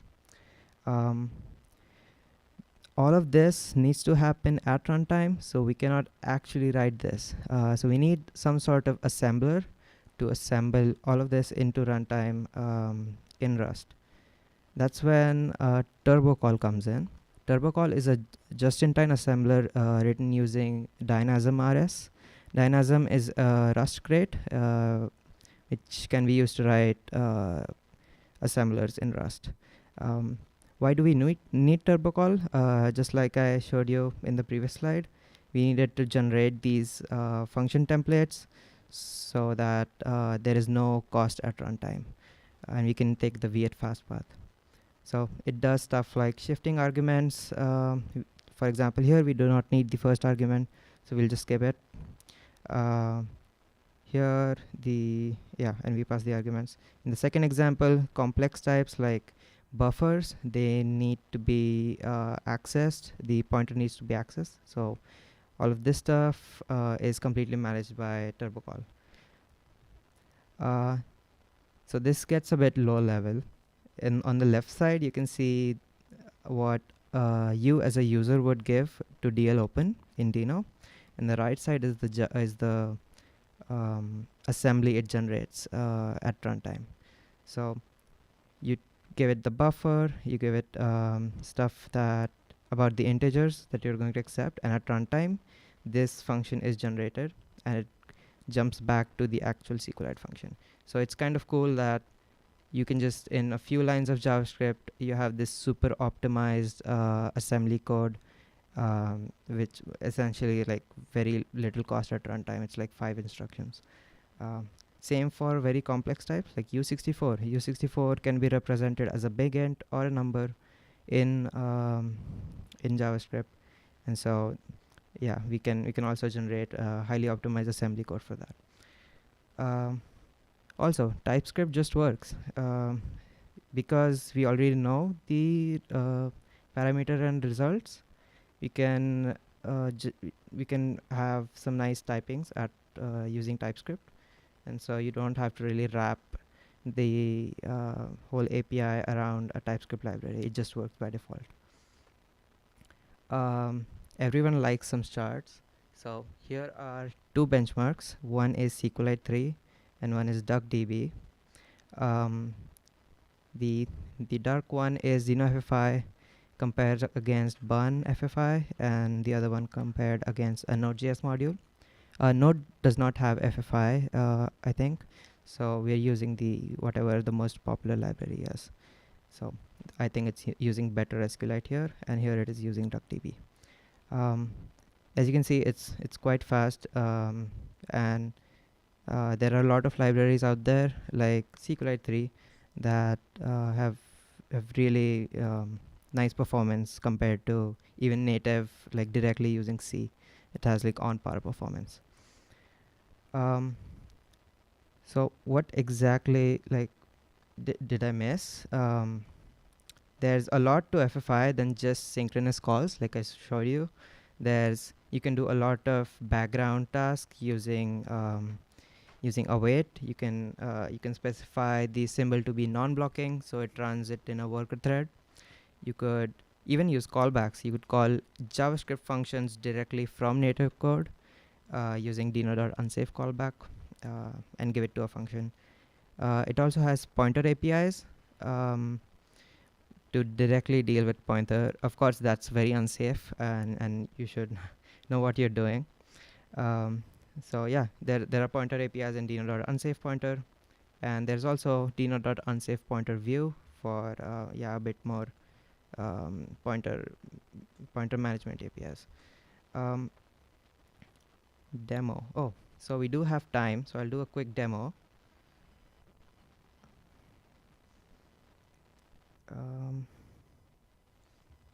Oops. Okay. Let me create a directory. Let's start by creating a native module. I guess this would be in Rust. So no mangle. Oh, we forgot pub, extern, c, fan, and then let's just call it add. Let's just add 2 numbers. U32, B, U32, returning a U32, and A plus B. Okay. And then, oh, oops. Because that's a great type. Yeah. So we have our compiled dynamic library, and now let's use Dino to call this library. So main.ts, and we'll use dino.dlopen. Oh god, what's the spelling? Oh, sorry. Add, and we can specify the parameters, which will be U32, U32. The result is also U32, and we can get add and call it directly 1, 2. And actually, let's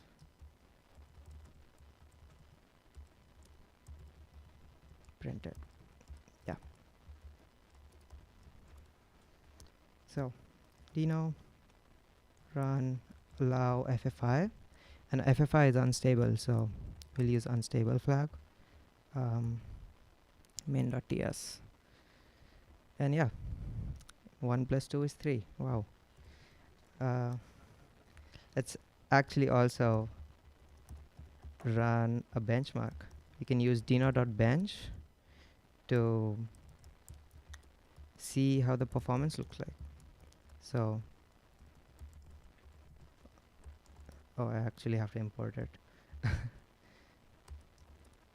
Main.ts, yeah. Export, oh, I guess. Export default, add. Yeah.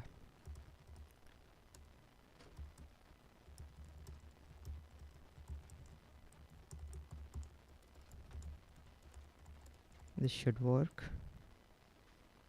And this time I'll use Dino bench, allow if I allow n unstable. Oh god. Default.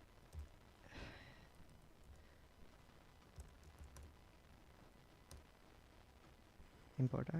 Oh, it's a default import. Wow.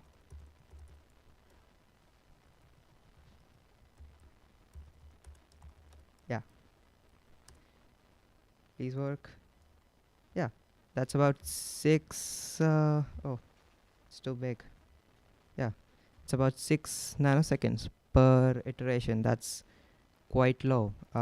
If you compare something like without the fast calls and all of these optimization, that's about 100 nanoseconds. So it's almost an order of magnitude improvement.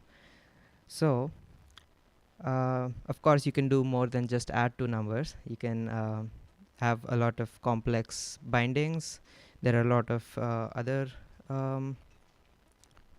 libraries, like I guess there's one for binding the GPU. There's one for auto compiling your C++ headers directly into Dino bindings. There's also Dino BindGen, which is a Rust crate to auto generate bindings. And so yeah, thank you. はい、ありがとうございます。はい、そうしましたら、この時間ですね、今時間いっぱいでお話しいただいたので、質問はちょっとなしとさせていただきたいと思います。DB さん、ありがとうございました。Thank you。ありがとうございます。続いてのセッションですね、フレッシュでちゃんとウェブアプリを作ってみるです。準備お願いいたします。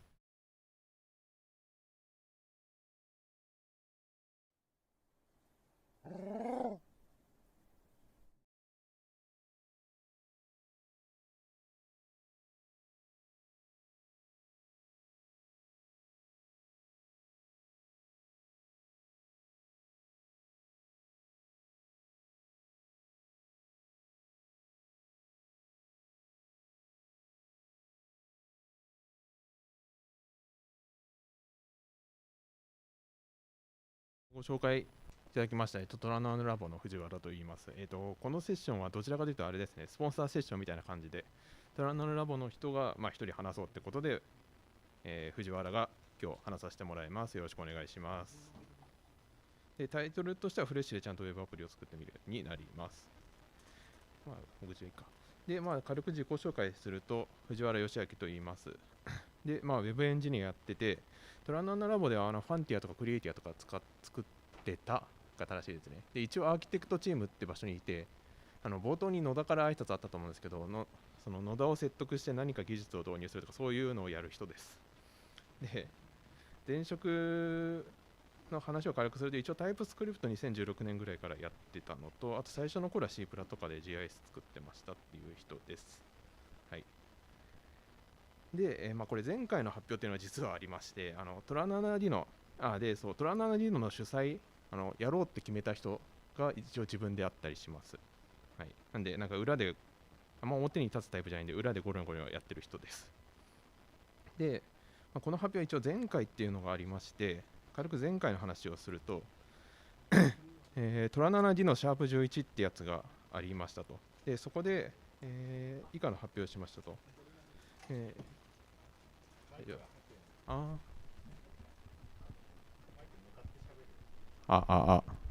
はい。ごめんなさい。大丈夫ですか？はい。で、フレッシュで普通のウェブアプリを作るって話をしたんですけど、これの内容がフォームからポストを扱うときに、いわゆる CSRF 対策でトークンを入れるっていう話をしましたと。であと、クッキーのセッション、セッション管理にクッキー使って暗号化クッキーでセッション管理をしましたと。あとはアイランドを使ってフロント側でインタラクティブに地図を表示するっていうことをしましたと。で、ここまではやれてますと。なんで今回もうちょっと実践的にウェブアプリを作ってみたいなっていうことをやりましたという発表です。で今回やることなんですけど、私結構 Rails 長いんですけど、Rails に代表される、いわゆる普通のウェブアプリケーションを作りたいなというのがモチベーションです。なんでかというと、先ほど言った通り、ちょっとなんですかね、技術導入に若干の裁量があるというかあるんで、なんかやり方を示せば業務利用しやすくなるんじゃないかなっていうのがあります。なので、RDB 使います。で、必要なのが DB マイグレーションと CRUD の実行をやりますと。あと、セッションの実態外部ストレージ。一般的には Redis ですけど、今回ちょっと DynoKV を使ってます。であと、セキュリティ対策しますと。これ、前回やってるんで、それをいろいろ移し替えるだけですね。あとは、それなりにフロントでありますけど、フレッシュ使うと勝手に解消されるんで、これはいいかなというところです。で、今回使うものなんですけど、とりあえず Dino は最新版を使います。で、フレッシュも最新版使います。であと、マイグレーションツールとしてプリズマ使ってます。で、今回は後で説明するんですけど、マイグレーションでしか使ってないです。で、DB としては PostgreSQL 使います。で、あとは DynoKV セッション管理で使いましたという感じです。で、プリズマ ORM としては使わないっていう話をちょっとしたんですけど、自分が1月前とか半年前ぐらいも同じだったんですけど、Dino 版試した一応 Dino で扱えるようにはなってますと、前提として。で、Dino 版試した感じ、プリズマこのスラスラプロトコルじゃないとエラーで怒られるので、それにしか対応してないのかなっていうのが一見した感じです。で、今回、先ほど言ったモチベーションの上で、よくある構成として開発は Docker でローカルホストみたいな話とか、本番はクラウドサービスで、AWS とか GCP とか、それ以外のやつとかを使うっていうパターン、このパターンに対応していきたいと。なんで、接続先結構柔軟に変えたいなっていうのがありました。で、ただ、将来的には使いたいので、対応したときに、ためにとりあえずマイグラーションでいろいろ生成しておくという感じです。はい、で、やったことなんですけど、RDB を扱う話で、プリズマによる DB 管理をしてます。管理だけですね。で、実際のクエリ発行は Dino Postgres ってライブラリがあるんで、それ使ってます。コネクションの管理と主にクエリ発行ですね。はい、なんか直接 SQL 叩いてます。で、マイグレーションなんですけど、プリズマのドキュメント通り進めます。これ、別に Dino 用、この初期化部分は Dino 用なんですけど、マイグレーション部分は別に Dino 用じゃないです。で、この Dino 用の進め方でやると、とりあえずスキーマとか反映できて、DB とか作れたり、テーブル作れたりはしますと。で、世代管理もしたいなっていう話で、プリズマのマイグレートの機能を使いますと。単純にあれですね、このプリズママイグレートデブホゲホゲみたいなやつがもともと紹介されているやつで、それを Dino から呼び出しているというだけです。これで一応普通に使えます。で、一応課題もあって、もう1個がさっき言った話で、もう1個が、この、Deploy to Dino Deploy っていうドキュメントで紹介されている方法と、このマイグレートしたときに出来上がってくるものがちょっと違うというのがあります。とはいえ、今回 ORM として使わないんで、いいかという感じです。はい。で、実際、プリズマの、スキーマ定義っていうか、設定ファイルですね、要は。DSL なんです。DSL でできている設定ファイルなんですけど、こんな感じですと。ユーザーがいて、ハッシュ化したパスワードのカラムがあるみたいな感じにしてます。で、これを反映すると、このユーザーの定義に従ったテーブルができますという感じです。で、これでとりあえず準備はできたんで、実際クエリを発行しましょうと。で、Dino Postgres ってライブラリがあって、いろいろ便利に使えますと。コネクションプールが使えたりとかしますと。で、SQL 文字列として定義して今回使いますと。当然ですけど、プレスホルダーを使います。で、制約違反のいわゆるバリデーションは、とりあえず今回は、ちょっと時間がなかったっていうのもあるんですけど、DB 依存です。ユニーク制約そのままインデックス貼って、そのまま落とすっていうだけです。で、実際やってみた感じはこんな感じで、ファイル読み込んだときに、プールとして初期化しますと。で、イニットはちょっとあれですね、起動確認だけしてるって感じです。実際コメントというか、ここに書いてあるんですけど、イニットの中でプール作ってもよかったかなとは思ってます。で、あとはランクエリっていう汎用的な関数だけ作っといて、クエリ実行するという実装です。これでインサートとかセレクトとか全部実行できますっていう感じになります。はい。実際使ってるのはこんな感じですね。find by email ってクエリがあって、それをランクエリに入れるという感じですね。で、登録も同じ感じです。登録情報を作っといて、ランクエリでクエリと一緒に渡してあげるという感じです。で、次。これで DB は引けたんで、要はログインに必要なデータとかを DB から取ることができるようになりました。で、クッキーじゃないセッション管理と。前話したんですけど、前までのアプリだと暗号化クッキーでセッション管理してましたと。で、ちゃんと変えたいなって話で、セッションの情報の保存先として DinoKV 使います。先ほどの発表でもちょっとやってるよっていう発表あったと思うんですけど、似たような感じで使います。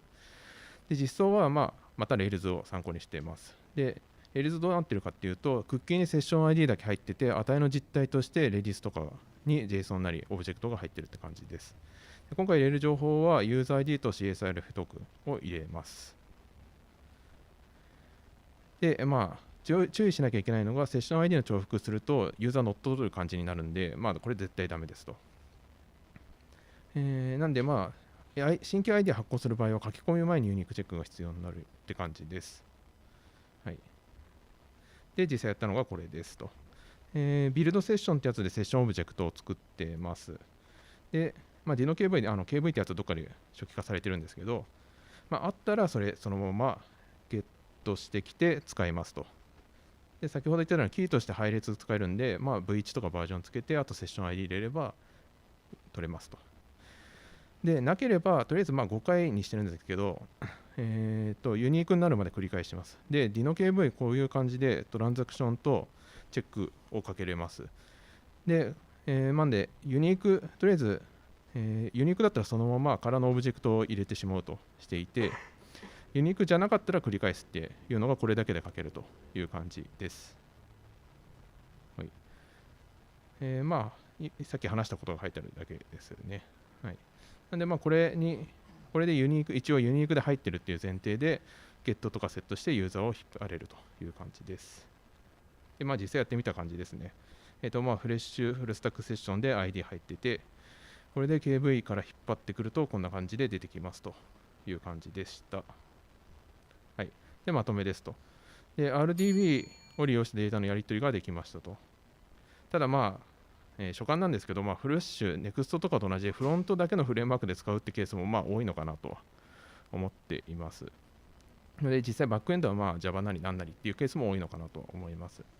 で、ログインとか CSRF トークンの位置とか、ウェブアプリで一般的に必要な最低限のことはできたかなと思ってます。で、まあ、ちょっとこれ個人事なんですけど、まあ、ちょっと特感で作ったんでかなりどっちからかってるんで、公開するにはちょっと整理が必要だなって感じです。で、DinoKV のちょっとベストプラクティスとかがこれから知りたいなっていう気持ちがちょっと芽生えてきましたっていう感じです。で、トラナノラボ採用募集中なんで、興味がある人は応募してください。はい、じゃあ以上で発表終わります。ありがとうございました。ありがとうございます。はい。時間ちょっと超過もしてますので、質問は割愛させていただきます。実際ですね、業務に取り込んでいきたいみたいなことを思っているような方いらっしゃったら、懇親会の時にぜひお話聞いてみてください。ありがとうございました。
よろしくお願いいたします。はい、こちらが最後のセッションになっていきますので、皆さん最後まで盛り上がっていきましょう。よろしくお願いします。はい。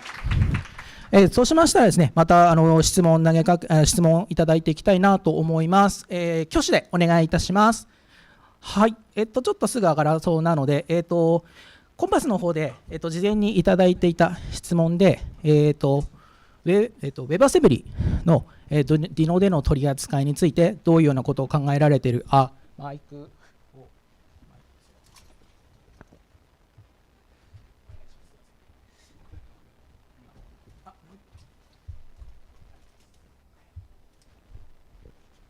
The question is there any future plan for WebAssembly?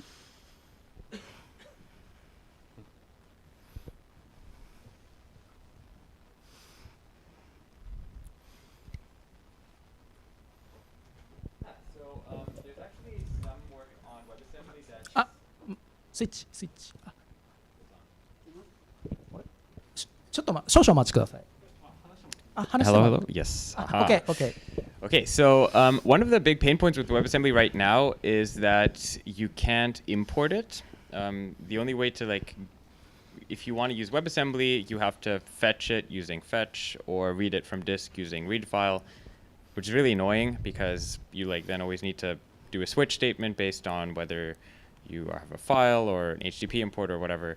So one of the things we're working on is WebAssembly imports, where you can just import a WebAssembly module using ESM. And yeah, there's some work that we're doing at TC39 to support this, and hopefully it'll land this year or maybe start of next year. WebAssembly は今結構不便な点があって、WebAssembly は今インポートができないんですね。インポートができなくて、ファイルとしてフェッチしてそこからイニシャライズしなきゃいけないっていうそこがペインポイントであるんですけど、TC39 の方でそれを解決するようなプロポーザルをやっていて、それができると WebAssembly を普通にインポートすることができるようになるので、今そちらのプロポーザルの方を、来年ぐらいとかをめどに頑張っているところです。はい。ありがとうございます。はい。この質問を書いていただいた方が今日配信見てくれてるといいなと思います。はい。他会場から質問ありませんでしょうか。はい。右前をお願いいたします。いけるかな。OK。すみません。まだ日本語を勉強しています。たくさんフロントエンドの仕事をしました。クライアントのバンドルのおすすめがありますか？ So I've done a lot of front-end development and I was wondering if you do have any recommendations for bundlers for the client in Dino. I'll answer that too. So yes, ESBuild. ESBuild works really well with Dino. There's a plugin that lets you use URL imports in ESBuild. It's called Dino ESBuild Loader, I think. And it supports import maps and it supports NPM specifiers. So yeah, that's what I would use. おすすめのバンドラーは ESBuild です。で、Dino 用のプラグインとかがもうすでにあって、HTTP インポートを解決したりとかもできるし、そうですね、かなり相性がいいので ESBuild をおすすめしています。はい、ありがとうございます。Thank you。他ご質問ないでしょうか。はい。じゃあ早かったので前からお願いいたします。こちら。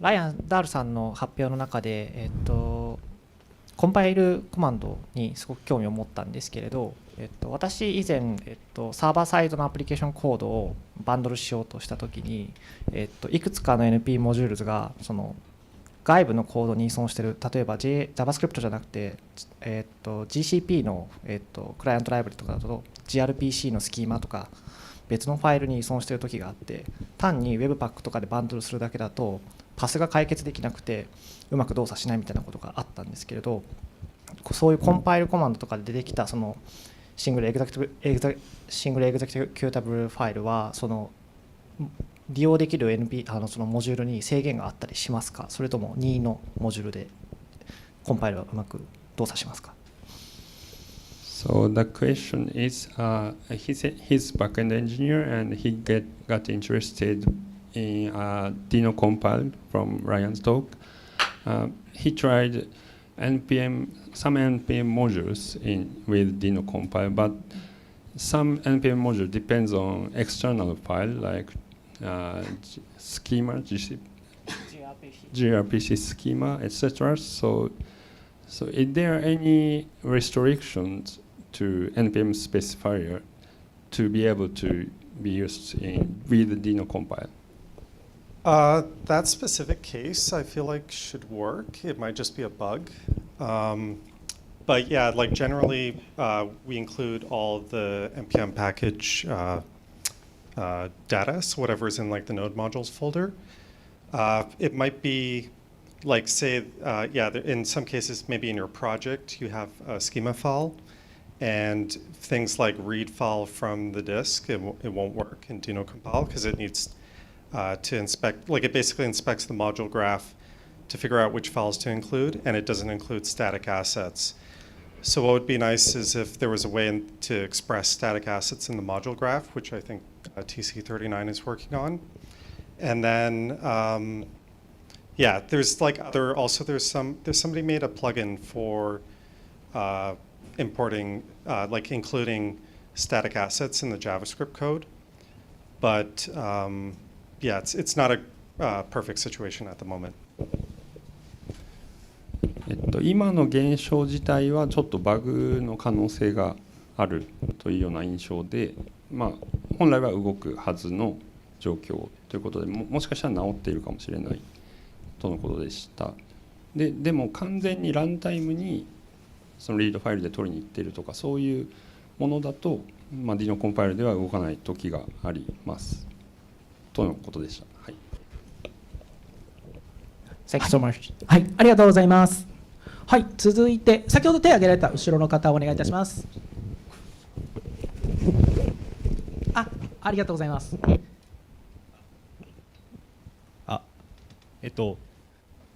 ェブトランスポートとか、クイック、HTTP3 周りの今後の実装の計画を教えてください。The question is, what is the plan for HTTP3 or Web Transport support? It's a great question. We don't have an ETA yet. It's something we will want to work on at some point, but it's not a priority right now. I think it is likely that we will support web transport, like outbound web transport, before we support inbound web transport, so inbound HTTP 3. But I can't tell you exactly when. 今のところHTTP3 はあまりプライオリティが高くなくてやっていないんですけれども、将来的にはやりたいっていう気持ちはあって、中でもウェブトランスポートの外向きリクエストについてはまず最初に取り組む可能性があるということでした。はい。And I have a second response. If anybody wants to work on implementing web transport in Dino, you can open a PR, or you can talk to me, or you can open an issue, and I'd love to work with you on that. But yeah. その分野に興味があるのであれば、プルリクエストは大歓迎ですので、ぜひ実装してみてくださいとのことです。Thank you. ありがとうございます。はい。他質問ありますでしょうか。はい、後ろの方お願いいたします。マイクお願いします。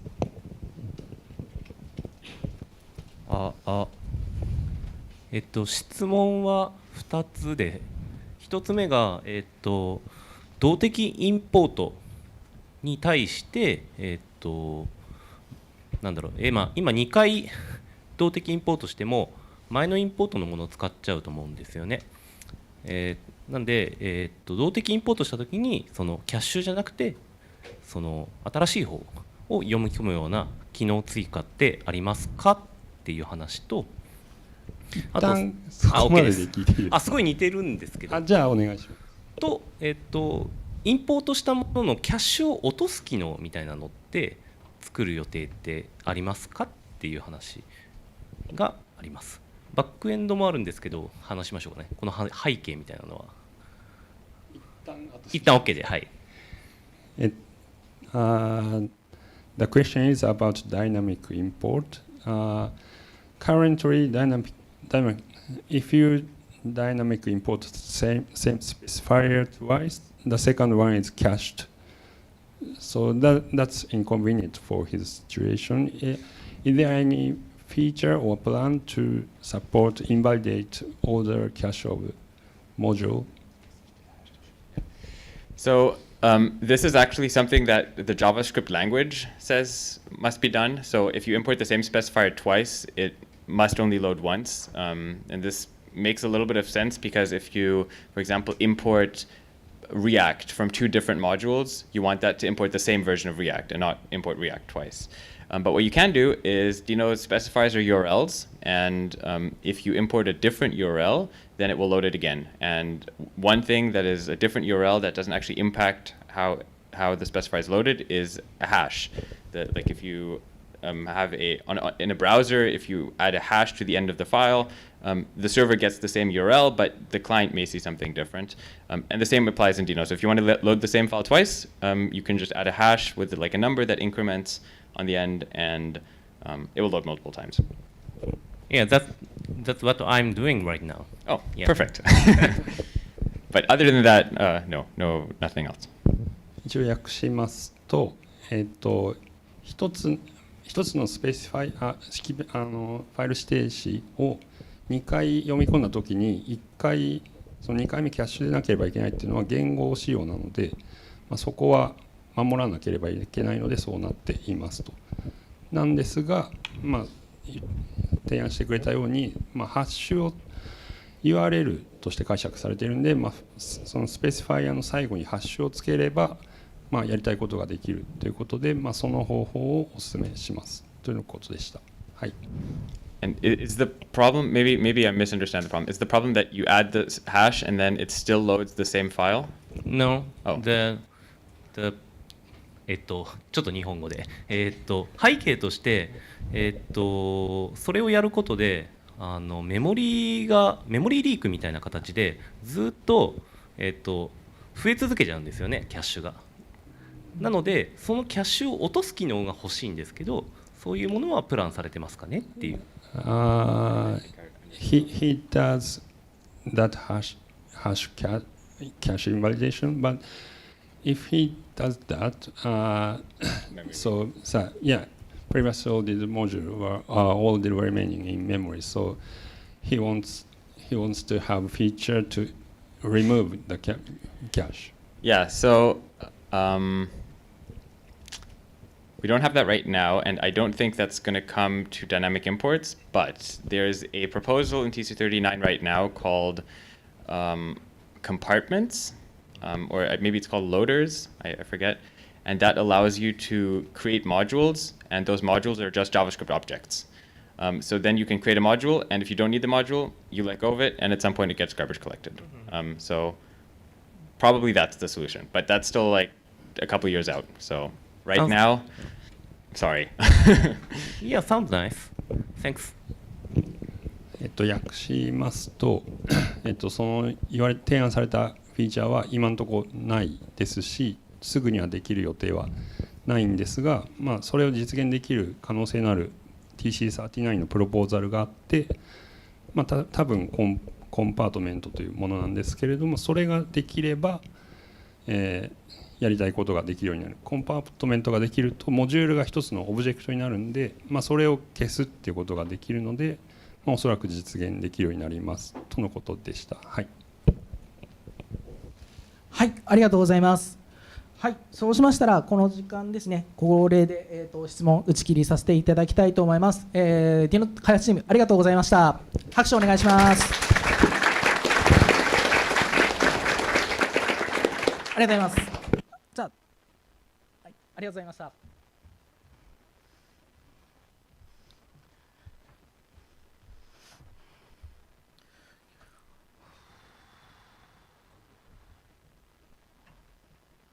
はい、以上で全セッション終了になります。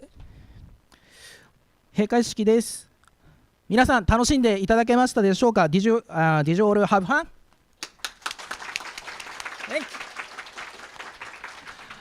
ありがとうございます。そうしましたら最後に、閉会挨拶といたしまして、ライアンダルさん挨拶登壇お願いいたします。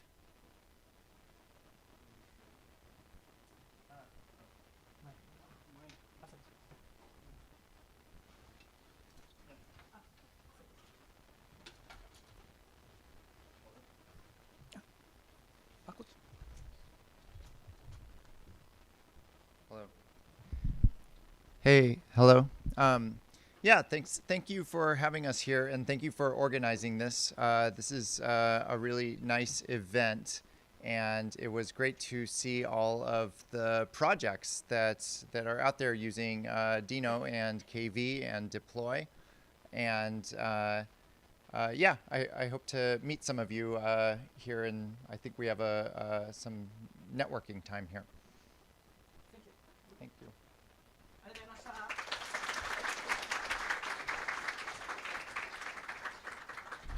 はい、ありがとうございました。はい、以上で、閉会挨拶まで終わりました。最後にですね、写真撮影をさせていただきたいと思います。ですね、皆さんにご協力をいただきまして、登壇者の方が前に集まれるスペースを作りたいと思いますので、一旦、ご起立をお願いいたします。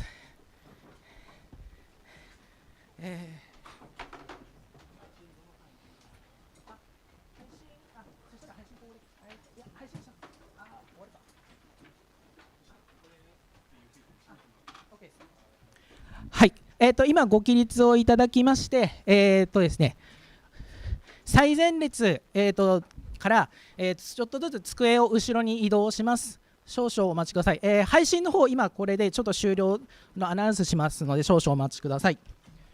はい、以上で、ディノフェス、配信の方をですね、終了いたします。配信、見ていただいた皆様、ありがとうございました。